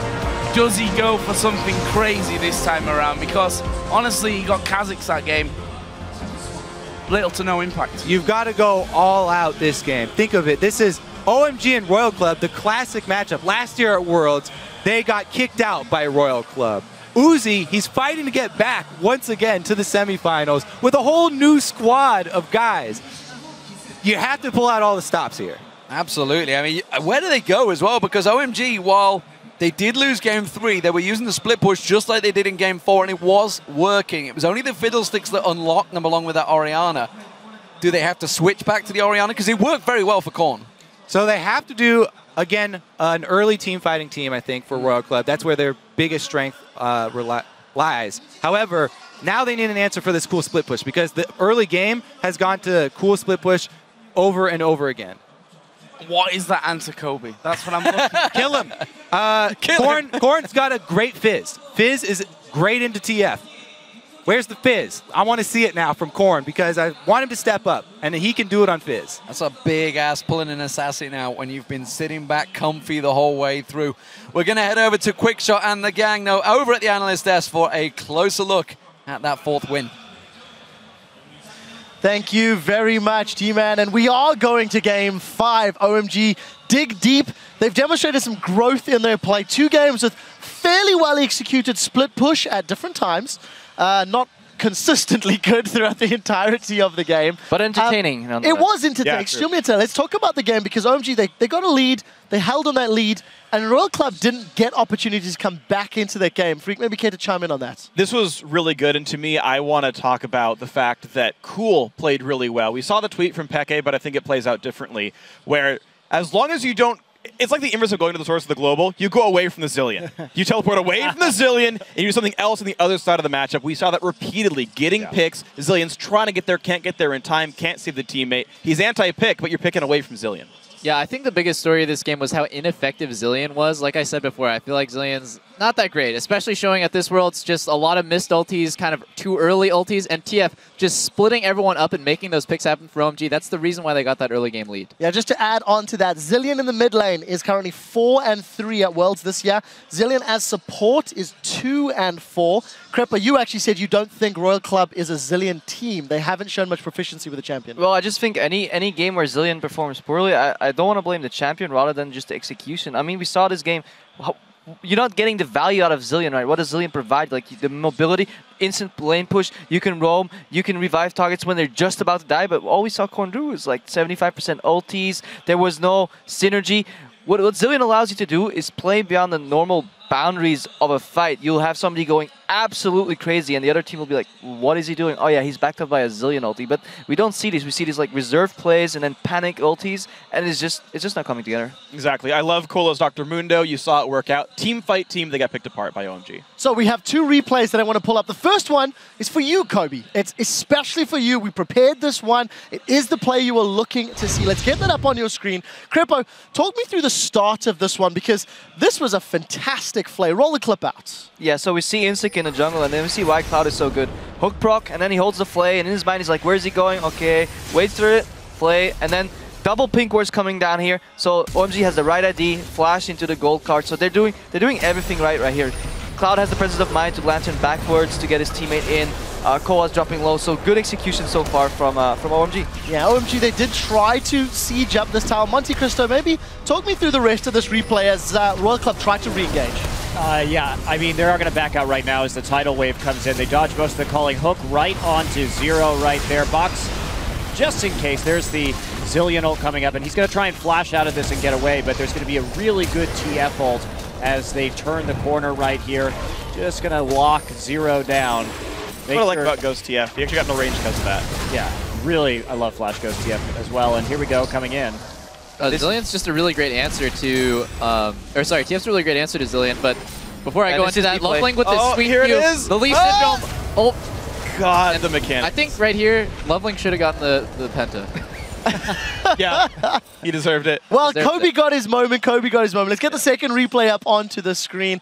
Freak, you were quite excited about this mid lane play, so take it away. Right, so once again, it is the prime example of what Cool did in this matchup of TF versus Zilean. Look at the minimap. That is TF and Zilean, bottom lane. His team engages the 4v4 with their gold lead, so there is no Zilean ult to Dr. Mundo. Roll the clip out. It's very beautiful from OMG. They do everything right here. Standard siege stuff, TF getting the turret down, and then it's just an amazing hook. Cloud's thresh is ridiculous. Even the Lee Sin Q lands, so he can jump in if he wants to. It's actually good. They kind of pull Cola in.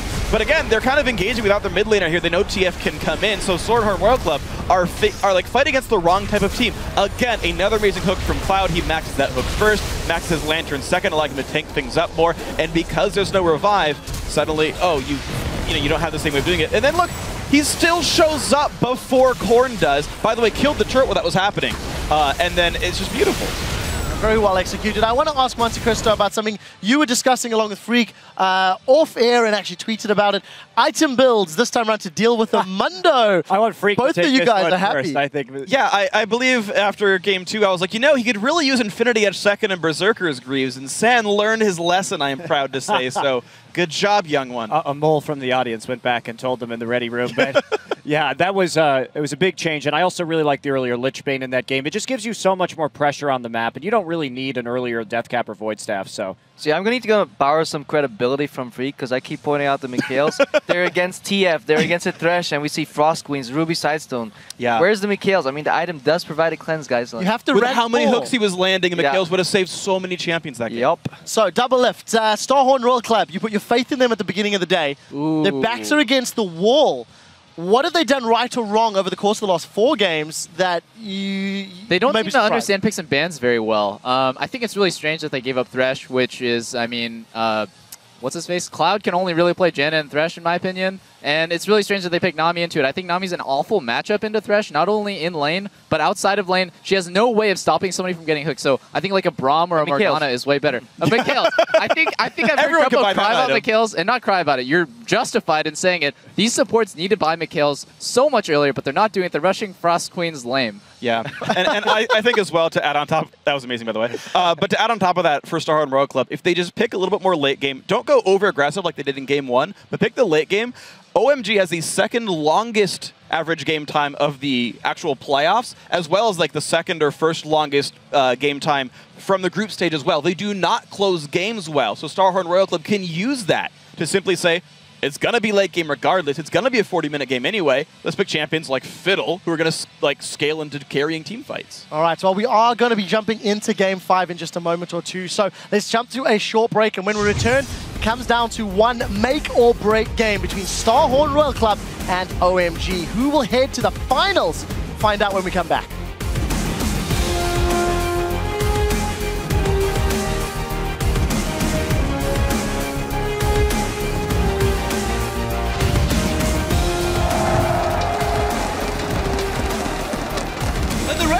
They have to get away with it! Oh, he's got it!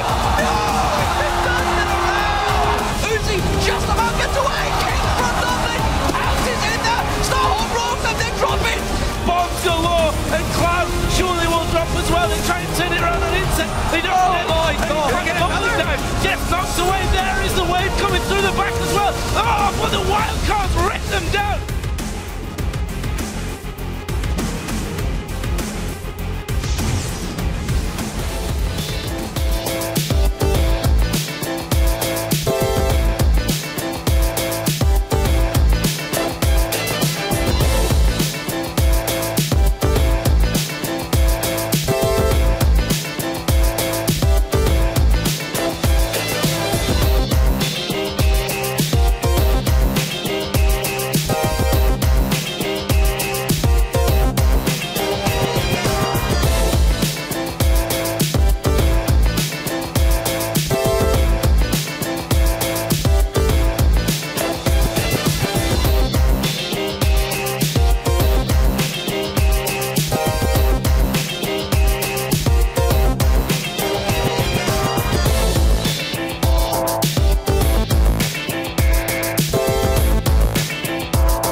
welcome back to the 2014 World Championship. This semi-final has turned epic as Starhorn Royal Club and OMG have gone the distance and taken it to 5 games. Very interestingly off the bat, in all 4 of the previous games, the red side AD carry has had a CS advantage at both 10 minutes and at 20 minutes. And it's OMG San that is, in theory, in the favorable position. It's just an aside. Let's talk about some of the roles and players that are going to be interesting in this matchup. Monte Cristo, your first thoughts? Yeah, I really want to take a look at Insec here because he's been so heavily targeted in the pick and ban phase, either through first picks on blue side of Lee Sin on OMG, or just those Rengar bans that we've seen throughout the series. And really, his potential has been somewhat limited when he can't make those plays.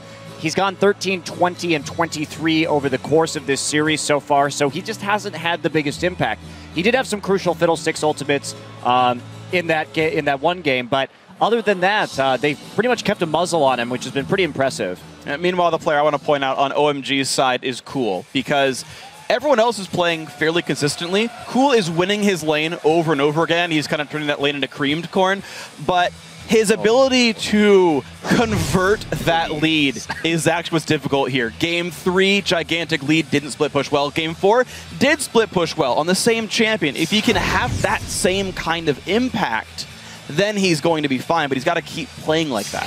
Yeah, and he's definitely outperforming Korn this series by a lot. I think Korn has stuck to defensive mid laners like Lulu, Orianna, Zillion, and he's consistently dropping the ball by ulting too early. It's a sign of nervousness and nerves. I feel like if any time is the time to pull out his signature fizz, it's this game, Game 5. All right, so let's talk a little bit, Crepo. Earlier today, you actually had a theory regarding some of these support picks. Care to share your thesis? So basically what it means is you have Thresh and Janna up there, right? And if you ban one of them and somehow you get your hands on the other one, then you win the game.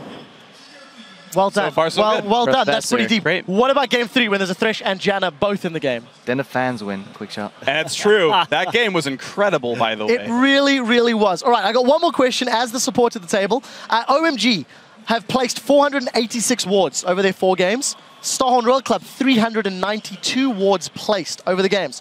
209 wards purchased for OMG, 162 for Starhorn Royal Club. How much of a difference is the reduced vision hurting Royal Club or helping OMG? I mean, more vision is always good as long as you use it well, right? We saw a couple instances where vision was not even used correctly. The biggest thing I like is when they get OMG gets Lee Sin, because not only is leveling such a good Lee Sin player, it also allows him to play double Sidestone. And I'm not as big of a fan of the Kha'Zix, even though he does well on it, because he can't build the Sidestone. I think, especially in these high-pressure matches, if you can control vision, you can control the game.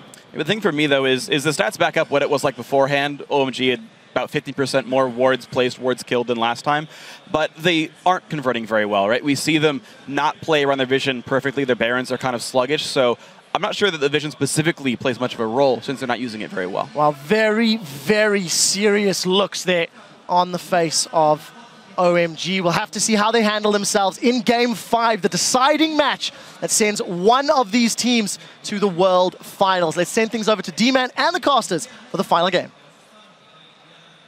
Thank you very much, Quick Shot. So, trip to the World Championships is on the line. It has all come down to this last Game 5 in this best-of-5 series. What an epic it's been so far. Pretty exhausting for all involved, I think. And you just saw, of course, the players there focused, head on hands. Uzi didn't stay alone this time. He went back with the team, but they are really going through it. And mentally, this is pretty draining for them as well as physically, of course, with the APM. It definitely has to be. As we've talked about, both of these teams trying to surpass what they did last year. And I have to say, though, looking at the picks bans, going into this game, last game, red side Royal Club have the guaranteed counter pick with their Zillion flex pick locked in, and they threw it away with the Nami. If that was the time to pull out the Fizz to counter a TF with your red side guaranteed counter pick, they had it, and they didn't do it. They really want that Fizz, don't you? It would have, like, they had guaranteed counter pick, so they could have waited until it was locked in and ensured that they could get that. And Korn's Fizz is one of the most banned champions against Korn. Well, let's see if your wishes come true here in Game 5, Kobe. As Peter said, like, he's in such a defensive mindset, and it has showed that this is not working out for them. This defensive, scared mindset, maybe it's nerves, maybe it is that stage. Game 5, it's only going to get worse for him. Yeah. There's only more pressure. It is as well, all or nothing at this point. You can almost forget those last games coming into this one, treat it as a best of one and do your thing. They banned Twisted Fate. So one way, counter pick, another way, ban that Twisted Fate out and stop Cool getting his hands on it. That's what us old guys did back in 2010 when we encountered Twisted Fate and didn't know what to do against it. Right. Once again, though, focus on Insect here. Rise is available. Will OMG ban it? Will they let Cola? Cola get not that great on it, honestly. So there we go. Okay, this has left the option, and they can't let go and have Rise. Cola's locked it in. What will OMG do to respond? They've got the choice of really anything here. The Janna's on the table. Lucian, of course, for San. Big, important champion for him. What will they focus? I see Gideon as well, don't forget. I could very well see a Janna Lucian focus. Interesting that they're going to stick with their jungle, though, with banning out 2 jungles and first picking another one, as they've done, targeting Insect over and over again. They want him to be uncomfortable, and they want to try and take advantage of his forward-pushing plays. I was going to say... They can't decide. They want both. If you're going to ban out Twitch, surely you've got to take that Lucian in first pick, because Uzi's going to be just as comfortable on that one. They decide to switch back, though, and take Janna here along with Kha'Zix on their first round, which means that Cola going to have his hand on Rise, which he's 5-1 with so far in the World Championship. Or Corn. It is Corn. Yeah, it is a flex pick for them. Interesting decide to go with it, though. Yeah, you're showing your hand very early there, and it will, of course, mean that that is Rise in the mid lane, Maokai in the top, and of course Uzi gets his hands on Lucian, which forces a potential Corki to come out for San. Now, does Going really want to go with a Rumble again towards the top lane into this Maokai? Well, we're going to find out, and that is the first one that's hovered and locked in quick. from the second No round of missing picks. Obviously listening there, Kobe, and saying, yes, Kobe, that's exactly what we're going to do. Rumble locked in for Going in Game 5. We looked at him at the start of this one and said, this is the man for OMG that could carry them to a World Championship final. And he's going to be running Rumble here as Corki is also locked in for San. No real surprise on that front, but what do Royal Club now go with to finish off this lineup? It's not Vel'Koz. Vel'Koz support, I don't think so. Thresh is there. So, yeah. Thresh. Will the jungle be Insect on Fiddlestick According again? to Crepo, the fans have already won. The fans won this game. The Janna Both Thresh, Janna and Thresh have been locked in. OMG, once again, mid-game focus. They've got the Rumble, they've got the Corki. We've seen this play out so many times. Trying to force those dragon fights and take advantage of it. Don't make me go on Jarvan. I want Fiddlesticks. It worked. I won on it. Don't make me go on Jarvan. So, this is really difficult, though, because OMG have done such a good job of controlling vision around the objectives before they take them. It is difficult to go with that Fiddlesticks against long range. Oh! Holy cow. Pantheon in the jungle, Kobe. Want to hear that Spartan chant that we got at All-Stars from French I know crowd. Chipso Noir would be absolutely loving it right now. Okay, so early ganking pressure. That is the name of the game for Pantheon. Let's see here. It also gives them engage. The only problem here is that you already have Insect, a guy who has a tendency to engage without the rest of his team, a little bit too far. Yeah. Pantheon enables that. Pantheon is the enabler for Insect here. This could very well be some really deep engages. This is one of the champions that you have to coordinate more heavily with your team than almost any other jungler on your engages. And it's going to be very difficult for this team, who relies very heavily on those pings and the small phrases in either English or Chinese to communicate. However, it can turn out really well because both Maokai and Rise have CC that they can start off a Pantheon gank with. So if it's normal lanes here, this could be devastating for them early game. And I'll argue with you as well when you say he's one of the most, that you need coordination with. I'd argue that Fiddlesticks is right up there, with him as well, which has worked out already for Royal Club. But we are going to see the man drops of Insect in this game. Orianna was the final pick here for OMG for Cool in the mid. All right, so if Royal Club can get an early lead with this squad, then it looks very good for them. However, we'll see if they can actually do that, because typically Maokai going with the Rod of Ages, as well as Rise having to stack up.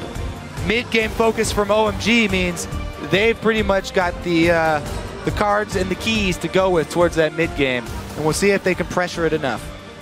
Insect's not played Pantheon throughout the entire summer. Yeah. So this is very much a do or die tactic, I feel, coming out from him. And you could see him talking to his team. It's like, no, but this can work, guys. This Said can you got to work. pull out all the stops. Game 5. Pantheon's got the stop. Take it to the Worlds. That's what you got to do. Well, we wondered as well at the end of their quarterfinal game where he left Lee Sin open and took Jarvan, worked out for them. Now he brings Pantheon, for me, a more high-risk champion. We'll see if we can do it again. Massive, massive risks, ladies and gentlemen. Which team do you think will meet Samsung White in the World Championship final next week? Tweet us hashtag SHRWin or OMGWin to @LOL Esports and we'll check out the results. This is the one that counts, ladies and gentlemen. This is the final 5th game of the series. What an epic clash it's been so far. Who will take victory here in Seoul? Absolutely no idea is the real answer to that one. Royal Club sat here on the blue side, and OMG, of course, who have fought their way back in this game. They were down 2-1, picking up game 4. We said it's going to be hard for, I think, either of these teams really to win 2 games in a row, and it looks like we might be having some level 1 craziness all over again. I mean, it's risky. You got to think of it. The Pantheon could jump on your stun. You could have a Rune Prison stun. You could have a Twisted Advance stun. You could have a hook. Oh, but Uzi almost caught in the pit there. They didn't go for it. They do find them out. But OMG, we've seen the Janna, Howling Gale, catching 5 members in previous matches. We've had some epic level 1s. And the crowd here, they are very much for OMG, it seems. Back to where it all began. That blue buff in the game 1. Now they've moved on, though. Counter invade here, see if they can get the vision down. Scrying orb used, or excuse me, the sweeper used to clean nothing here. They want to get that deep ward down, try and see where the lane matchup will go. But it's very dangerous to walk in blind. And by the way, Pantheon does not want to start his W. That would definitely suck for his early, it would suck. early jungle. But if you get that kill, sometimes, if you know you're going to get multiple picks with it, sometimes it can be worth it as long as someone helps you very, very well with your first buff and makes sure that you're going to get to that level 2. OMG sticking around. They've got those 3 wards at the blue. It looks like they want to go for it.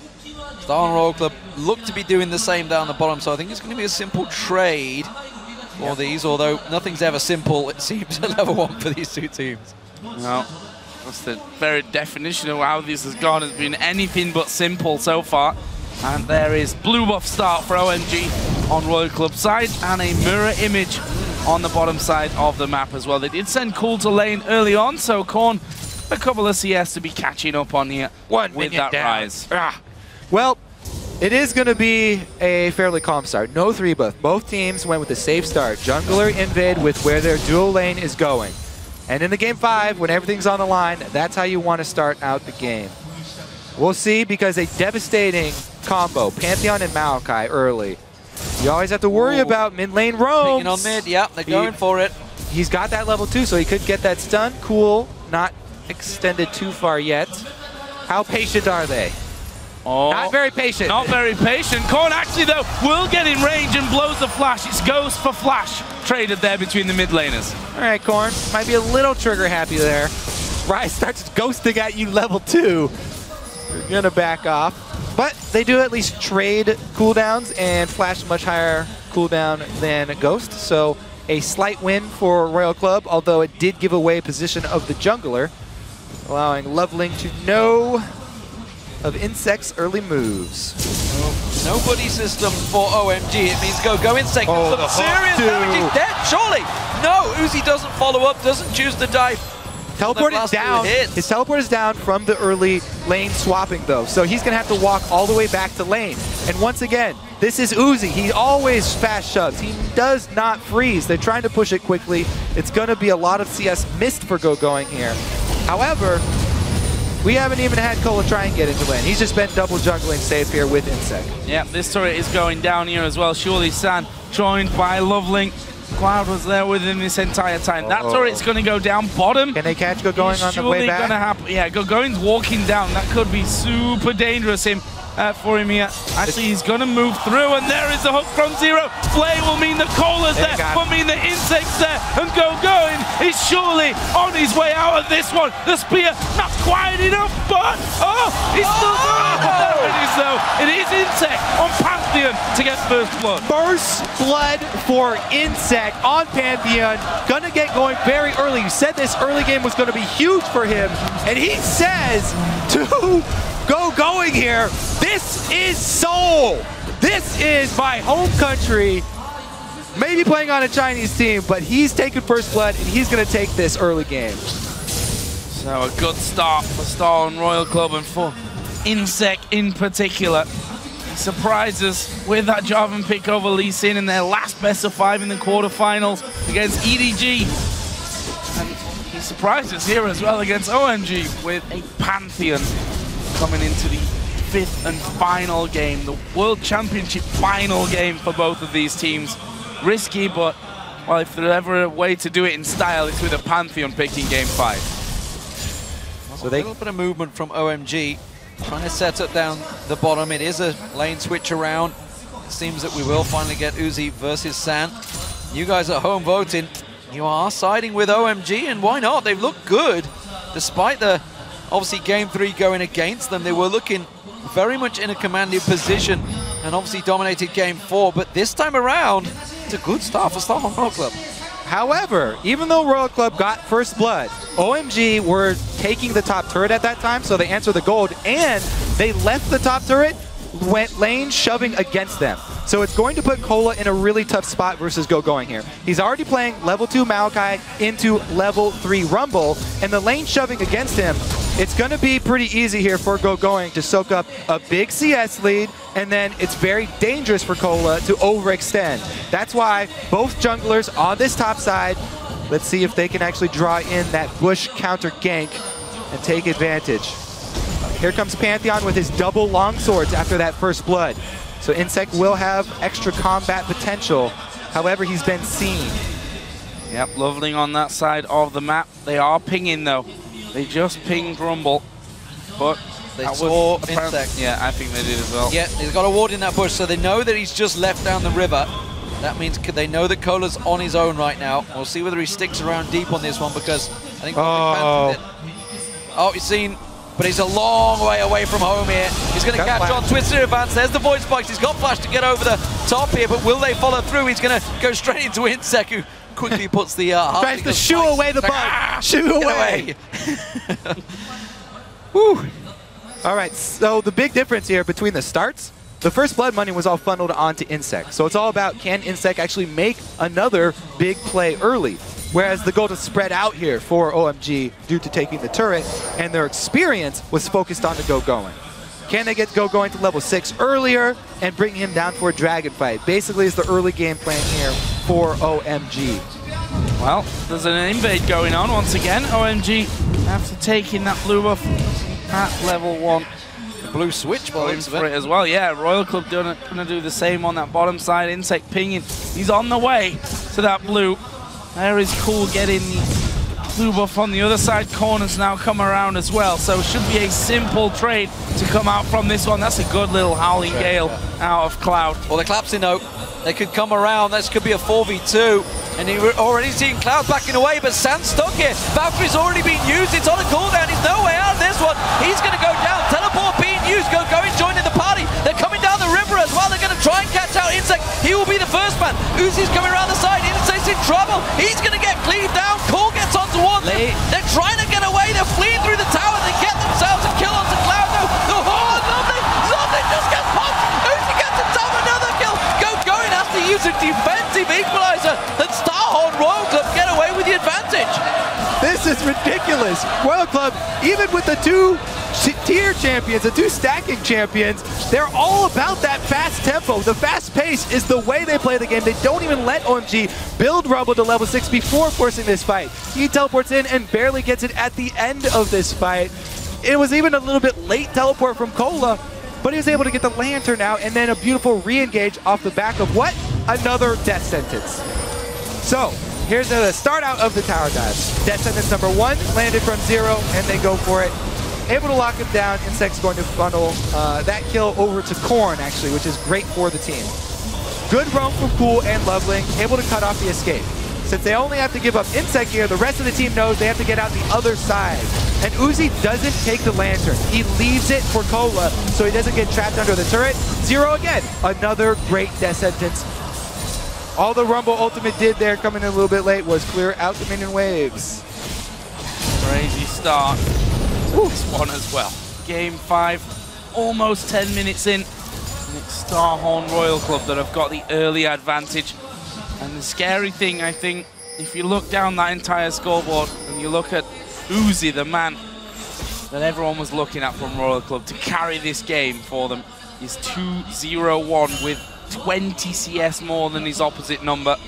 Sat with an Infinity Edge. Oh, not quite. Getting a little bit ahead of myself there. Got BF Sword and Pickaxe. He's going to have his Infinity Edge soon, though, Cope. Bucking the trend, though, against the rest of the tournament. You just heard Trevor, of course, give the stats saying red side's always been in an advantage, but Uzi swinging that one around, and like you mentioned, he is going to get that Infinity Edge before the Trinity Force, it looks like. San falling quite far behind. Lovely. Oh, God. Oh, they know he's there. Death Sentence is coming your way, buddy. Insect coming in as well. There he is. Yeah, he's surely dead from this one. Actually, flashed away. Oh, no. There's the spear. Insect digs that one into the back of his skull, and that will be his second kill. And guess what? He can back away and get a dragon. Insect rushed level 6, and he kicks another one into the well. They're going to force this dragon. Rumble, though. Equalizer and Shockwave still available. Insect They super can low. try and come in. This is a tricky, tricky dragon. A dangerous one. Howling Gale comes through. There's the Equalizer. Catches them all out. They're in pits in there. Dragon will go to Starhorn Rosa. Are they going to land it on towards the Shockwave? No, he didn't catch anyone. Cool gets pounced on. Insect chases. It's Cool getting caught out. Rune Prison down. Cool gets himself a kill but cannot get away. It's a brutal battle once again. A 2 for 2, but the dragon to Royal Club. Another big win for Royal Club. They were able to separate, and Insect was able to use his crit with the spear to get the dragon low enough for Smite just in time. They were able to split up there and then re-engage as going fully committed to that fight. San got chunked out, and San had to bail on that with Corki. Yeah, and that leaves San now 30 CS behind. Completely outmatched in kills and assists, and he also gave 2 kills to Korn on Rise, who's got a pre-12-minute Rod of Ages with his tier stacking up as well. And by the way, this Rise is one of Cola's best champions on this, so they're very happy to have him carrying. Corn! Ah! Corn! Ah! Corn syrup inside of Cola. Huh? See, never mind. Pretty deep, pretty deep. Don't think anyone got out because you didn't mean it. No, doing a great job and actually rising to the occasion in this best-of-5 series. Ah, there you go. He has nice. been fantastic. I didn't actually mean that. Pile them all up. What I meant was he's been doing very well in this series. He's someone that we were calling out, but going. He's trapped. Zero coming in. There's the Lantern. Here's an Uzi. They're flying on to going. There's the flay. Should land into an easy hook, and it will be. Uzi going over to Uzi. No. Cola stalling. Uh-oh. You might be fired after that. You don't give the kill over to Uzi. They're trapping him. Oh, they're going to collapse. He's going to go in towards it. Zero's going to be the target. In comes San and Cloud. That's going to be Zero down. Can they turn on more? They're going to go in. Insect tries to pounce. Lovely has to get the defense from Cool. As Korn was coming around the side. These teams really want to trade. 8-4, just 13 minutes into this game. Well, they're going to shove on mid here. They do have position. Yeah, it's only really Uzi that can do anything about that corner, just backed away to get a hold. Oh, he's doing it! Mad drop coming in as well! Can they lock this one down? No!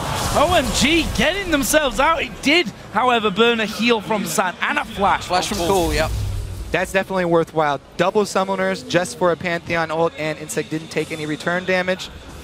Definitely well played. Do they even make cola with corn syrup in Korea? That's must be an American thing, I think. What the rest people of don't, is on that people one. have no idea what I was talking about, probably.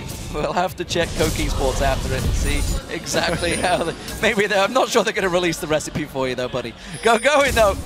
He's not going to fancy dueling Zero. He got caught out last time in that one. And there was backup support. Corno is going to clear out this pink ward that was just placed. It's something that OMG have been doing very well throughout this series. They always carry those pink wards around with them. They always get that vision down. But right now, looking at the mini-map, it's very much Starhorn Royal Club that have the vision control pushing forward on OMG.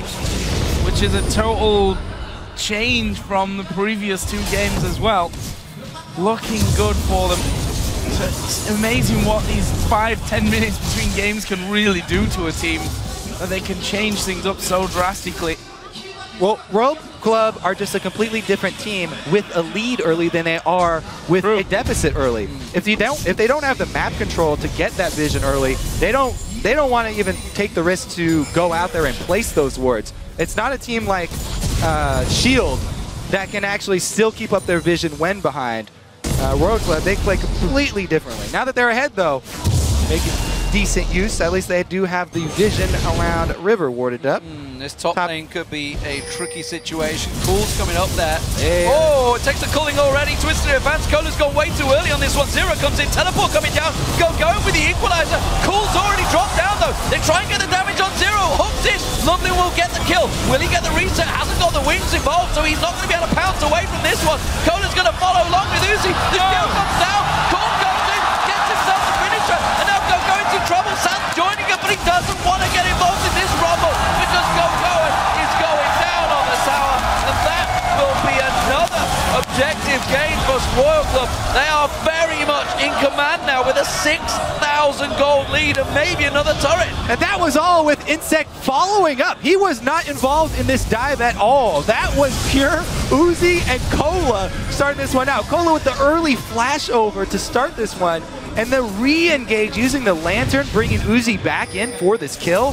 Look at this early start. Okay, Cola's able to get the snare just barely outside of tower range. And then they bring Uzi past the tower as well with the Lantern. They just worked around this tower so ridiculously well. The only thing is, they didn't have that much backup when they started this. So it's on pure 2v2 talent that they finished this one off. And a beautiful flash by Korn over the knockup of Janna into range to get his Q off to secure the kill. Then Insect follows up finally, running all time to catch up. Cool's dead. Well, Insect that is true, Joe. That is true. Captain Obvious to the rescue there. But that leaves them in a bit of a sorry state now. I mean, we're talking 6,500 gold. It's going to be 7,500 in a few moments because this middle outer turret's going down. They're pinging the bottom inner turret now as well. It's Uzi that's pushing that up, and Royal Club are walking all over OMG here. Head in hands there for Cool. They knew he just made a big mistake, and Sao and Royal Club are in danger of snowballing this game very much out of control. Dragon spawn. OMG should not get involved in this one. This has got to go to Royal Club. They have to sit back and absorb the pressure right now, despite the fact they have this mid-game spike. It's just not working for them. Royal Club, they've skipped the spike. They've got a commanding rise right now at 306. They've got a big Maokai. Pantheon, for crying out loud, is at 424. 307 for Uzi. They are very much in control. The driving seat is theirs, and they're driving it straight over OMG. All the stops, team, man. Bringing out the Pantheon here. For Insect, able to get that spark for the early game for Royal Club. That is so imperative to their play style. They have one speed, and it's a very quick speed that they run at. Plus, we also have to shout out Korn here. We wanted him to step up, and he did it on something that we weren't exactly expecting from him. You know, in the regular season, a lot of times they give Rise over to Cola, but then at Worlds, they've made it a flex pick, and both of the guys have been using it, and Korn has really been performing on it this time around compared to the last couple games with the previous champions. Now that he's a Fed Rise, moving towards the late game, they've jumped over that mana building phase, and he will be a beast late on. Yeah, I mean, they're approaching a sub-20-minute 10,000 gold lead. That's how far they are ahead of this one. There's a blue buff, again, going into the hands of Korn. Let's have a look down some of the other items as well. The Rod of Ages obviously came out earlier along with that Infinity Edge for Uzi, who's, well, sat on 307, got 40 CS more than his lane opponent, and is probably going to be getting that static shiv out here pretty damn soon. Other side though, San does have his Trinity Force, but I'm not sure that really OMG can match up to the damage across the board that Royal Club have. Their kills are spread so nicely. Yeah, it's poised. He wants the man drop on someone. I think they're expecting someone to come around towards that blue buff area instead. It's not going to happen. Cool was the potential target. They know that the pink ward was there. They will clear it out. And really, Star and Royal Club bucking the trend here. Remember, they've lost the last two best-of-5 series versus OMG. If you looked yesterday, of course, Samsung White did the same against Samsung Blue, despite losing 3-1 twice against their sister team. They bucked that trend and got themselves a place in the final. Can Starhorn Royal Club do the same here? Blue Buff will go across the cool. That's very important at this early stage because he is hurting right now and he needs every little help he can get. Yeah, if OMG are going to pull this game back, then it has to be with really strong terrain control. Their team relies 100% on these AoE ultimates from their solo laners. They have to control this terrain. If they use a funnel in jungle, if they use one of these pinch points, then they can still pull off an AoE combo. But they have to be worried constantly about Royal Club picking them off. With this Pantheon, Insect can join anybody else who gets a pick very, very quickly. Posturing around Baron here, trying to get control of that. There is a ward inside the Death Bush though, so for all their efforts, Royal Club were still spotted there by the OMG ward. Far too early for Baron, you'd expect, at least. Yeah, maybe. Talking two Chinese teams here, so maybe they would be drawn into that at this stage, but I somehow doubt it in Game 5 of the World Championship semi-final. Top tower. It just doesn't make sense to me that would happen. Meanwhile, Royal Club moving in towards an inner turret. This will be the first one of the game. OMG are going to have to loop around the back way because they've got no vision inside of their own jungle. Not sure they can defend this one. It's a risky move coming around to go try and forcefully get in front, but they have held them away right now. Korn's looking to try and come around the side. Lovely. No, did he just hit his stealth there? I think he did. That's going to be crucial for the team fight. Death sentence not quite landed from Zero. This is buying time for going in the bottom lane to get that tower. They need the gold, but they really need to hold on to this inner turret. And this is a risky time for OMG. They could quickly they can dive. Snowball out of control. Insect to charge his ulti. Good job, cameraman. They love me now. Turret does just not on replays. Just not on replays. And well, in the end, they don't even need the man. Yeah, that TP actually. Going backing away, and Kohler says, guess what, We're going to party down bottom. There is the rest of the team. The man drop goes up in the air. Going. Going to take a different route, but that brings him right in line with Korn. And there are three of them, whichever way he goes, that are going to help take him down. Slowly, but surely. He's trying to draw San away, draw them away to buy time for San in that mid lane along with Cool, but this is risky because Zero and Uzi are ready and waiting to pounce Cool. Just around the side, here they go. San has the Valkyrie away. Zero and Uzi follow. Cool caught out. Korn goes in. Insect bounces. Korn catches on and Kohler gets the kill. Now Loveling has to leap away. And just like that, Star on Royal Club, there's traps all across the map and they keep springing them. And forward march. Royal Club right up the mid lane now. They're going to be able to push this one, and they're even going behind the turret. OMG have to back away. This turret's gone. Lovely. He's dead as well. And wow, Royal Club just coming up big here when it really counts. The minion wave comes through as well, and that means inner turret number 2 for them from the mid lane. Bottom lane not quite pushing in their favor, but I imagine they're sat on quite the chunk of gold to spend. The biggest thing for me with this game is the fact that it's not all about Uzi. The whole team is stepping up when it counts. It is all working out for Royal Club, and they really are delivering. Kohler going up big. Insect, he's pulled out so many champions. We're not sure what the hell he's going to play next. If he gets to the final, maybe he's going to play something completely crazy. Who knows? But Korn, what a man. What a delivery he's really done. Picking that Rise up. Finally snuck through the pick and ban phase. And really, he is delivering. Fantastic Orianna earlier on as well in Game 3. Starhorn Royal Club surely have 1 foot in the finals right now. Looking Insect is not quite ready to man drop, but they're certainly moving in. The bottom inner turret looks to be the focus along with the Dragon for Royal Club, whereas OMG, they are sneaking up to Baron, but there's a pink ward there. Loveling will find it. Well, if there's a place to turn this game around, it is around Baron. Yeah. OMG, if they can get a couple of wards in all those little cracks and use that fog of war to their advantage, and they turned around Baron, would be the way for them to get right into this. They do have, as we said, great area control. Their potential inside the Baron pit is immense. Rumble plus Orianna could destroy a whole team. Insect is getting ready again on the flanks. Here we go. Here comes the drop from Insect. Corn's coming in. OMG going up to the other side. What are they going to do about this one? Going. Actually fighting Corn on the top side. Here comes the rest of Star and Royal Club. What can they do? They're going for Cloud. It's a deep twisted up to get that kill. Can they keep going on it? Cool trying to slow them down, but Kohler keeps chasing. Cole's going to try and run Zero's around the outside. Can he slow them down? The hook!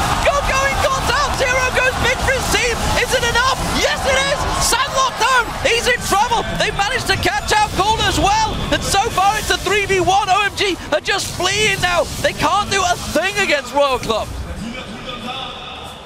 Oh, Loveland. Yeah, he's got to jump. We're all good. Can survive that one. Wow. The calm after the storm. Yeah. They've just destroyed OMG here, and they, again, have control of this map. All they have to do... Oh, let's take a look at this one. How did Corn get into this spot? He was in the top lane at the start. He just simply strolled on down there. You see how strong he is, though. This Rise, having that good of an early game, this Rise is immense. 2 versus 1, he chunks out Rumble, makes him a non-factor in this fight. And then Zero, as you said, flanking around the backside, gets a hook, is going to cost him his life. And since that Shockwave was landed by Cool, it won't be more follow-up than it was, but they still traded an extra kill for Zero's life. Split fighting from OMG, caught out, unpositioned. Meanwhile, Star and Royal Club ticking on all cylinders here. Insect's leaps have been on point. He's 6-2-6. And you know what? He's not all damage. He's got his Randian's Omen. He's built correctly. And this is very much Royal Club looking at that final for a second occasion for at least Uzi and the name Royal Club, but of course it's more Uzi and 4 new members once again.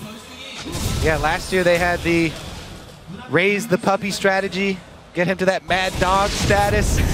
This year he's got a whole new team of puppy trainers, and they're actually the ones, you know, pulling the weight here. It's not just Uzi and friends this time around.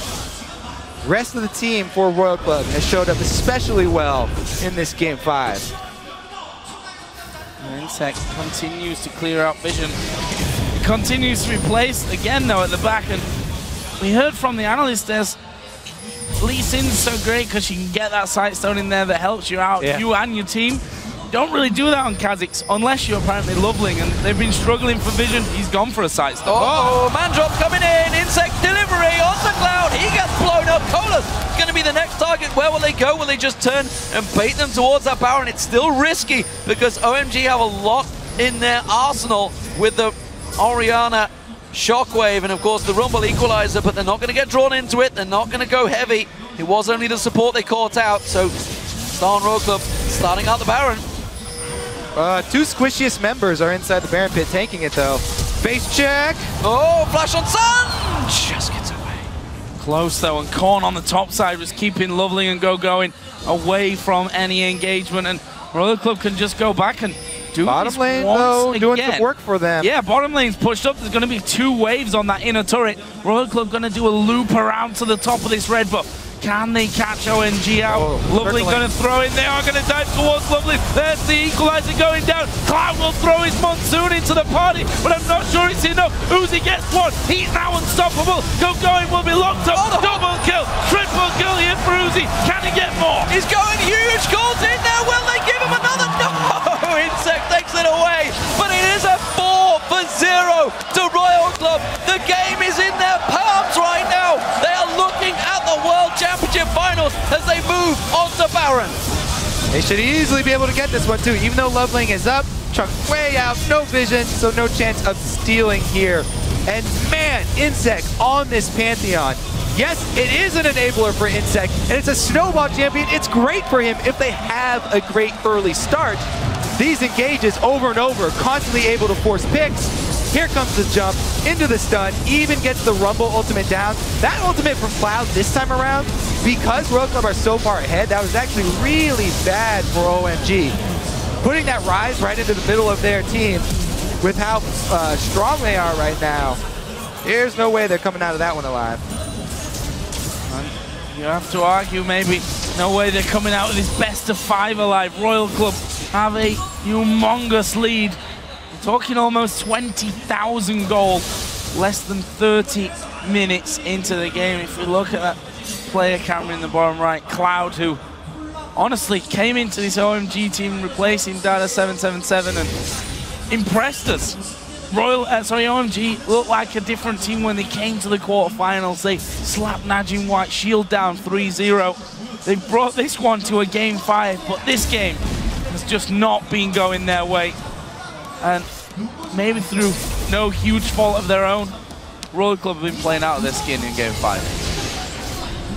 Very much delivering. And at the moment, Royal Club have it in their control. Uzi goes aggressive, forces them away. The culling goes down, and Loveland takes a whole chunk of change damage there. That's the tower going down, and now they're onto the inhib turrets. Every single lane pushed in their advantage. They can go where they please right now. It's like a Team of Mundos. A Team of Mundo squad with Baron buff on top of it. And once again, what would a Team of Mundos do? They would go where they please, and they would tower dive. Insec is literally pinging. Pumps his chest. Behind the tower. He's going for it. He's going to dive right to the back here. The man dropped right into the face. We'll get in the first one. It's going to be Cool at fourth first. Who's next on the card? They're chasing right towards the fountain. Korn not messing around here. However, San gets some heals back, trying to hold them off there with those rockets. They've lost minions as well. They have to tank it.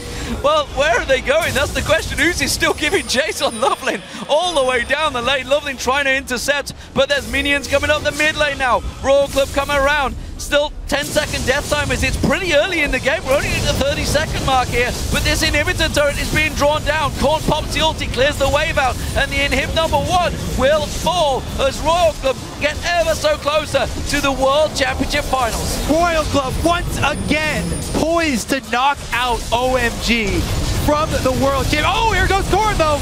Oh, is it enough? The shockwave goes down. Korn can tank so much. He gets 1 kill. Can't quite get the second. The rest of it seems just like you're on your own, buddy. But 4v1, and he still gets a kill. That is how far ahead Royal Club are right now. Cloud was like, okay, we're going to try and kill him. Actually, I might need to use my exhaust here because he's killing us. He's killing us in Instinct. Meanwhile, is all on his own. Uzi around the back. The damage is absolutely insane. Double kill for Uzi. Looking like it could be a triple on the card for him. Can they chase down Cola? Certainly will be able to, but they give it over to Uzi. His 11th kill of this game. They're pinging the base, going to the base, maybe. They're pushing. And what a way to end it. Uzi coming around the backside for a dogfight with Sand, able to get the kill, and now shoving into the base. Well, they still have Loveling there. Cloud is still alive as well, but they might just be fodder for Uzi to get even more kills on the board. Cola will tank up the turret. No, he won't. They decide against it. Uzi steps forward. They're going to try and win the game right here. They got a few minions to help them as well. First Nexus turret goes down, but they're forced back. They're falling back, but I think it's just a simple bait. Korn is coming up the mid lane right now. He's got Insect with him. Teleport coming round the side. This flanking maneuver, it's going to backfire. Uzi draws them all in. Can he get one out of it? Can he get any out of it? I'm not sure. Going collapses. Zero comes in, but in comes Korn roaming round. Insect man drop coming down. San in trouble. Tries to get away. Cool Korn's out. He gets popped. They're moving in for the final Nexus turret. Starhorn Royal Club. They're one step away from the World Finals. Nexus turret is being focused right now. They're healing and trying to get out of base with those home guards on. Second Nexus turret will fall. Can Royal Club do it here? Insect going to dive a little bit deeper. They try again to heal on the fountain, but this whole time the Nexus is falling. The Nexus super low. Just a couple more hits will do it. And there it is. Starhorn Royal Club take down OMG to move through to the 2014 World Championship Finals. And that guy, Uzi, becomes the first player in the history of League of Legends to make 2 World Championship Finals, and back-to-back nonetheless. What a way to finish. 11-1-10. Both of these teams really have delivered. front of this packed house here in Korea. What a fantastic matchup we've had. What a fantastic best-of-5 series. We expected it. Starhorn, Royal Club and OMG absolutely have delivered. That man in the middle, Insect. It's not unfair to say that people call him washed up when he went to China after failing really to find a home for himself in Korea, but this guy's gone to the World Championship final here with Starhorn Royal Club. And you can see for OMG the disappointment. 2 years in a row basically knocked out by the Royal Club outfit, albeit 2 different outfits. But the man with the biggest smile on his face, Royal Club, was there last year. That is Uzi. 2 World Championships back to back. Of course, didn't win it last year. They got steamrolled by SKT in the final. Well, it'll be hard this year as well. They're up against Samsung White. Yep. And Insect saying that he really, all that he wanted was to beat a Korean team on Korean soil. Now he's going to have to beat the best Korean team, Samsung White, in the finals. It's a very tall task, but it's such a grand stage. It will be exciting, that's for sure. Think about Royal Club games. The finals will be good. And cast your mind back to the very beginning of the tournament. All of the troubles we were hearing between Uzi and Insect. The players themselves have even said, Zero said himself, if they could understand their own language, they'd probably argue more. They'd probably be fighting each other. But it turns out they really have delivered. But the whole Starhorn Royal Club delivered this time around. Everybody in that team stepped up in this series. And it's such a great story, too. After getting so far at Worlds last year, the team fell so far in the LPL, struggling from the beginning, working their way all the way back up, bringing in all these new members, forming this international team. Uzi, yeah, he started in the mid lane. They had to switch him back around, bringing in a bunch of new players, and they built themselves back to the exact same spot. And I would argue into an even better spot. I think they look better this year than they did last year. Of course, it's hard to kind of compare apples and oranges in one way, because League of Legends right now is just a step better in, you know, just general terms and skill than it was last year, and will continue to do the same. But what a World Championship we've had up until now. We've got 1 best-of-5 left, the big final to declare a world champion. But before we get there, group stage has been absolutely amazing. Quarterfinals delivered, and this best-of-5, this second semi-final, amazing. Amazing stuff. There's a hell of a lot to analyze, though, from this best-of-5. Starhorn Royal Club, they struggle with the split push. It's quite evident that that's shown. And looking at Samsung White, they can do that absolutely to perfection. There's a lot of work to do over this week, that's for sure, as they face Samsung White. But they step up when it counts. They came against EDG, who have dominated the Chinese seed. They take them down 3-2.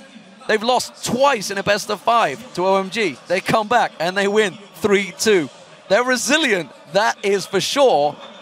They've got a very tall task ahead of them. But as you can see from this series, they do not stop trying to make plays, and they will continue to try and make those plays throughout the series to come back. And actually what I really love is the fact that they're not scared to bust new things out. They're not scared to bring Fiddlesticks Jungle in here in the semi-final of the World Championship. Pantheon in Game 5 of the semi-final of the World Champion. Brilliant stuff. Incredibly entertaining to watch. Brilliant. Absolutely. When you think of Insect, you don't think of scared. No, that's for sure. Scared. What a fantastic series, ladies and gentlemen. Thank you to Kobe and Joe for casting this one. It has been a fantastic series. We're going to head over to Shox on stage because she is ready to talk to Starhorn Royal Club star AD carry Uzi. Thank you very much, guys. Congratulations, Uzi. You did it. You made it to the final. How validating is it for you to be the first player in League of Legends history to make it to the World Championship final twice? Uzi，非常恭喜你，你终于成功了，进入决赛了。你自己对你自己成为历史上唯一一个连续2次进入总决赛的选手，你自己是怎么想的？有什么感受？我现在真的非常的开心，要感谢很多人，真的，我要感谢我的队友吧，他们这次真的打得非常的好。I'm very happy right now, and I want to say thank you to a lot of people, especially my team members. They are doing really well in this game. What exactly is it that you would tell your team right now, or that you told them right now, knowing that You were in the final last year, and now you have all these new players around you that made it happen again with you. 我们想知道你想对你的队友们说什么，因为你去年的时候你也进入总决赛，现在在你身边的这些队友跟去年相比，全都是全新的面孔，你有什么想跟他们说的？非常感谢你们，让我再次又进到了决赛，非常感谢。Thank you so much for making it happen that I'm going to be in the final again. Tell me more about the series and specifically the daring picks from you guys. How does the fact that you guys allowed Insec to play Fiddlesticks and Pantheon reflect the amount of trust you guys have in him as a team? 我们想知道，我们注意到在比赛里面 ，Insec 自己他选择了包括像末日、包括像潘森等等之前不常出现的英雄。我们想知道你们是队伍里面是怎样给他的这个信任，来让他选择这些英雄来跟你们一起并肩作战的。因为我们非常相信Insec的 carry 能力，所以说他选择什么英雄我们都会赞同。任何人选择什么英雄我们都会非常赞同的，只要他自己说出来。We believe Insec can carry the whole team, so we trust him. Whichever champion he picks, we trust him a lot. And in now all our team members, it's basically the same. That whenever and whichever the champion that player chooses, we trust him. Well, that definitely shows. Last year in the final, you guys were underdogs versus SK Telecom.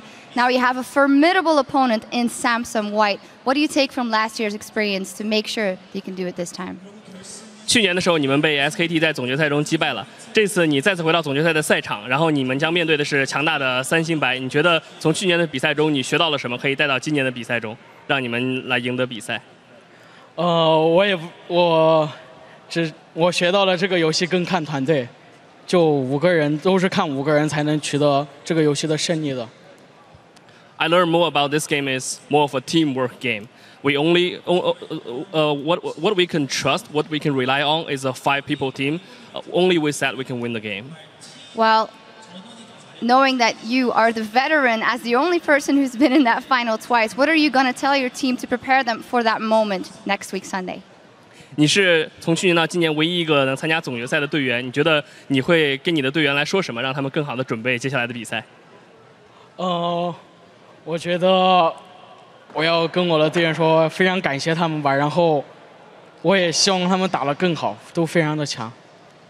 Firstly, I want to say thank you to them again, and secondly, I hope they can doing much better in the final as well. Okay. Finally, you're not on your home turf yet. A lot of people were cheering for your team. Is there anything you want to say to all of the people here and all the people cheering for you guys back home? 我们也看到现场有很多的粉丝都在跟你们庆祝皇族的胜利，你有什么想跟他们说的？非常感谢现场的粉丝，也感谢看直播的粉丝们，非常感谢你们。I want to say thank you to all the players, all the audience here on site, and also all the audience in front of the computer to see us. Thank you very much. Well, thank you very much, Uzi. We'll see you in the final. And as for us, we're going to go back over to the guys at the desk. Thank you very much, Shocks. Congratulations to Uzi. Guys, excuse me a second. I need to have a bit of a rant here. So, with that win, Starhorn Royal Club set themselves up to face Samsung White in the World Championship Finals next week. As an interesting note here, Samsung White holds the record for a win with the largest gold difference at 25,000 gold at 28 minutes. Royal Club holds the record for a win with the largest gold deficit, being 9,000 gold down. Now, if that isn't a David and Goliath matchup, Monte Cristo, I don't know what is. Just before we give Doublelift the moment to shine, this is a team that also has the third highest gold lead. The game they just won, 23,500 gold lead. It's the third highest at Worlds. The only person that predicted this victory correct was Doublelift, and 50% of the fans at home. Doublelift, care to gloat? Yeah. To all the naysayers and to Crepo, Monty, and Freak, you guys are all trash. To be fair, I did predict the fans to win. Hey, I mean, this is just the worst thing ever because this is only fuel for Doublelift's delusions that a team centered around an AD carry can actually make the world final. I'm not listening. Which is true, by the way. I'm not listening. Hey, it worked. AD carry point, what up, man. baby? And I I'm have all to on your say, side. I made a terrible, terrible error. I actually disobeyed my own rule by betting against Korean players, and I feel so damn stupid for doing it now. Man, you did it in the quarterfinals. I know. You did it in the semifinals. I thought you would learn your lesson. What the hell is wrong with me? But at least we have the most Korean players in the finals that we've ever had at Worlds. You should feel bad because you were wrong. Just to give you guys a note, we will be talking about this in a moment. The World Final teams are actually going to flip a coin to determine who will get to choose starting sides in the World Championship. We are looking live at the Summoners Cup, and of course we're going to be using the 500 Korean won coin just for interest's sake. Winner will be picking sides 1, 3, and 5. Those are the game numbers. Loser will be picking sides for games 2 and 4. We've got Dandy from Samsung White and Uzi from Starhorn Royal Club, as well as Aborson flipping the coin. Let's see what the result is. We'll hear that answer in a moment or two. It looks like Uzi has won, I believe. We'll get that confirmed in a second. Teams will have until 11:59 a.m. on Thursday, October 16th, to submit their picks to us in terms of which side choice they want. Last year, Royal Club opted to go red side against SK Telecom T1K. It backfired tremendously.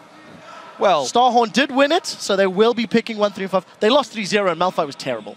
Nobody can argue that. Hey, Malphite's won some games. I believe in the rock solid. Let's get back to this game. I've been waffling for long enough. Let's talk about this matchup. Freak, you were talking about Cool. I think he choked in Game 5. His shockwaves were not on point, and the rest of the team was performing quite well. It was really unfortunate. Yeah, Cool's the guy I was going to look at. He had a really bad series. A couple of sombreros. There was actually one team fight in the top lane where he just didn't cast the spell. There were 3 guys on the ball. Can't miss it. There was multiple times when he died without ulting. You miss 100% of the shots you don't take, so I feel like he missed 100% of the ones he did take that series. That's a little hard. It didn't work out. Right, let's quickly pull up a replay. Doublelift and Crepo, talk me through this replay. It kind of was the tipping point that gave Uzi the items he needed to win, and it summarizes the game quite well. Yeah, I think this exemplifies the way just China teams meet up against you. We can roll the clip already. It is just a lot of aggression, really early. It's chaos. It's just pure chaos. Slightly controlled chaos. There's certain beauty. Zero plays well though. That hook lands on Sand, they burst him immediately. TP comes in, so they disengage, and then somehow magically the rest of the team comes down and Mayhem ends. Communication error right here. Insect kind of walks into 2 people without knowing that they're there. That should have been communicated by what's his face? Enemy mid. Royal Club's mid. Corn. Haha. There you go, I got you. However, look at the turn. Zero again gets his teammates out with Lantern, then procs the hook, goes in again, and goes for the counter. And the sombrero. Oh, that Rumble actually levels up to 6, but yeah. Also, the ult wasn't very good, even though he did hit 6 in the middle of that fight. I mean, it's also a TP you don't take. As soon as that person dies, you have at best a 4v5, basically. Like, there's no reason to take that battle. Like, just go push something out. Like, it's one thing I've noticed with Chinese LoL is they react to something by doing the same thing against them instead of taking something elsewhere across the map, right? In Game 3, you had the team fight comp, and they wouldn't split push against it. It's really hard to argue. If you look at the Koreans, the reason why a lot of their TPs are so good is because they do it immediately without hesitation, and then they just play the game, whatever happens next. I don't think there's time enough for him to assess that situation to see what happens. Stop it. Also, he died before TP finished, of course. If both Ori and Rumble didn't whiff their ultis, though, I think it could have been a good turnaround. A decent turnaround. And if Rumble had actually been 6 at the start of that fight, he would have had a crazy ulti in that tribe round. Great, but he wasn't, so don't go. But an Ori ulti could have made him... I mean, it's arguable. Both ways, like, I see your point. Well, let's step back a little bit, talk about the series holistically. Starhorn Royal Club demonstrated an inability to play from behind. I'm going to exclude their 9,000 goal deficit win because I think that was more OMG making mistakes than necessarily Royal Club, winning it. But I think if they don't have a lead, they don't do well. Game 5 is maybe a good example of that. Monty, what do you think?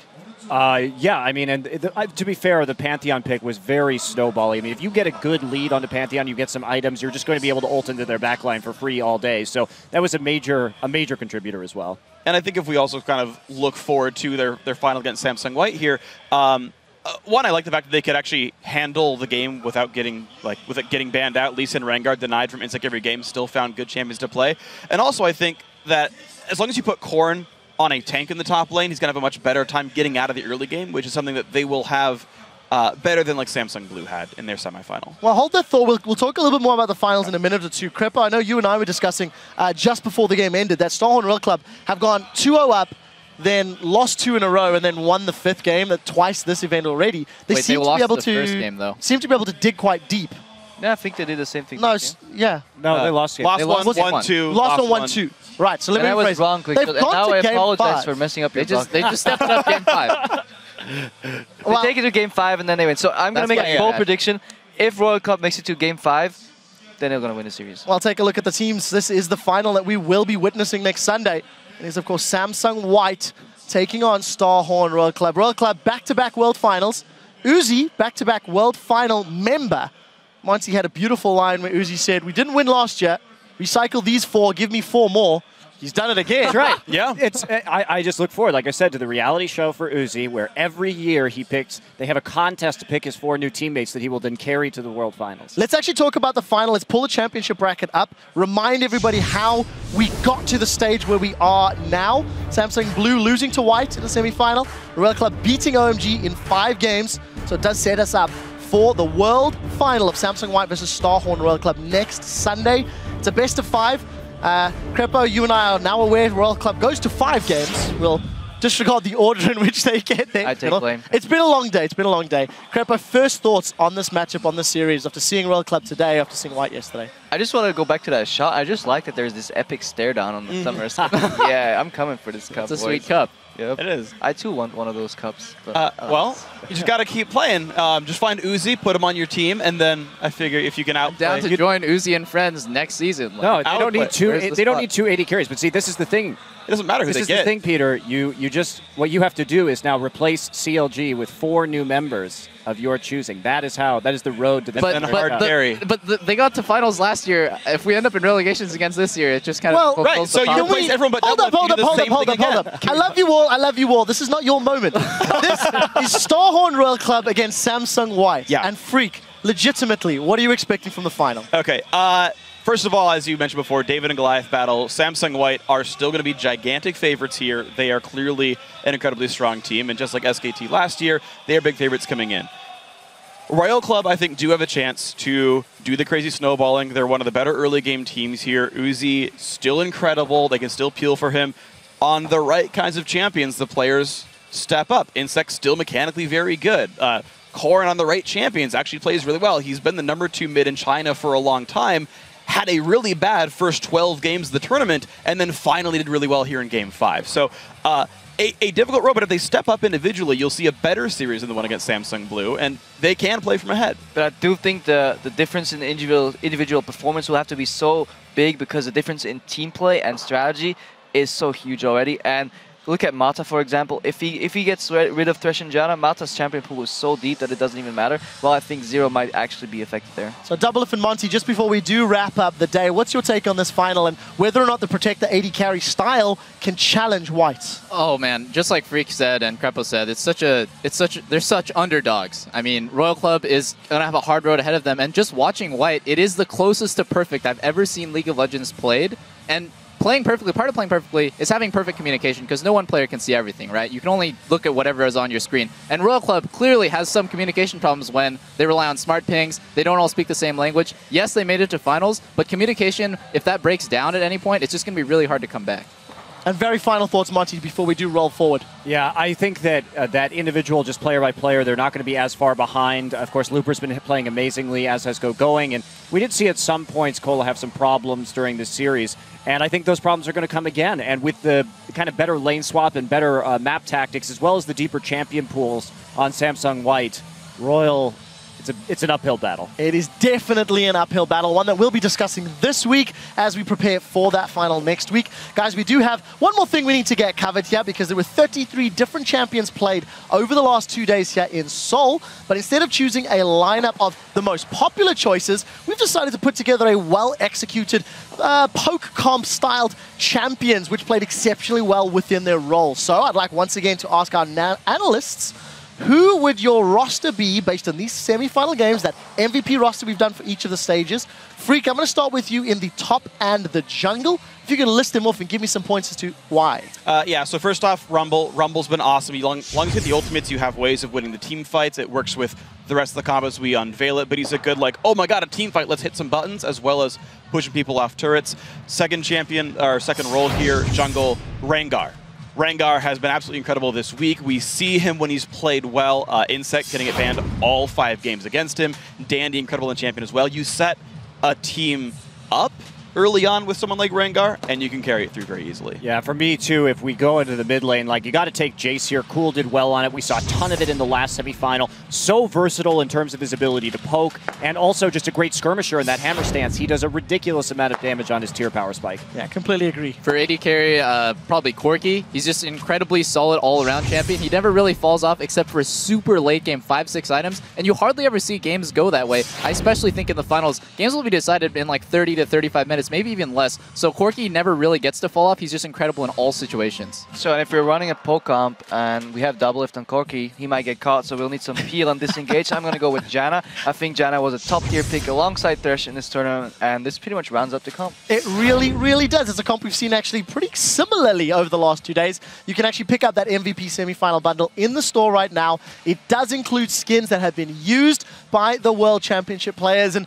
quite a few of those have actually been the reason that these teams are in the World Championship final. Of course, we will remain here in Seoul, South Korea, as the Warriors from Samsung White and Starhorn Royal Club meet in the Sangam World Cup Stadium next Sunday for the 2014 World Championship final.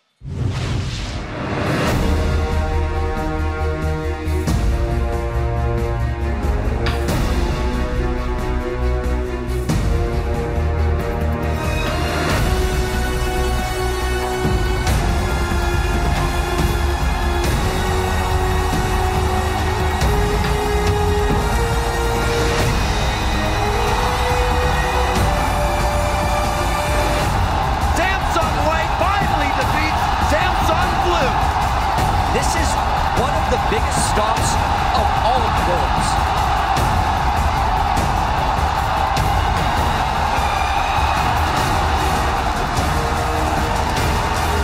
Starhorn Royal Club take down OMG to move through to the 2014 World Championship Finals.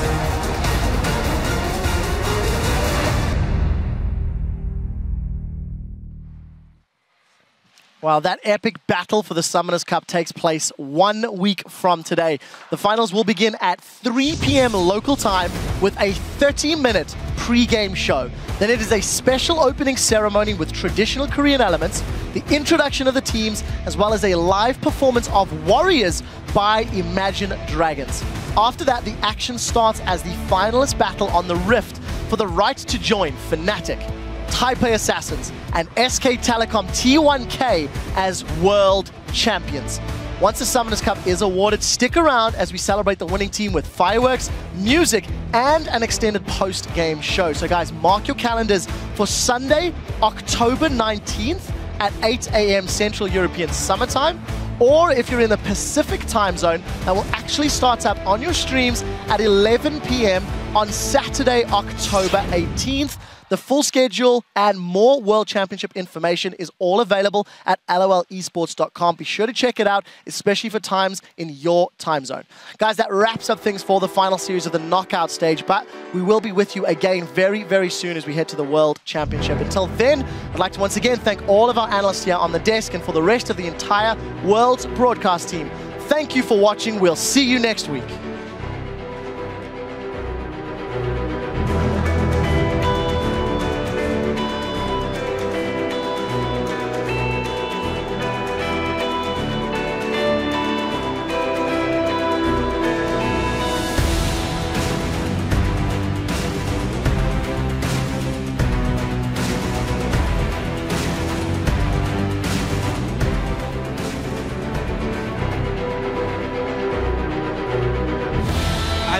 Seeing matches like this that are two teams that know each other really, really well. This is going to be a really, really interesting one to watch.